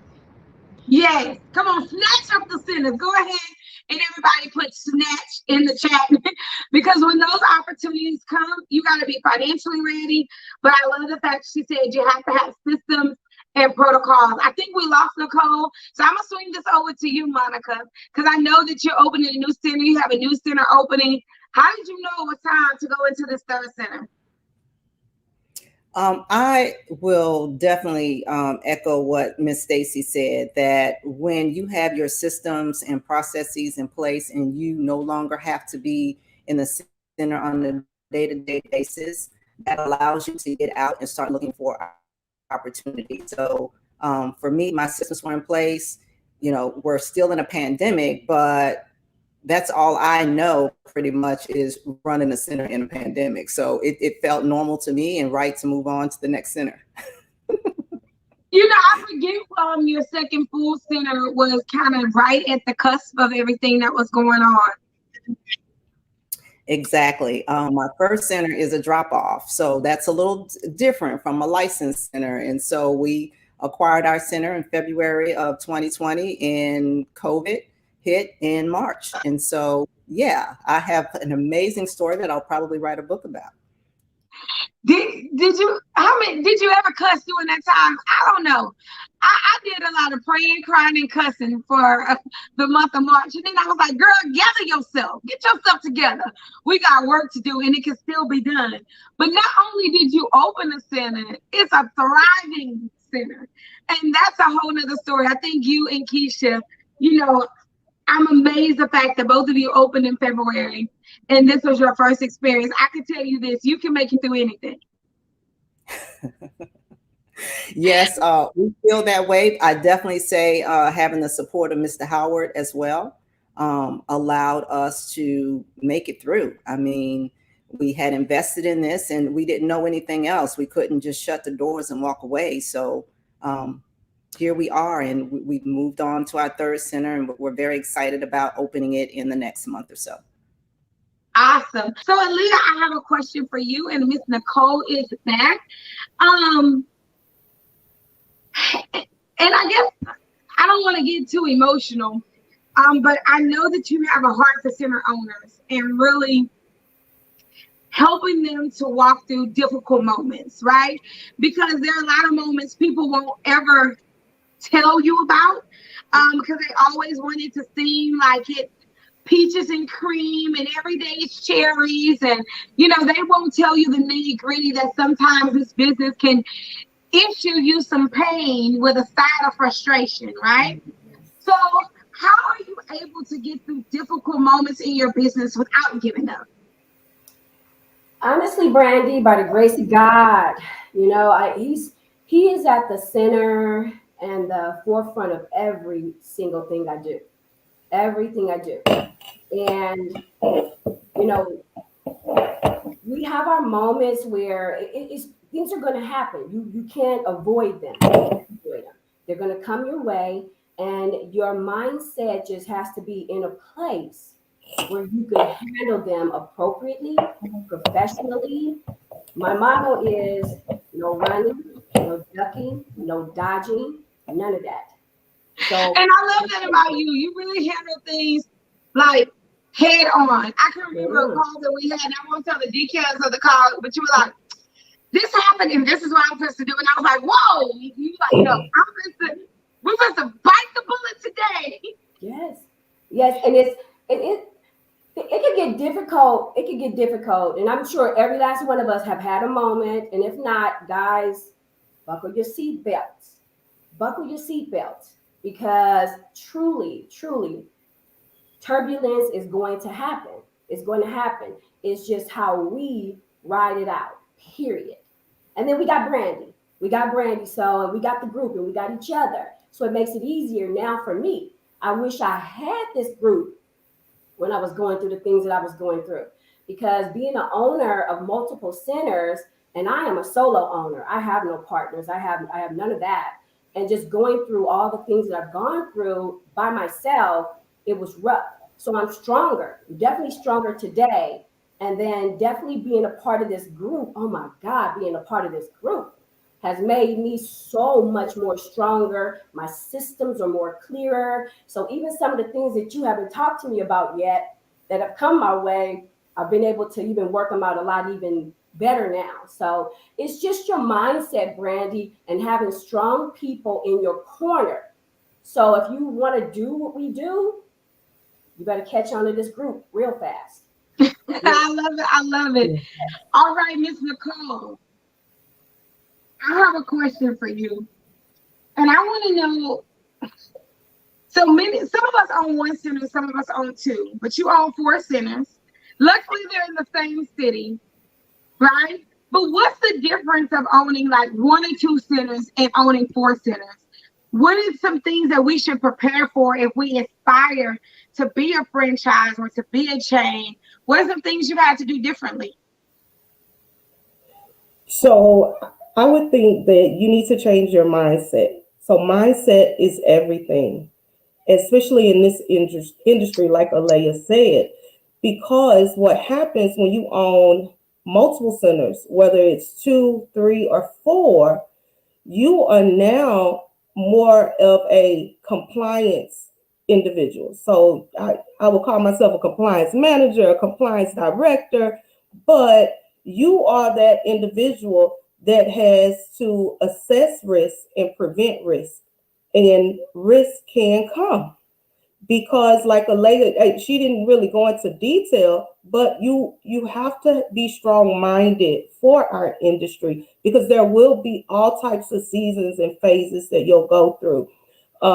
Some of us have gone through a season of sabotage. We have gone through, individuals who may desire to be in our shoes, but not know exactly what we go through on a day-to-day. Another thing I see a lot of current center owners doing is they want to be that person who controls everything from in the classroom to at the front desk to the kitchen to transportation. Once again, like everyone else said, you have to have those systems in place and you have to be comfortable with your staff growing because if you're like our centers, in one building, we will see, almost 200 kids a day. So there's no way that I can monitor every staff who's implementing curriculum or every parent that comes in the door or, every bus that is transporting kids.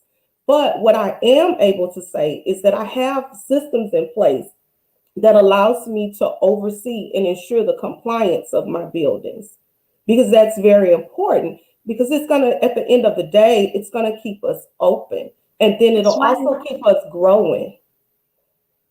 That's so true. And I love that. A lot of us just won't let go of certain things and we can't grow. It's just like a flower. My mom was great at growing those huge, big flowers.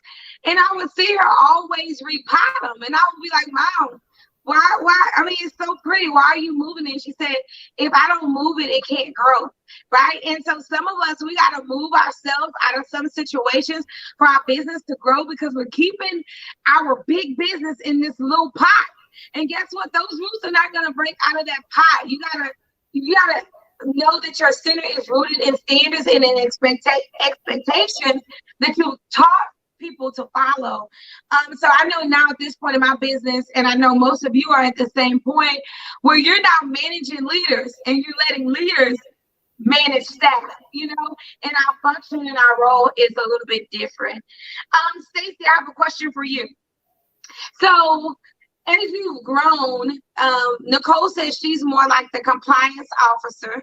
And we all know she's a visionary because of her love for extended hour care. What would you say right now your role primarily is in your business, Stacey? I would actually have to back what Nicole said. One thing we find when we have one center, it's very easy to be hands-on with compliance, with as well as schedules, curriculum, hours, food service, transportation. But as you expand and get more centers, you really need to come out of those day-to-day tasks like curriculum and transportation and food service. You need to become more of a compliance person. So for me,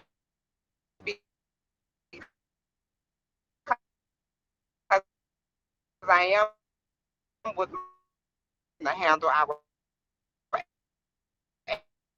admin. I had to hire a director of operations to help with the operations. We'll thrive and fail strictly because of compliance. So my biggest thing for me was to become in a role to get more in the role of compliance, to have other people in place to actually do the hands-on tasks with other functions of the business. Thank you. And that brings us to what Dr. Connie was saying yesterday. Your employees work the vision, right? Your directors, they protect the vision. I love that. And then we deliver the vision. We are the vision casters. And I'm to the point now where, you know, I'm ready to even give up that compliance to my director of operations. And that's what I've been kind of training him to do. And I want to focus on growing the locations, actually setting up a team that all they do is go and they set up those locations for 6 months, and then they hire and they go and set up another location, just like a franchise team. So your function, guys, will change in your business as you get more centers, and as you move, you have to do more things that move the needle. Which brings me to my next question, Monica. There are some things that multi-center owners really need to focus on, or owners in period really need to focus on for the health of their business. What are 2 or 3 things that if you can tell them, if you don't focus on anything else, I need you to focus on these things, because this is what's going to move the needle and make you more successful. Oh, you're muted, Monica.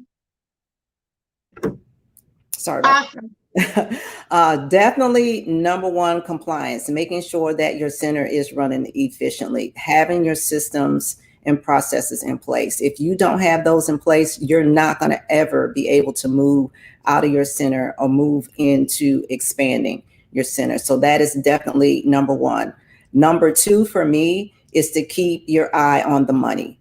For me, I'm not comfortable with handing billing and payroll off to someone else. I need to always have my eyes on that for staffing purposes with payroll, making sure that we're not exceeding overtime, looking at if we need to adjust schedules. That's something that I maintain a focus on.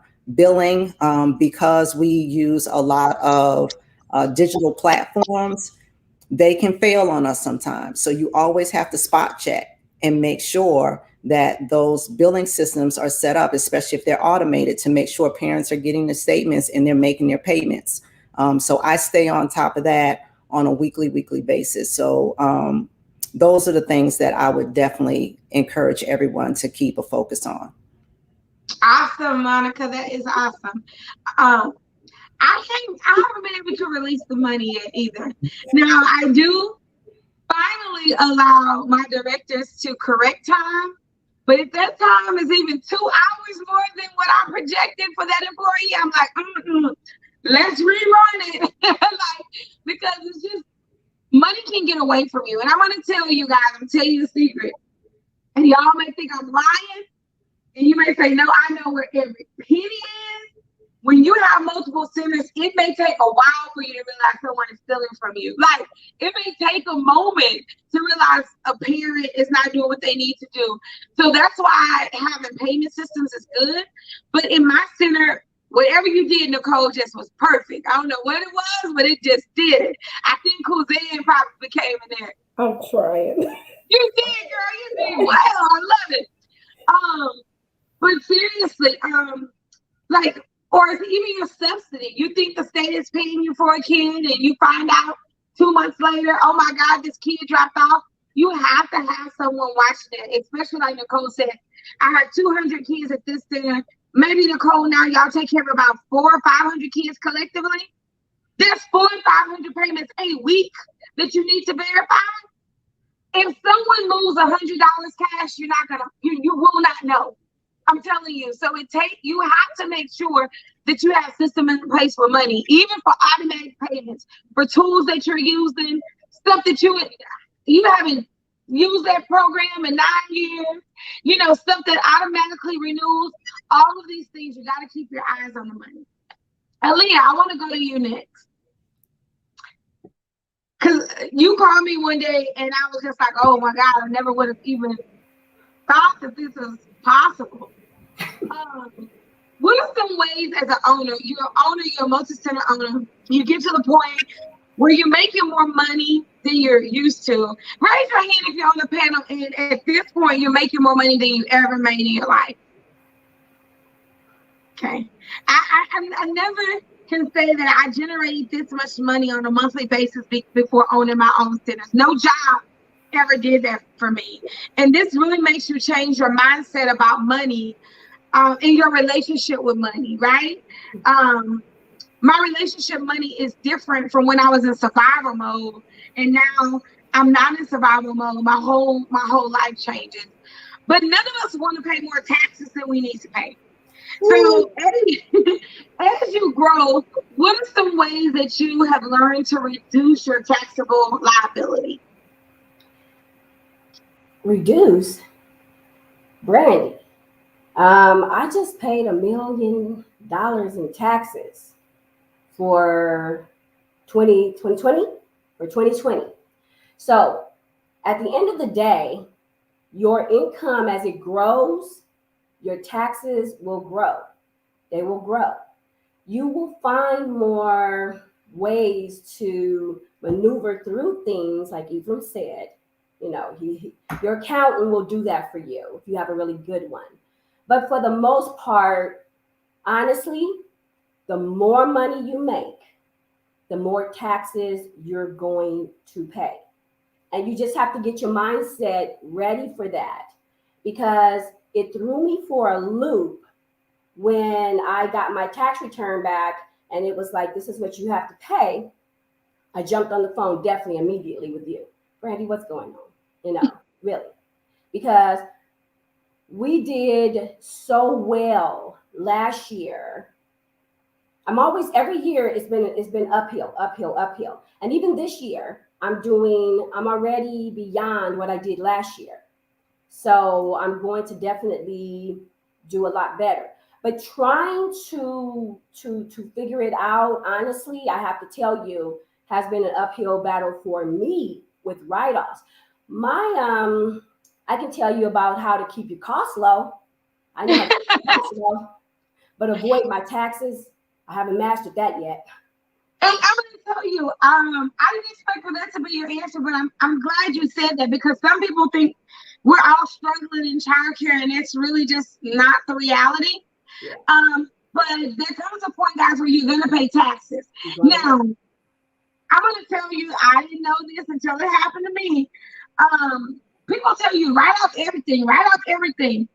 But that is an easier way to get out of it than paying taxes, because the government is going to, at one point, wonder, why are you not making a profit? Now, there are some ways to reduce your tax liability. One of the biggest ways is through real estate, through purchasing the things you need to purchase and investing in yourself. That's why I don't understand why people don't invest in personal development. One, is tax deductible, and two, if I don't pay it on myself, like if I can't spend it on myself, and I'm gonna have to pay $30,000 in taxes or $50,000 in taxes, Aaliyah, girl, I don't even know, I probably would have passed out. I don't know about the rest of the people on the panel, but I probably would have passed out. But if I have to pay that much in taxes, it's no way I would not invest in my business and in myself. Because really, in the beginning, when Stacey and Nicole was saying mindset and Aaliyah was saying mindset, the way you renew your mindset and the way you get a better mindset is to work on it. Your mind is a muscle. Yes. So that brings me to my next question, Nicole, because you're a great decision maker, right? And sometimes I wish I could just crawl into your mind and see how you make decisions, and you do it so calm, and you'll be like, yeah, I just did that, and that solved 19 problems. But how did you develop that decision making and that mindset? I see you work through some obstacles. You don't freak out. You don't stress out. How did you get there? I think my situation is a lot different than some individuals, only because I was placed in high stress positions or, jobs while I was working. So, in one position, I oversaw a nonprofit, and our programs were growing so tremendously that, my team grew, the amount of students we had to service, the amount of families we had to service. And I had to make just a lot of, decisions at that very moment. And for my business, my decision making honestly comes from knowing that I have so many individuals depending on me to not only do the right thing, but for my business to survive. So right now I have 40 employees. And in my mind, I say I have 40 employees. I multiply that by 2, plus the 4 individuals in my house. I have almost 100 people depending on me to survive. Another way I make decisions, I'm a really big ethics person. And I just learned in the beginning of my career that if you do the right thing, right things will come. If you try to cut corners, you're going to have to play cleanup later. And so I'll let my staff know ahead of time that, my name not Beri or whoever. I'm not the cleanup woman. I just want it done. You will make mistakes, but at the end of the day, I would rather for you to make a small mistake than for us to have to backtrack to figure this thing out. So, decisions. The other thing I do is I take in a lot from others. I see a lot of people, especially in education in general, not so much as childcare, just in education. That's our job, to teach others, to ensure that they have the knowledge they need. And sometimes we feel like we have so much knowledge that we don't need anyone else. And my philosophy is different, because I would tell my staff, no matter if you mop the floor or fry the chicken, I can learn something from you. Absolutely. And that helps because you have individuals who you will oversee, all the time. You might not pay any attention to them, but they really may have a skill set that will help you develop in your decision making and in your understanding of other facets of life or even your business. Right, that's a really good outlook, and it's innovative. And I want you to think about how many people that do depend on you, right? And how many personalities that you have to deal with. It really makes a difference when you make decisions, because you're right. When you make a decision, it doesn't affect one person. It affects all of us. So Monica, I got a question I need to swing over to you. Now, we've all been dealing with employees and situations, but, over the last few months, I've heard you really talk about some of your secret weapons into making sure everyone is on track. So how are you dealing with the whole employee situation, or even difficult employees? Because it seems like you kind of cornered the market on making sure that your staff are moving in the direction that you need them to. So one, we're always hiring, and they know that. They know that we work with individuals, we train them, we provide them with all the resources they need. But if they're not moving toward the vision that we have or operating in the vision we have, then they have to find another bus to get on. But some of the tools that I use to make sure that we're building a great culture at our schools is we have a platform that we use that allows us to communicate with everyone at the same time, whether it be video, chat, or just posting something for them to see. So I'm always posting information about training, anything that's coming up, company announcements. I love doing videos now. I was never a video girl, but I will pop on the video in a minute and do shout outs to the team and let them know how amazing they are and thank them for everything that they're doing. We try to be a little bit more innovative instead of having meetings after work, because honestly, with COVID and working long hours, we try to give them as much of their personal time back as possible. So we use that same platform to do our meetings. So we incorporate it with trivia. So we do Tuesday trivia, and what that is, the director will actually do in Facebook land called Alive. And so she will ask questions that are around either company policy.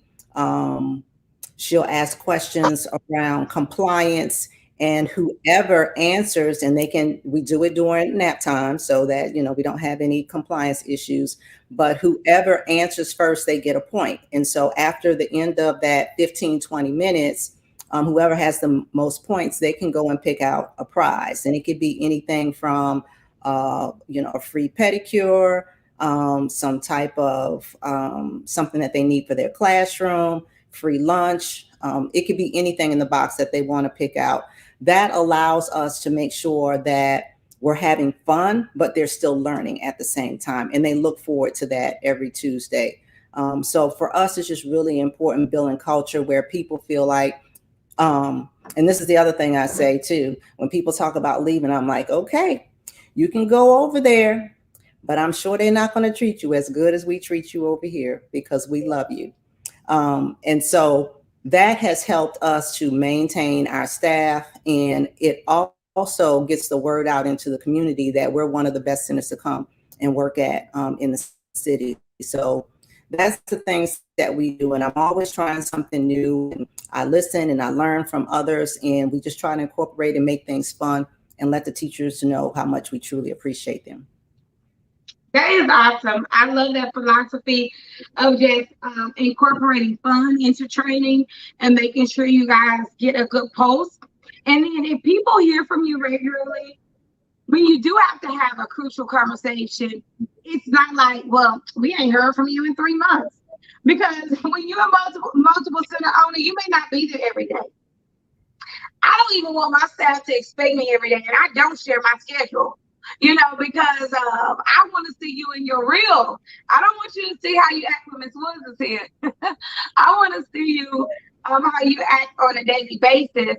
But one of the things that I think you conquered and that we aspire to is to make sure we have that constant communication with our staff that's not founded in negative and just rules and regulations, but it's some fun, it's some information, and it's consistent. That way, when I have to have a critical conversation, you're open and you're not scared and you're not fearful of me because I'm always with you. I love it. So I have a question for each and every one of you. And I want you just to kind of speak for your heart as we end out this summit, because you guys are each very special to me. And I know that you have a wealth of knowledge. So I don't take it for granted at all that you have decided to join in collectively into the sisterhood of the Elevation Mastermind. And there's so much that you can pour, into owners with the experiences that you have. So you can answer 1 or 2 questions. You can pick either one that you want to answer. The first one is the one thing that you would want any child care owner to know. The one thing that you would want any child care owner to know as they're on this journey, or the biggest lesson you've learned. Now, you may not want to tell the biggest lesson, but it's probably the one thing you want them to know. So you can position it from either one. The one thing that you will want a child care owner to know, or your biggest lesson. And I'm going to start with Stacy. Well, that's a tough one, Brandy. That's a tough one. I would have to say the one thing that I would want them to know is your dream is your dream. What you aspire to do is what you aspire to do. Those who may be on board in the beginning, those who may be supportive in the beginning, as you begin to grow, as you begin to blossom, as you begin to expand, that may not be on the same level that those who first joined you see themselves at. So just know, don't take things personal. Just keep working towards whatever you've been blessed to do in your gift. That's the one lesson I would say. Your dream is yours. You have to fulfill it. You have to live it out and not expect anybody else to do anything to make that happen but you. I love it. I love it. Protect the baby. Protect the baby. Aaliyah? I agree with everything Stacey said, but for me, one of the biggest things that I would want someone entering into this field to understand or to know is that every day is not going to be that day. They're going to have to really be ready for everything that's coming. We don't give up. The kids are everything and only things for us. Nothing else matters. So everything we do it for them, with them in mind. So there is no give up. I've seen a lot of people come in and I've seen a lot of people go because they just can't handle it. If you feel you can't handle it from the beginning, just walk away, because when you get into this, they depend on you. Their stability depends on you. Their place to go depends on you. Everything depends on you and the things that you are bringing to them. The parents, they depend on us. They go do the things that they have to do because they have to take care of the families. We do the things that they cannot do. And so therefore, they depend on us. You just have to remember, everybody that is a part of who you are has to understand definitely what your mission is, what your purpose is, and what you are here to serve. And if you cannot, like I tell my staff, walk away. Walk away. And I love that honesty that you have, because how many kids come to us that if they didn't come to us, gosh, where would they be? Exactly. And I know that you all have quality centers, but as you know, there are some centers out there that are not so quality. Me and Nicole like to mystery shop. And we've been to some of y'all centers. I ain't gonna say no names. Like I haven't been in your centers, I hope. But I went into this one center to mystery shop before I lived. And the lady turned on the light. And it was literally 20 kids in there in the dark with no teacher. Literally. And she said, y'all stop playing, and closed the door. And I was like, hell to no. I would have killed somebody that day. But it seems like that happens, or things you hear that happen. But this is the thing. Never, ever, ever look at that center and judge them. You better look at that center and learn from their mistakes and pray and hope it don't happen to you. Because there's some things that have happened to me in business that I never could have anticipated, right? Or people make mistakes that were not in my best interest. So when you see those people that are not for your business, be willing to let them go. But this is a business you have to commit to, because God forbid that family that's depending on you for every meal, because they don't eat at home when they leave you. They're depending on those clothes that you buy those babies. I know some of y'all buying clothes, bathing kids, brushing hair. They depend on you. And so we want you to be committed to this industry. Miss Monica, I'm going to go to you. What is one thing you want them to know, or your biggest lesson you learned? So there are 5 things, there's actually 4 things that I've always tried to follow that allow me to keep my sanity. And those are: be impeccable with your word. Don't take anything personally. Don't make assumptions, and always do your best. And over this last year, the one thing is self-care. If we don't take care of ourselves, we can't take care of anybody else. So that is what I would leave with everyone. Wow. You know, I didn't even think about that self-care. And I know I love the way that you guys vacation and you really take a moment even away from your center. But it's so important that we realize that we're not any good to anybody when we're showing up half cocked, half frustrated. You really, really do need that time to rest and to rejuvenate and to make sure that you're showing up your very best. So that was a really, really good tip. Thank you. I would also say, Miss Brandy, like, don't forget to take time for yourself. I mean, take the vacation. You can leave your center. You can leave at 12 noon on Friday and have Saturday and Sunday. I promise you, your team can take care of everything. I promise you, they will call you only if it's an emergency. They really and truly, they don't want you there.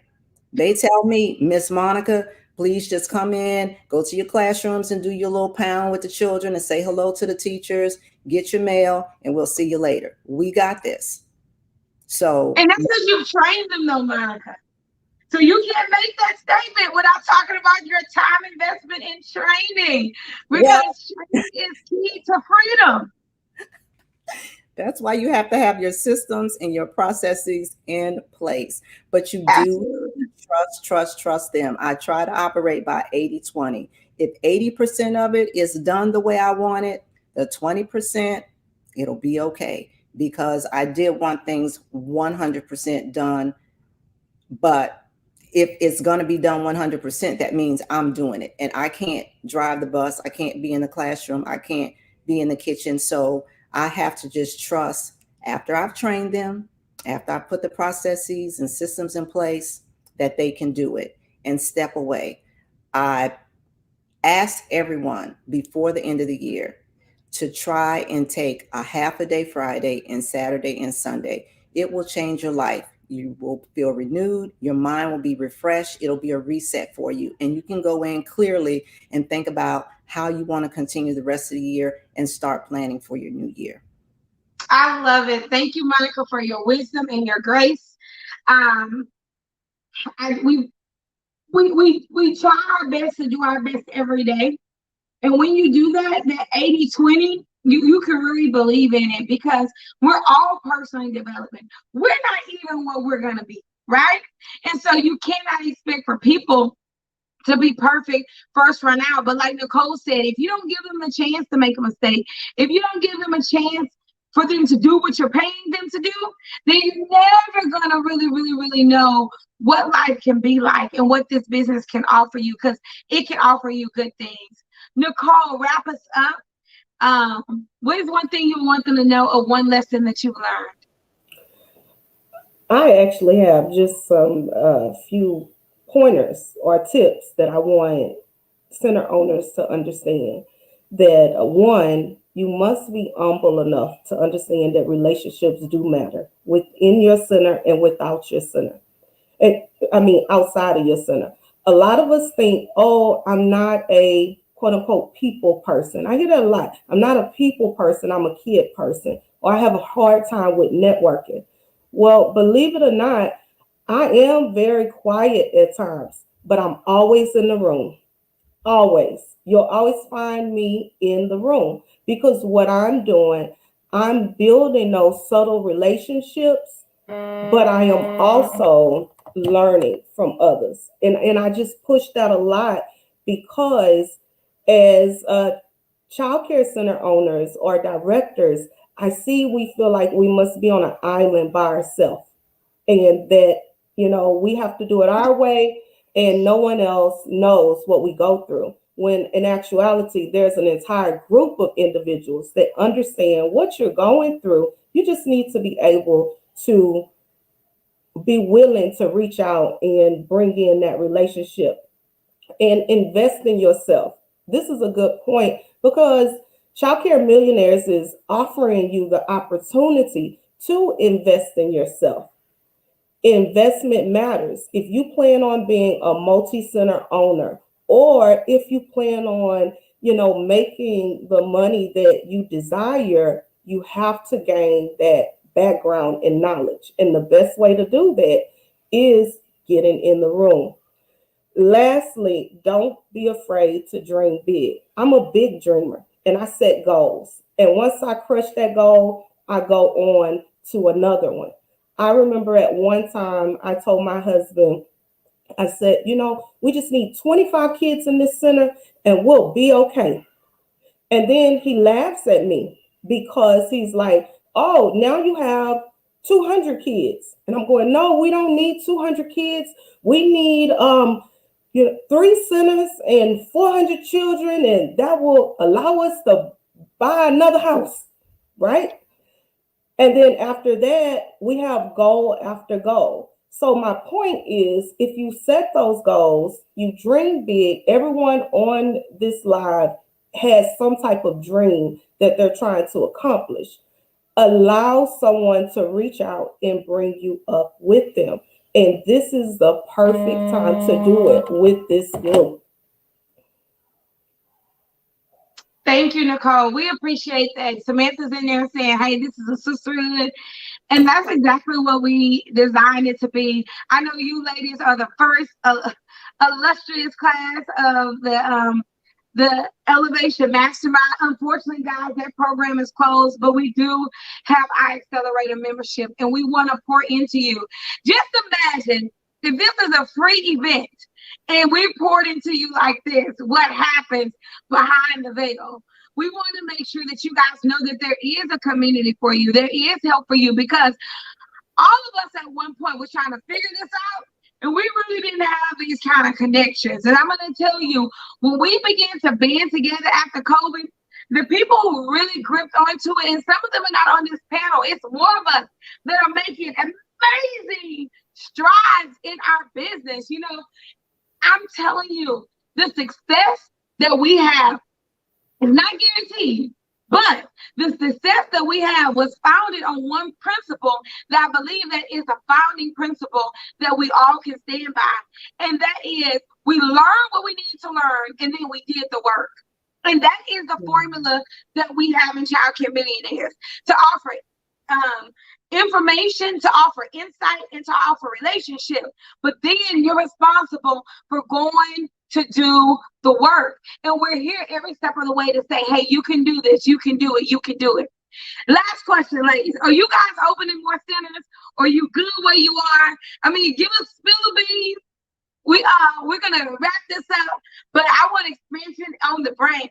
If you're in the chat and you plan to open up a center before the end of 2022, I'm not going to even pressure you before the end of 2021, but you are interested in opening up another center before 2022, I want you to put yes in the chat, because I have something amazing coming in November. For those of you who want to be franchise owners and multiple center owners, I have something special for you. So Monica, any new centers after this one in 2022, or y'all going to lay in the cut for a minute? Our goal is 5 centers. And so that sounds like 2 on the map for 2022. Oh, 2 in the cut. Stacey, I know you're looking for a building every day, so I don't even know if I should ask you this question. Do you want to in 2022, or you going to lay low for a minute? No, I'm definitely putting the pedal to the metal. We are looking to expand. We would like to have a total of 5 centers, and we're not going to stop looking.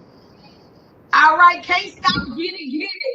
I tell y'all all the time, the more centers you have, the easier they are to run, because you remove yourself from the petty things and you work on the things that move the needle.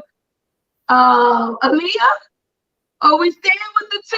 Kai Justice, or we expanding before the end of 2022?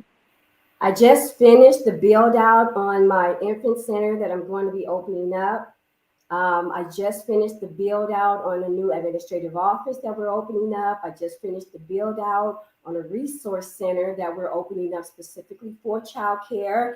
And I also opened up a training center. So all of my staff and anybody in the community for childcare that needs to be trained on how to do this or how to handle the kids and to work with them better, they are more than welcome to come. I am so excited with everything that I'm doing right now. I'm excited. Yeah, I'm excited too. And me and Aaliyah are about to roll out a series the last quarter of the year, talking about critical and crucial conversations that we need to have in childcare. Like, what happens when the IRS starts knocking? What happens when a kid escapes your building? What happens when you have mass amount of staff quit in the same day? These are conversations nobody wants to talk about, but we are willing to tackle these conversations and give you insight. What do you do when the moments get difficult? Because we spend a lot of time talking about growth, But I'm so excited that me and you are about to roll out this series on critical conversations, those intimate things that we need to know. If you guys think that's good and you're going to tune in, go ahead and put yes in the chat for those critical conversations. All right, H-Town, for real. Are you good? Are you steady expanding? So we will continue to expand. We kind of put our expansions off until mid-2021. That is only because we are trying to confirm the purchase of the building of one of our original centers. So we took Brandy's advice during the first expansion and we actually purchased the childcare building.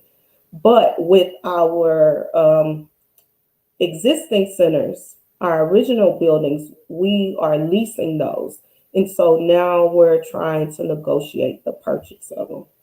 Come on now. We're buying houses and land. I love the way that everybody on here has increased their real estate since we met. Their ability to be in the marketplace, not only as a leaser, but as an owner, which we know it gives us more leverage to expand. And we're learning how to expand with other people's money. I need some OPP, other people's money, right? I need their money or some OPM, other people's money, and I need some OPP. I may start with other people's property, but at some point, I need my name on the deed. And we're not just talking about property, our center. We're talking about expanding our reach to properties outside of our center, that apartment complex down the way, right? We're talking about those homes in the back of our center that need to be regentrified. I'm telling you, there are things that we can do once we solidify in the childcare industry, then we can use our money for the greater good of the community. Well, I do have some announcements, but I want to say from the bottom of my heart, thank you for investing your time today, ladies, for sharing from your heart, from helping us be better. And I truly appreciate your commitment to the Childcare Millionaires Association. And how you're willing to give your advice. And I definitely thank you for being in our first class of the Elevation Mastermind. We salute and celebrate you.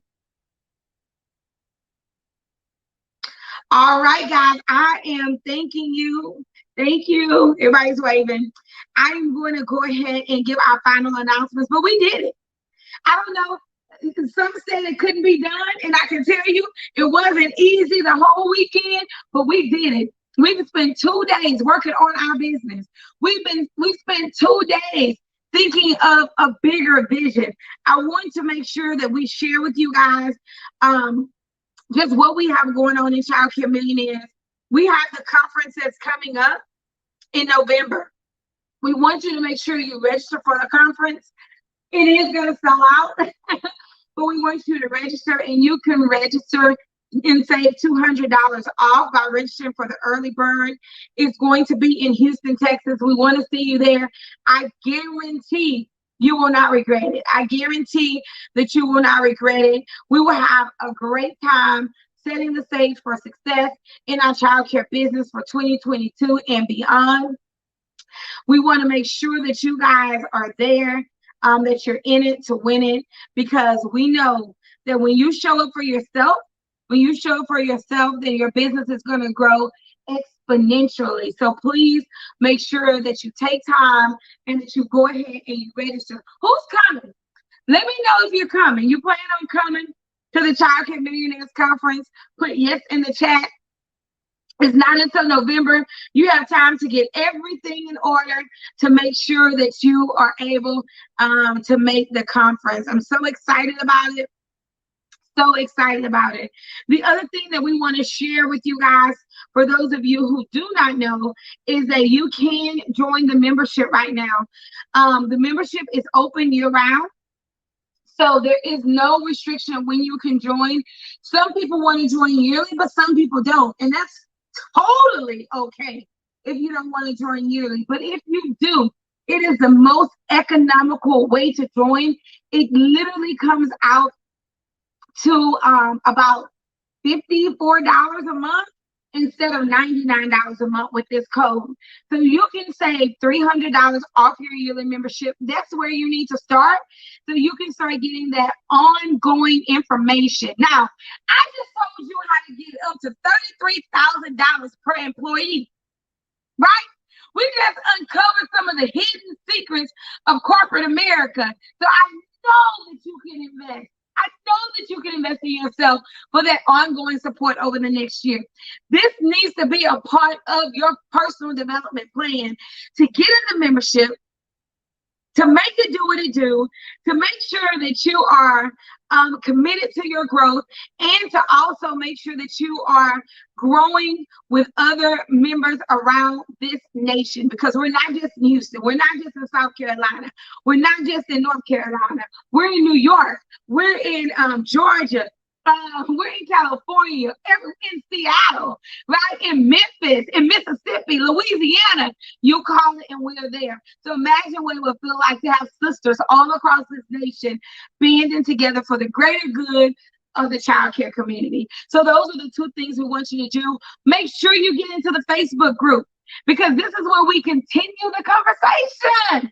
This is where we continue the conversation. This is where we let you into our conversations about growing your business, getting more partnerships, training your staff. This is where we're down to the nitty-gritty. So we truly appreciate your attendance.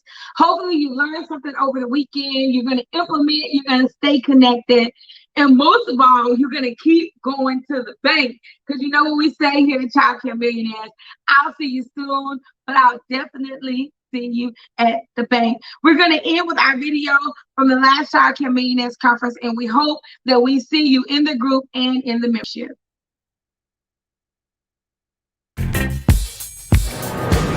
Hey everyone, we're stepping into greatness at the Childcare Millionaires Retreat. I'm so excited just to meet and connect with everyone. I can't wait until day 2. Today we learned how to rest, how to rejuvenate, how to build relationships, and how to have a Candyland experience in our childcare centers. I'm so excited to be here with you. It's your coach, B. Woods, the Millionaire Midwife, signing off. See you guys tomorrow.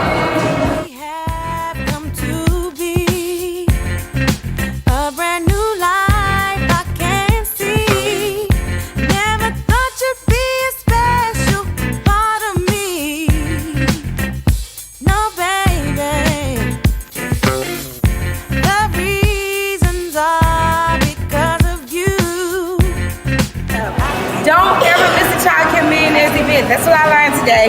Thank you all for coming. Thank our speakers and thank our guests. We love you. See you soon. And I want to say, I never knew there was love like this before. A love like this before, no. Never had someone to show. All right, guys, that concludes our 2021 Childcare Millionaire Summit. We have a challenge coming soon in September, and we hope to see you again then. You guys have a great weekend. Make sure you're in the group, giving us your comments and what you love about this event and what you want to see at the next event. All right, guys, it's your girl B. Wood signing off. I'll see you soon, but I'll definitely see you at the bank, making deposits and not withdrawals.